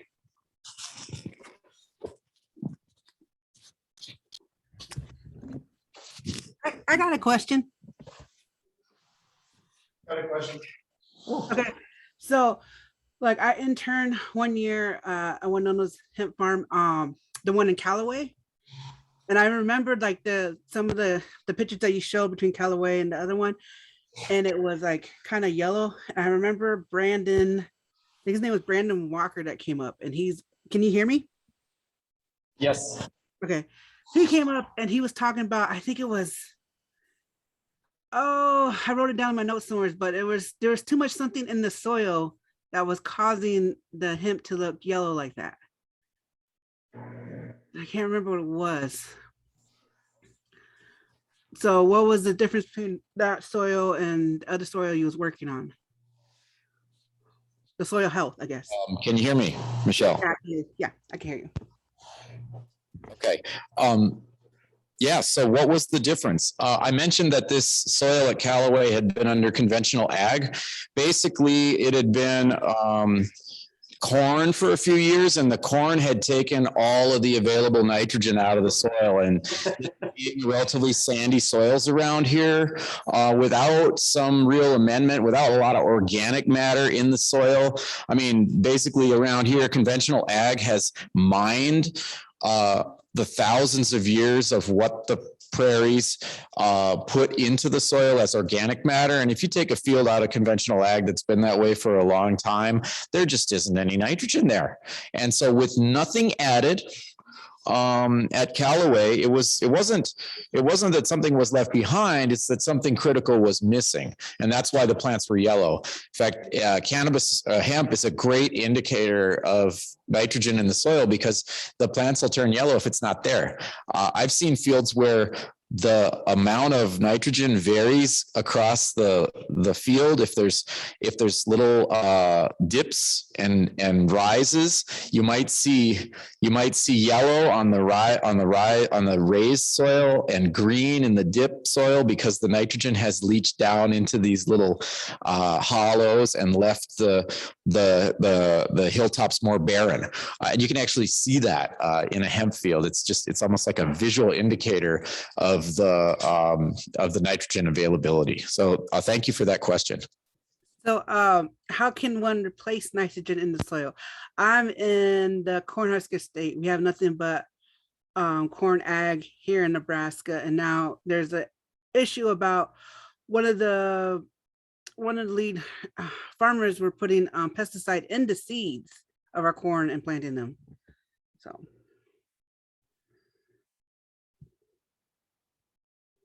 Thank you. Yeah. So I think, you're probably alluding to like BT corn, Bacillus thuringiensis, which is it's bacterial toxin that's been the genes for that have been put into corn and that's out there. How long does it take to for that to work that out of the soil? I don't know. But I can say there are lots of excellent alternatives for organic fertilizer. And I can't really speak to that. It's not my area. But definitely a lot of alternatives. I know that at the Anishinaabe Agriculture Institute, they're using fish guts, manure. We used that on our field, on our trial field. It was great. Worked out great.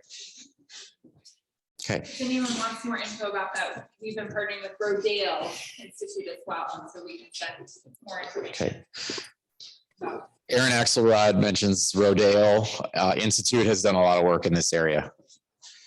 Yeah, and I just want to say, thank George for coming up here and for his really continued work. I think it's really important because the University of Minnesota has really kind of a bad record historically with seeds and people. You know, there's a lot of the new, it's not only the land grant, but it's also the fact that there was, of course, the green revolution that came from Norman Borlaug at the University of Minnesota, who brought us a lot of GMO things like the BT corn and other things that that Sister Michelle was talking about. So I think it's just great that George came here and he's working with Indigenous people on restoring the hemp. Instant translation. Green revolution. And we're happy that the university, that you know, are working, you know, to help make things better from the history, you know. So it's great. Thanks for coming out, man. And it's been really cool. And if anybody gets a chance, I know he's super busy, but he has a really cool office. Like, it's interesting because I went to Jose's office at the fancy new research institute, and they're making all the hemp supercapacitors and stuff. And then I went to George's, and George's looks like the Jetsons put it together or something, huh? It's like all this equipment from the 60s, 50s, 30s, 70s, right? It's more of a museum. Kind of a museum of relics. Yeah. But anyway, it's pretty grassroots. We liked it. So anyway, but I just wanted to thank you again for coming out. And then I know that we had a couple other, we had some other folks coming in, and I think, who is it, Ken? Ken. Yeah, and for those of you who are, you know, in the class still, thanks for hanging in. I hope you're enjoying your class. And I know that there was there was some assignments here, but a lot of the things that they're talking about, you can look to the syllabus and you know, get more information, and there'll be some questions at the end too. So without further ado, I want to say this is Ken from Legacy Hemp, and he's was really inspirational to me, you know, in early in thinking about like scale, you know, because basically I farm small areas with horses and things like that. I hadn't really thought about the scale of the need for seeds, and there's different ways we could address this, but Ken has really been thinking about big things, and he's been working with a lot of equipment, a lot of kinds of seeds, and I found his presentation informative. Now, we actually did print a PDF that was Ken's guide to how to grow, like Ken's guide to how he does industrial hemp farming. And so he's going to be referring a little bit to that. And that is, I think, available. I think for the students that are taking the class, it's available on the Moodle or whatever it's called, where you go get your syllabi and information for your class. But in addition to that, for the rest of you, we'll make it available through the Hemp Conference. But I want to say, you know, without any further ado, that you know, Ken from Legacy Hemp, and has long, we have a long relationship with you know, him. He's got a different path, but we're learning from his path. So anyway, thank you. And can you find him out there, Miigwech? Well, hello, everyone. And can everyone hear me? Yes.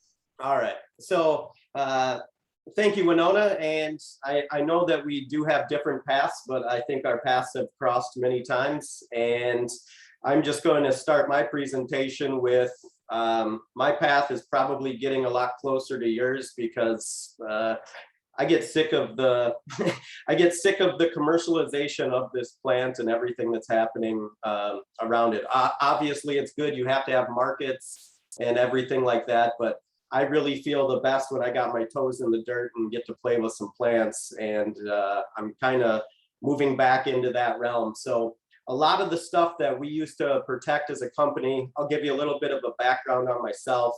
Block the camera. Excuse me? Y'all block the camera. Okay. Can everyone else see me still? Yes, we can see you. You're good. Okay. Okay. Yeah, my name is Ken Anderson. I Googled hemp about a week and a half ago, so I'm pretty knowledgeable. Just joking. 2009 is when I got involved with hemp professionally.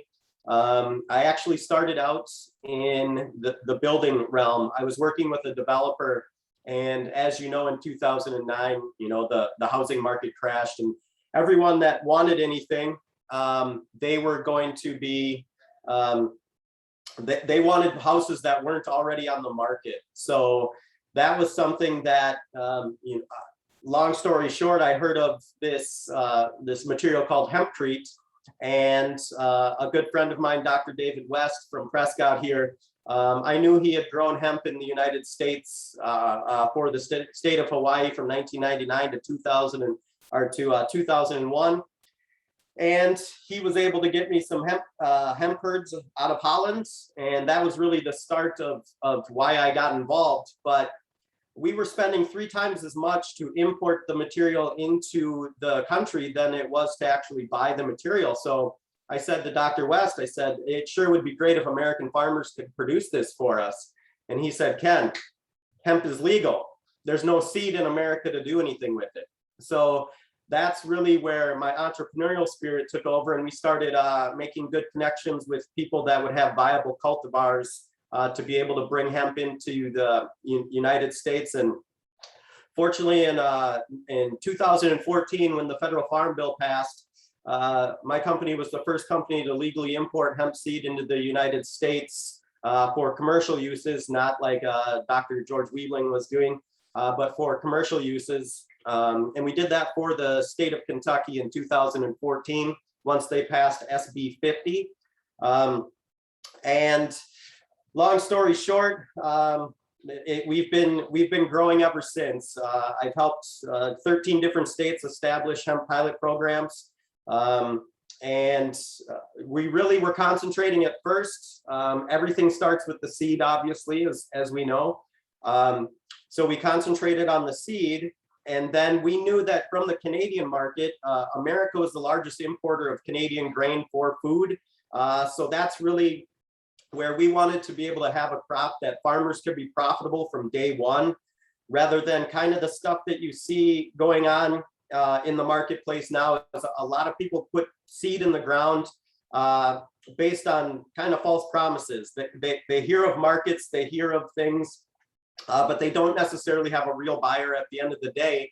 So we watched a lot of farmers get taken advantage of, buying a lot of seed, putting a lot of seed in the ground, even being successful at planting and growing and harvesting, but then there was no buyer at the end of the day. So I still warn of that greatly, to make sure that I like kind of vertical integration, especially dealing with indigenous. I think that is the way to go. I think that the more that you can do full scale, from producing seed to growing plants, having the grain, being able to make products from the grain and the fiber, that's where the most profitability comes. But again, I'm kind of transitioning out of the focus of profitability and back to just making sure that we do the right thing.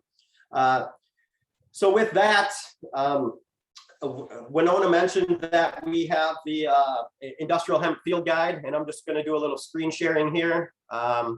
And I'm going to bring up the field guide here.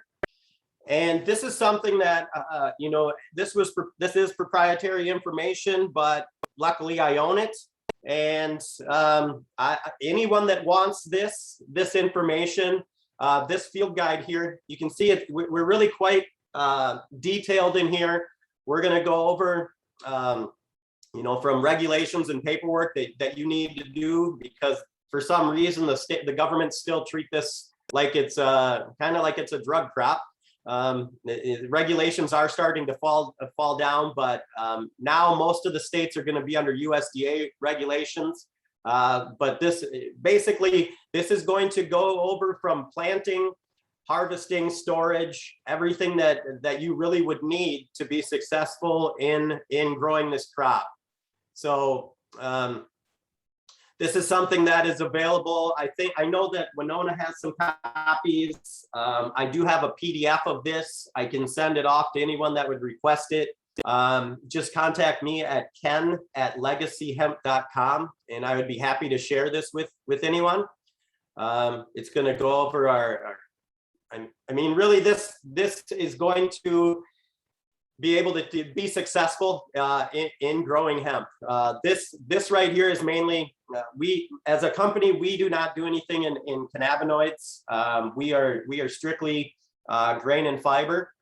So That's really what this production guide is for. As George mentioned earlier, I like to make it a little more simple. I say that hemp is an agriculture crop. If you're going after cannabinoids, it's a horticulture crop. That's kind of how I differentiate them. So this is going to go over all of your fertility, nitrogen, phosphorus, potassium, just different things, your field selection. Really, this is going to, I'm going over this quick just to show you that it is very detailed. You are going to be able to, we give you different row widths and inches, everything, looking for germination, slow growth. This is going to go, it's going to give you a kind of a guide all the way through, basically from the rapid growth, first reproduction stages, from all the way to harvest. So this is really detailed. It's going to, I think it would help anyone that, especially first time growers. One of the things too, if you see here, gray mold in hemp, that we get that issue anytime you have, hemp loves water. It doesn't like wet feet. That's what we like to say. So if you have good drainage in your soil, that is kind of key. So it likes a lot of water, but it doesn't like the roots to continue to stay wet. So if you can get good, good soaking rains, a couple days of sun, good soaking rains, this crop will really surprise you. But I also, listening to George's presentation, I'm glad that reality is starting to become mainstream.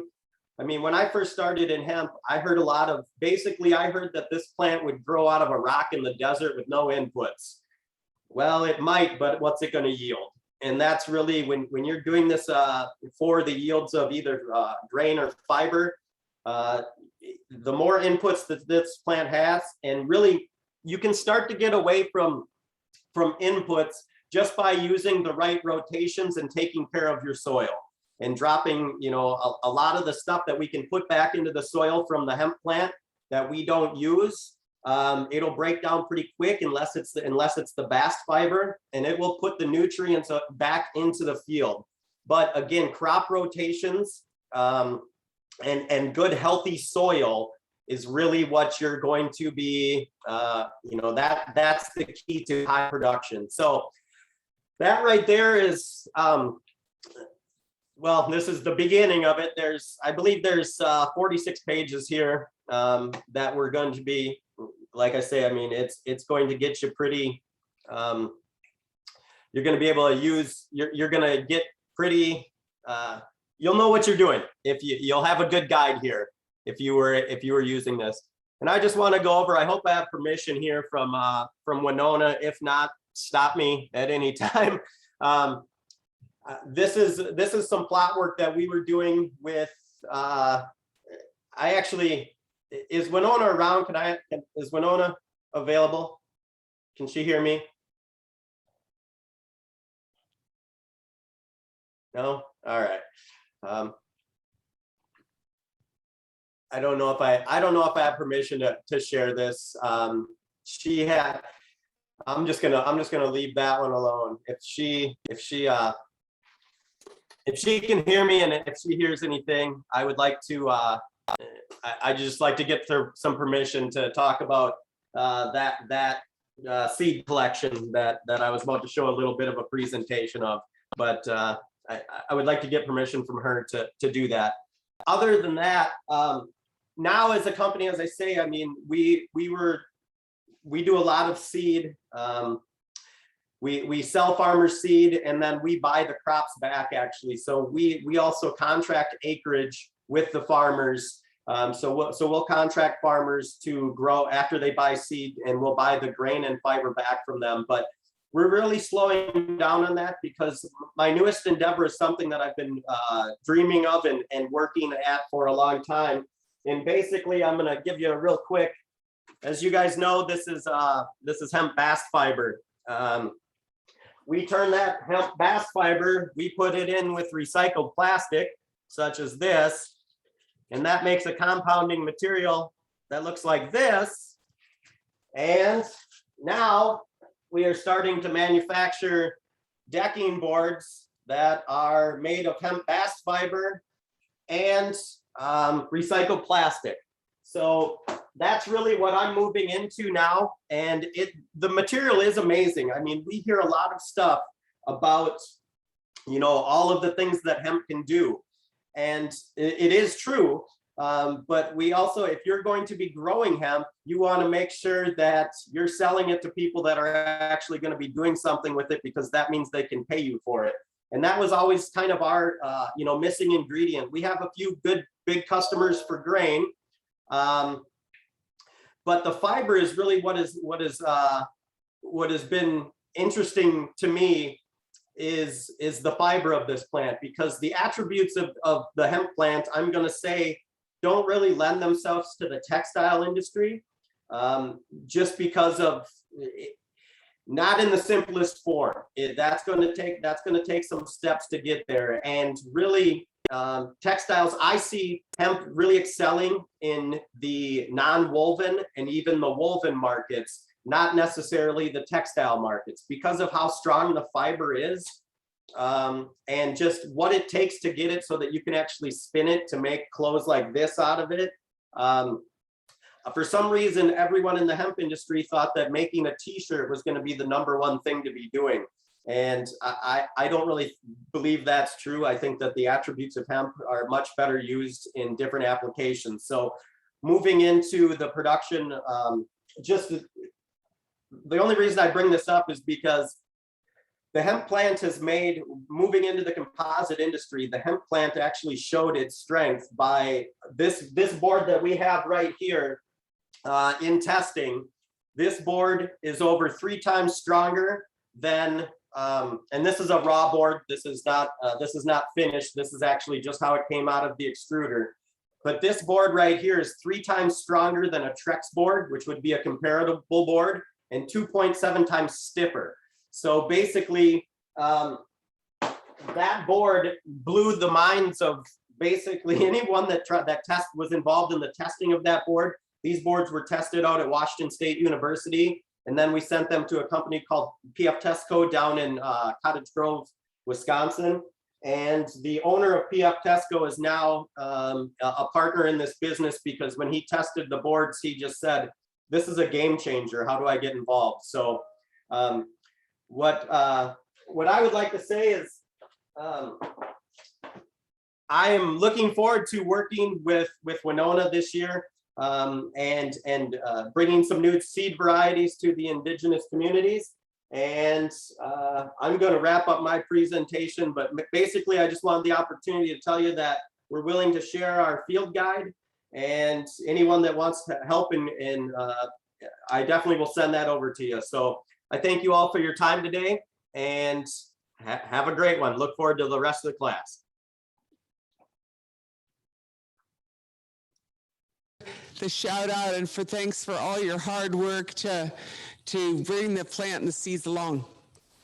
And thanks for working with us. We're really excited, you know, as we learn about the broader scale. How are y'all doing out there in class? You guys doing good? Yep. Oh, wait, I think I got to look like this. Where do I? Thank you. It's my camera crew. It's good. It's good. There There you go. A minute ago, I had an entire camera crew. Go over here. Thank you.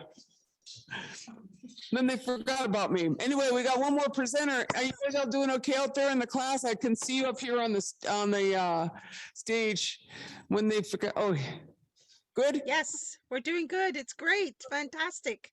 Yeah, thank you. It's really interesting being able to bring together all these people and, you know, to talk about all these. So our next person is also a virtual person. And where are they coming in from?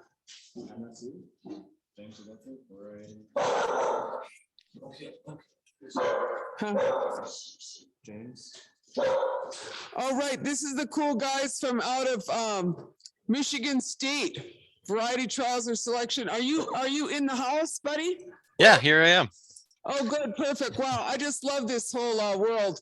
Thank you so much for coming and joining us. And this is our last part of our class. Now, we might go a little over if you guys could hang, because we've had a little bit of a behind today, but please welcome James, and please tell us a little bit about your trials, and then Miigwech.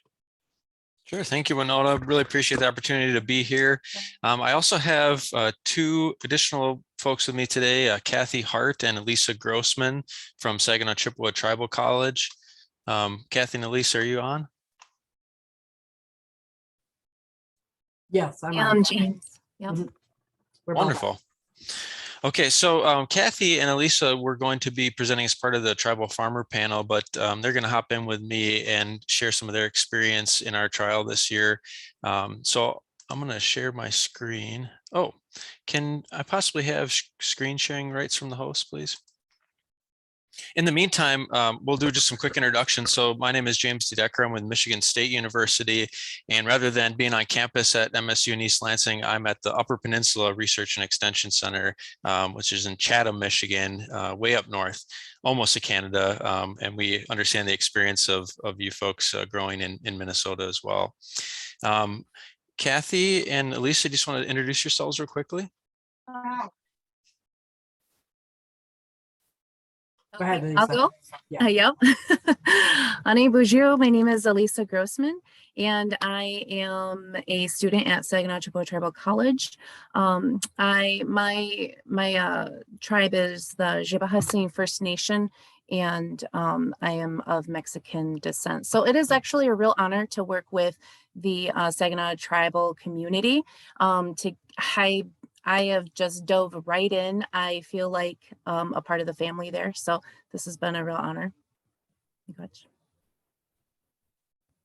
I'm Kathy Hart, Indigenous.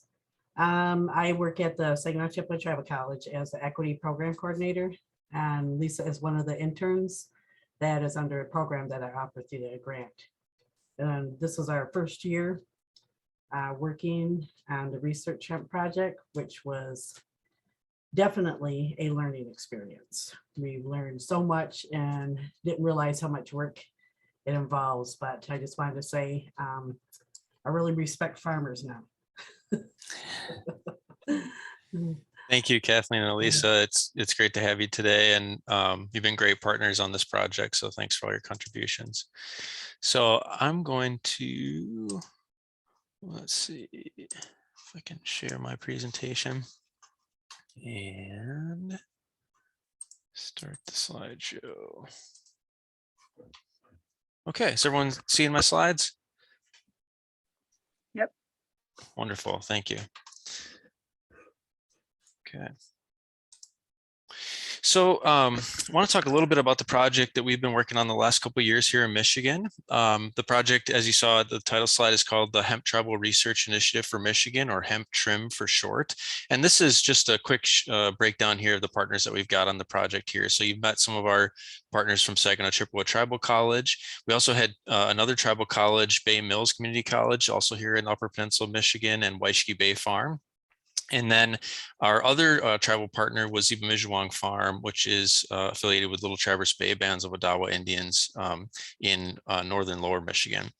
I'm with Michigan State University, and we had Lake Superior State University, also here in Upper Peninsula, that has been handling the lab portion of our project. So they're doing the analysis of all of our flower samples for compliance or just cannabinoid content. Our project had 4 main objectives over the last 2 years. The main one that we've been working on is variety trials for all different kinds of hemp, CBD, grain, and fiber. And that's what we're going to focus on today. We've also been doing pest monitoring to understand what pests, weeds, insects, diseases impact this crop. And looking at weed management specifically as well in a study that we did last summer comparing different weed management systems in grain hemp. And then finally, we're really trying to understand the needs of Native nations in Michigan in terms of hemp and cannabis, what needs they have in terms of information, technical support, but also just how they see this plant figuring into the future of their communities and their economies. So we're really focusing on sharing what we've learned through the research, but also learning from folks around the state in terms of what their needs and priorities might be. These are locations of our different partners and where we've conducted the research, so you can get a sense of kind of the diversity of environments in Michigan. As I said, I'm located up here in the northernmost spot here where you see the Sparty helmet, and then our other partners are distributed throughout the state. And it's nice because for variety testing, it's really given us an opportunity to look at these genetics in some different environments and microclimates, different soils, and so forth. Michigan is fairly diverse in terms of our growing regions. This is kind of the large overview of what we've accomplished in the last couple of years. We've done variety trials for CBD, grain, and fiber, like I mentioned, and you can see the number of site years. So this would be locations by years that we've had across the project, and also the number of cultivars that we've tested in these different categories. A little bit of information too in terms of performance based on THC compliance and CBD and yields for biomass and CBD or grain and fiber in the cases of those particular crops.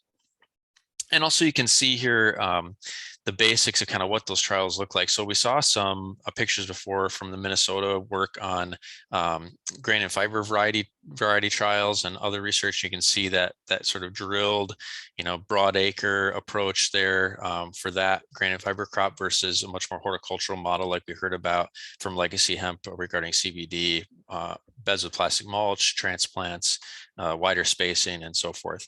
And I do want to put this link into the chat that has all of our reports.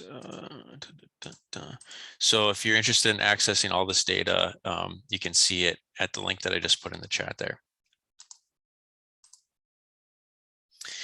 The next couple of slides just kind of show you what the trials look like for grain and fiber versus CBD. So we sort of start at the top left with shortly after the crop is established in small plots, and then we move on to kind of mid-season, the flowering period at the bottom left, and then what harvest looks like. And we've been hand harvesting these small plots for the most part to collect the information that we're after in terms of yield and quality.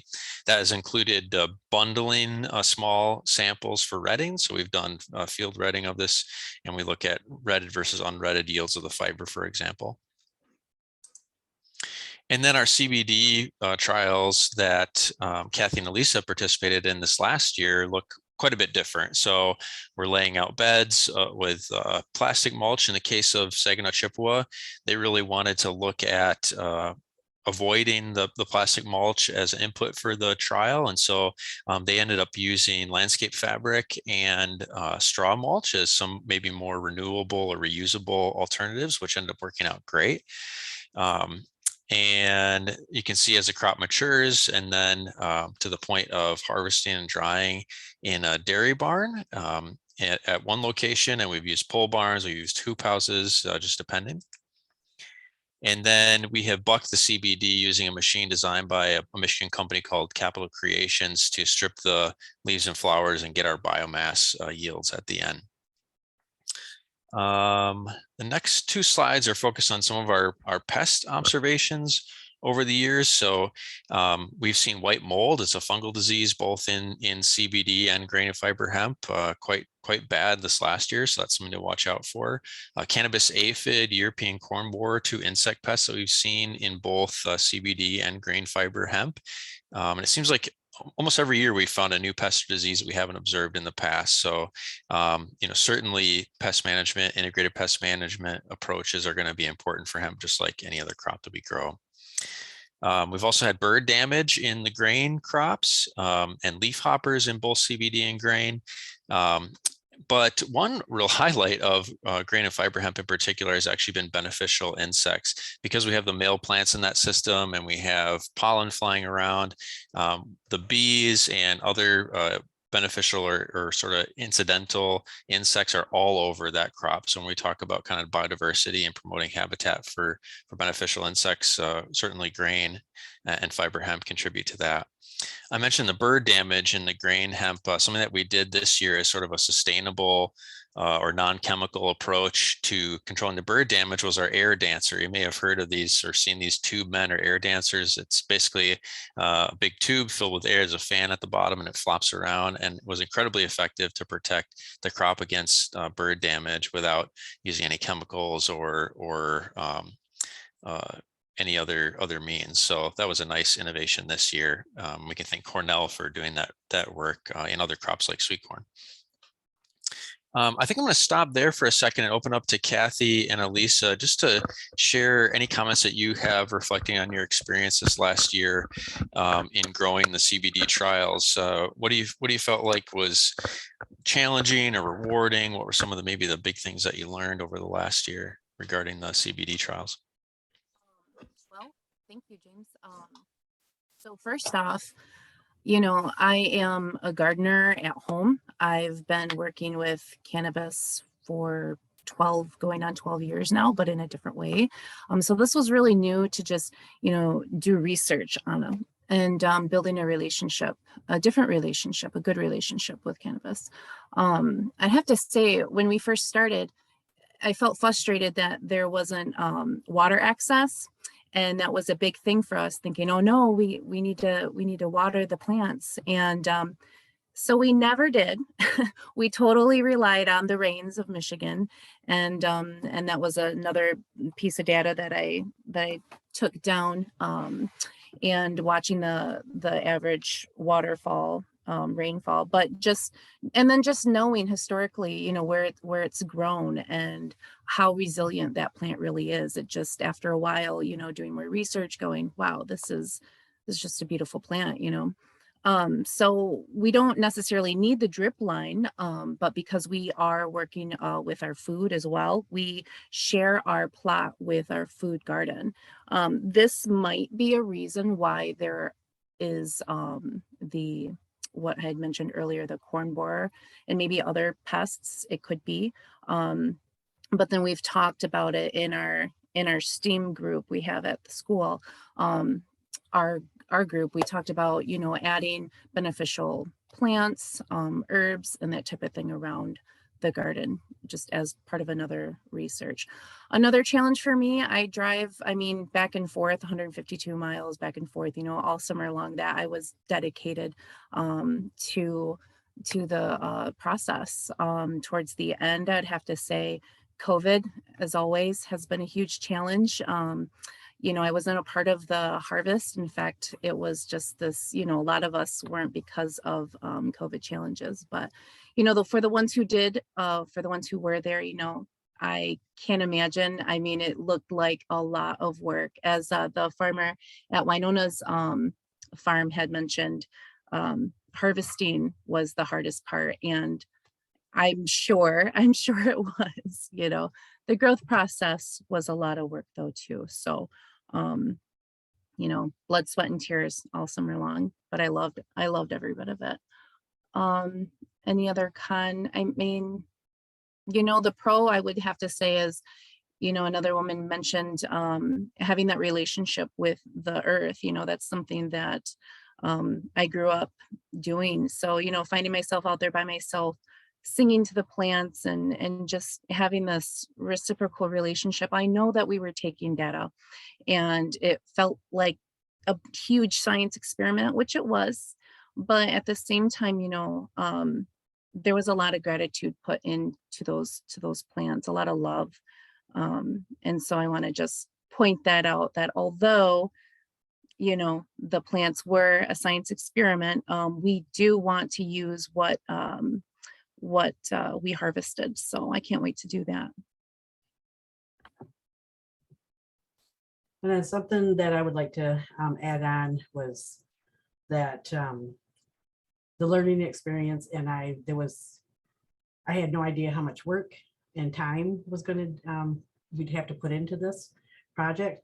But like Elisa had mentioned, the positives was being outside and being able to connect with Mother Earth, you know, and the exercise that we got while we was out there, the excitement watching everything grow, because it was like, this is the first time I've ever grown any cannabis plant whatsoever, and to watch it grow from seed to 6 foot tall and just bushy and beautiful. It was like, oh my God, you know, this is just really exciting. and then and not having the water and only rain is what really, you know, it was like, that was amazing. How nice they turned out. The friendships that we built with the students and staff, you know, doing the project is something that, you know, we can build upon. And I really liked, you know, being able to do that, because so now we're not just, you know, we don't just know each other from, you know, passing by or anything like that. We built a friendship and the family, you know, doing all this stuff, being out there. The challenges was no water. We had no idea what like supplies we were going to need. So we had to, everything was by learning, yeah, step by step by step. But this year we have a better plan. We're going to plan it out a little bit more scheduled and be able to do things maybe a little bit easier. We're going to use like companion planting, where we use like different plants that can possibly for pest, maybe marigolds. You know, we're going to experiment with, you know, different things like that. And then we're also going to use the fiber that we've chopped up from the plants as a mulch for our flower beds. So we're going to do a couple projects, and I'm looking forward to that too. Awesome. Well, thank you so much, Kathy and Elisa, for sharing your experience and for your collaboration over the last year. Just reflecting on your comments there, I really enjoyed the opportunity to get to know all of you as well. And I really enjoyed the conversation about the intersection of our research methods with your priorities and your interests in how we conducted the experiment, how we think about utilizing the end products, and every step along the way, because obviously, you know, there's differences in the way that we would normally approach these things, but the opportunity to develop that relationship and to conduct this work in partnership along the way has been really valuable. So thank you.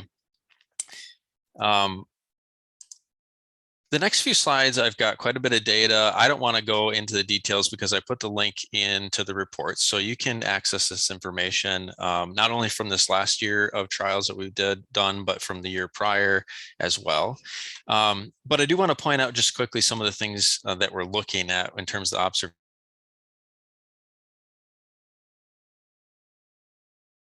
Varieties that we tested last year. A number of these came from the folks at Hemp that you heard from earlier, Hannah and Robin. And we're looking at information in terms of seed size, seeds per pound, what kind of stand we're getting. You know, for fiber, we plant 50 seeds per square foot, and these are the number of plants that actually resulted from that. We have used different management practices. At some locations, we've been using organic practices. At other locations, we've used conventional practices. And one of the things that we witnessed and took ratings on last year was herbicide injury in grain and fiber hemp. So that was an important learning thing for us in terms of how the crop responded to different herbicide products versus mechanical or cultural weed control methods. We're very interested in flower date and maturity dates for the sake of earliness here in the northern growing environment, height, and then of course the yield information here, the fiber yield in this case.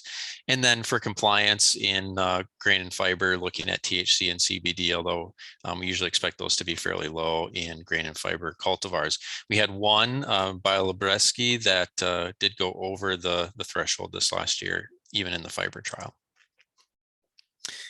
Similar observations that we're making in our grain and fiber trials. So these would be varieties that are either principally bred for grain production, or they may be dual purpose, so you could harvest fiber as well. The main difference in that trial is in production practices. We're planting fewer seeds per square foot, about half the fiber rate. We allow the plant to mature much later into the season for grain versus fiber. But a lot of the same information that we're collecting there. And then I did put in some of the results here from the trial that we had at Saginaw Chippewa Tribal College in Mount Pleasant. So this was a CBD trial, quite a bit different in terms of management and the genetics here. But you can see some of the information that we're collecting in terms, again, of flowering dates and to understand maturity. A lot of the CBD genetics are really not appropriate for northern Michigan and maybe other parts of Michigan as well. They're just too late maturing. And then in this case, the yield information is the whole plant versus the strip biomass after we did that bucking process. Now, something I want to mention, I don't think we've heard yet today, is this idea of CBD or CBG to THC ratio. So as the CBD crops mature, you're going to have an accumulation of cannabinoids, namely in this case, CBD and THC. And so harvest date is really critical for regulatory compliance.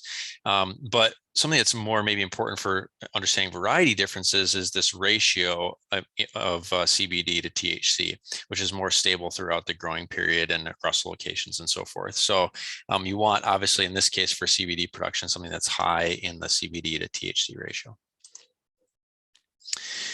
So just in terms of grain and fiber takeaways, most of them were THC compliant. I've got some information here on some of the higher yielding and earlier maturing varieties that we saw. And certainly take a look at those reports, reach out if you have questions. My contact information is on the first slide here, and I can put it in the chat as well. Oh, I also want to mention an external collaboration that we have with some other universities in the Midwest is the Midwestern Hemp Database. This has been a tool to aggregate the information that we're collecting in our university trials and information submitted directly from growers into one interactive data visualization tool that anybody can access to understand what's going on. In this case, with cannabinoid hemp, we're working on developing a database for the grain and fiber hemp as well. But I would encourage everybody to check out the Midwestern Hemp Database. You can just Google Midwestern Hemp Database, or I can throw the link in there and take a look at the information that's been collected. I would say it's becoming one of the most powerful tools for really understanding the cannabinoid hemp variety differences, just because of the amount of observations that are in there. So I'll wrap up with thanking many of our partners on this project here. I won't list everybody off, but we've had a lot of folks contribute to this work over the last couple of years. And thank you for the time today. Kathy and Elisa, if you've got anything else to say in closing, please do. Yeah, Connie in the chat asked what caused it to go over. I'm assuming she was talking about the THC and was it the soil pH? In fact, I want to say something about the soil. I was taking data with that as well, and I noticed like an average of 6.0 and between 6.0 to 7.0 as far as the pH level goes for the different groups. So James, if you want to. Yeah, so regarding cannabinoid content and the propensity of a particular variety to go over on THC, I think there's a couple of things there. First off is genetics. We saw the information from Minnesota, and the parents that are crossed to make these varieties of CBD hemp, and the resulting genetic makeup of those varieties is the main determinant of cannabinoid production and THC content. So that's number one, is what variety we're talking about. Secondarily, there are other things involved. Environmental parameters can play a role. I think there's a lot to be learned from the limited research that I've seen in terms of influence of things like soil fertility or pH, like Elisa mentioned, or moisture, drought, or excessive moisture, things like that. There's a lot to be learned in that regard, but it has some effect, not as much as genetics, but some effect. The other major thing for cannabinoid hemp, or marijuana for that matter, is harvest date. So from the period of flowering, when flowering initiates, in the first like 2 to 3 weeks, you get this massive uptick in cannabinoid production, and then it tends to increase from there quite a bit, as you go through weeks 4, 5, 6, 7 of flowering. So the earlier harvest, the lower the levels are going to be. And that's why, for compliance sake, it's important to take your samples at the right time and time your harvest appropriately. So that is another huge factor, is just maturity of the plant. And then finally, I'll say how you sample, how those samples are handled and analyzed is also a massive factor. So following the guidelines from your regulatory agencies is important, but understanding how your approach to sampling and sample handling and analysis at the lab that you choose, if you have a choice in your state, is going to be another major factor. Any other questions or anything we can? Oh, seed suppliers. So if you go to our CBD trial reports, you'll see, or our grain and fiber for that matter, you'll see the seed suppliers listed in those reports. So you can check out all of the suppliers of the various genetics. What we do for the trials, just so people know, is we put out an open call. So any seed company that wants to participate can send us seed and participate in the trials that way. And if folks are interested in contributing varieties to our trials in the future, certainly contact us and let us know. Let's see. Is it best to buy seed in your geographical area? Yeah, good question. So rather than saying like, I'm in Michigan, I need to buy seed from Michigan. And in the case of hemp or cannabis more generally, I would be looking at locations with similar environmental conditions. And for cannabis, photosensitive cannabis in particular, so not autoflower or day neutral stuff, the main thing is latitude. So the reason why, like, we've worked with Hemp Point and we've had some success with European fiber genetics is because we know when you draw that latitude line across the globe, pretty different place than in the Czech Republic or where some of these varieties are coming from, but latitude wise similar enough. And that's because of the way that cannabis responds to photoperiod or day length or night length, more accurately, to trigger flowering. So if I have a variety that's from a widely different latitude, it's probably gonna not mature on the timeline that I'm expecting. So that's probably the biggest thing. And then beyond that, you know, local adaptation to local conditions could be important as well. I think I probably better stop there just because I know we're running late. So thank you, everybody. Thanks again, Kathy and Elisa, for joining us. Really appreciate the opportunity and happy to answer any questions offline. Yes, thank you for having us.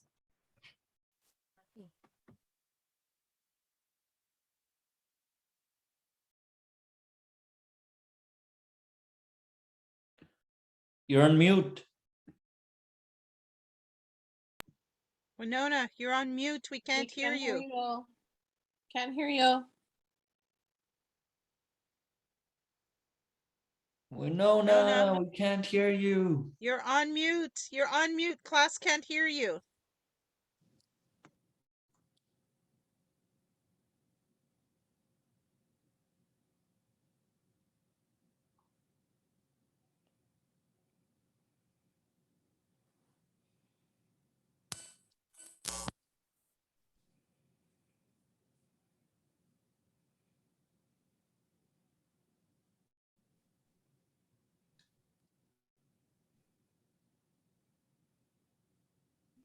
We can't hear you. ¿Qué you doing, huh?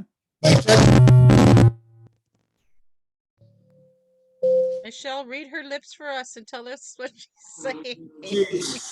There you go. I'm sorry about that. Okay, can you hear me now, my people? Yes, we can hear you. Finally. Yes. Oh, thank you all so much for coming out tonight and today. Some of you came out for the whole day. I've been here. It's been a very hemp-filled day, but this is the pre-party to the new green revolution. I was just kind of thinking about that. It's early in the spring, and so I felt really fortunate to today's class have people talk about seeds, because now is the time to come up with your seeds and to think about these things and to think about, you know, whether it is latitude or the soils or how much the love it needs and how much nitrogen it needs and where you could get seeds. And so we have a lot of resources we attach to our class in the materials, and a lot of the people have shared in the chat their additional materials as well. And so I think we've captured the chat. Is that right, Lucille? Yes, our team has captured the chat, and so we'll put those resources in our Moodle. I think that's what it's called, Moodle. a special place in the world that you can find those things. And, you know, for those who just joined today, this is our third class that we just finished for our Hemp 101, Indigenous Hemp 101, the new green revolution. And we're just happy that y'all came, and it was live here from our new land here at King, where we're going to grow a lot of hemp for many things. And so it's really honored to have everybody come here. And now I'm just gonna thank you all, and we'll see you next week on Tuesday for class again. And for my really awesome staff, who some of you saw were here, you did not see, but they're behind the scenes. Jason, do you want to give a wave or anything? No, here's our team in the house. There's Jason. Woohoo! Great job, great job. In the house. This is your tech team behind the scenes. Then Lucille, totally in the house. Thank you all for coming out. We're gonna have a lot of our shows here. And oh my God, River, how am I gonna get you? River. Okay. Right. And then wait, and where's B? We have a very high, this is the team from, this is the water protector team here, and then Carrie Pickett. And she is also in the house, and she's documenting this. So she had 3 cameras here today. We never did quite anything this elaborate, but we're really fortunate that we could share our story a little bit. And it's a big day, but my team, there's some of them, like my friend Jason here, he wants to go out for a little horse ride. And so we're going to let him go, because we want a good world where you can talk about hemp and seeds, and then you can go for a horse ride. That's us here. Miigwech, thanks for joining us, and we'll see you next week. And study up at home. And ask us questions as needed. Miigwech. Oh, miigwech. Pamapi.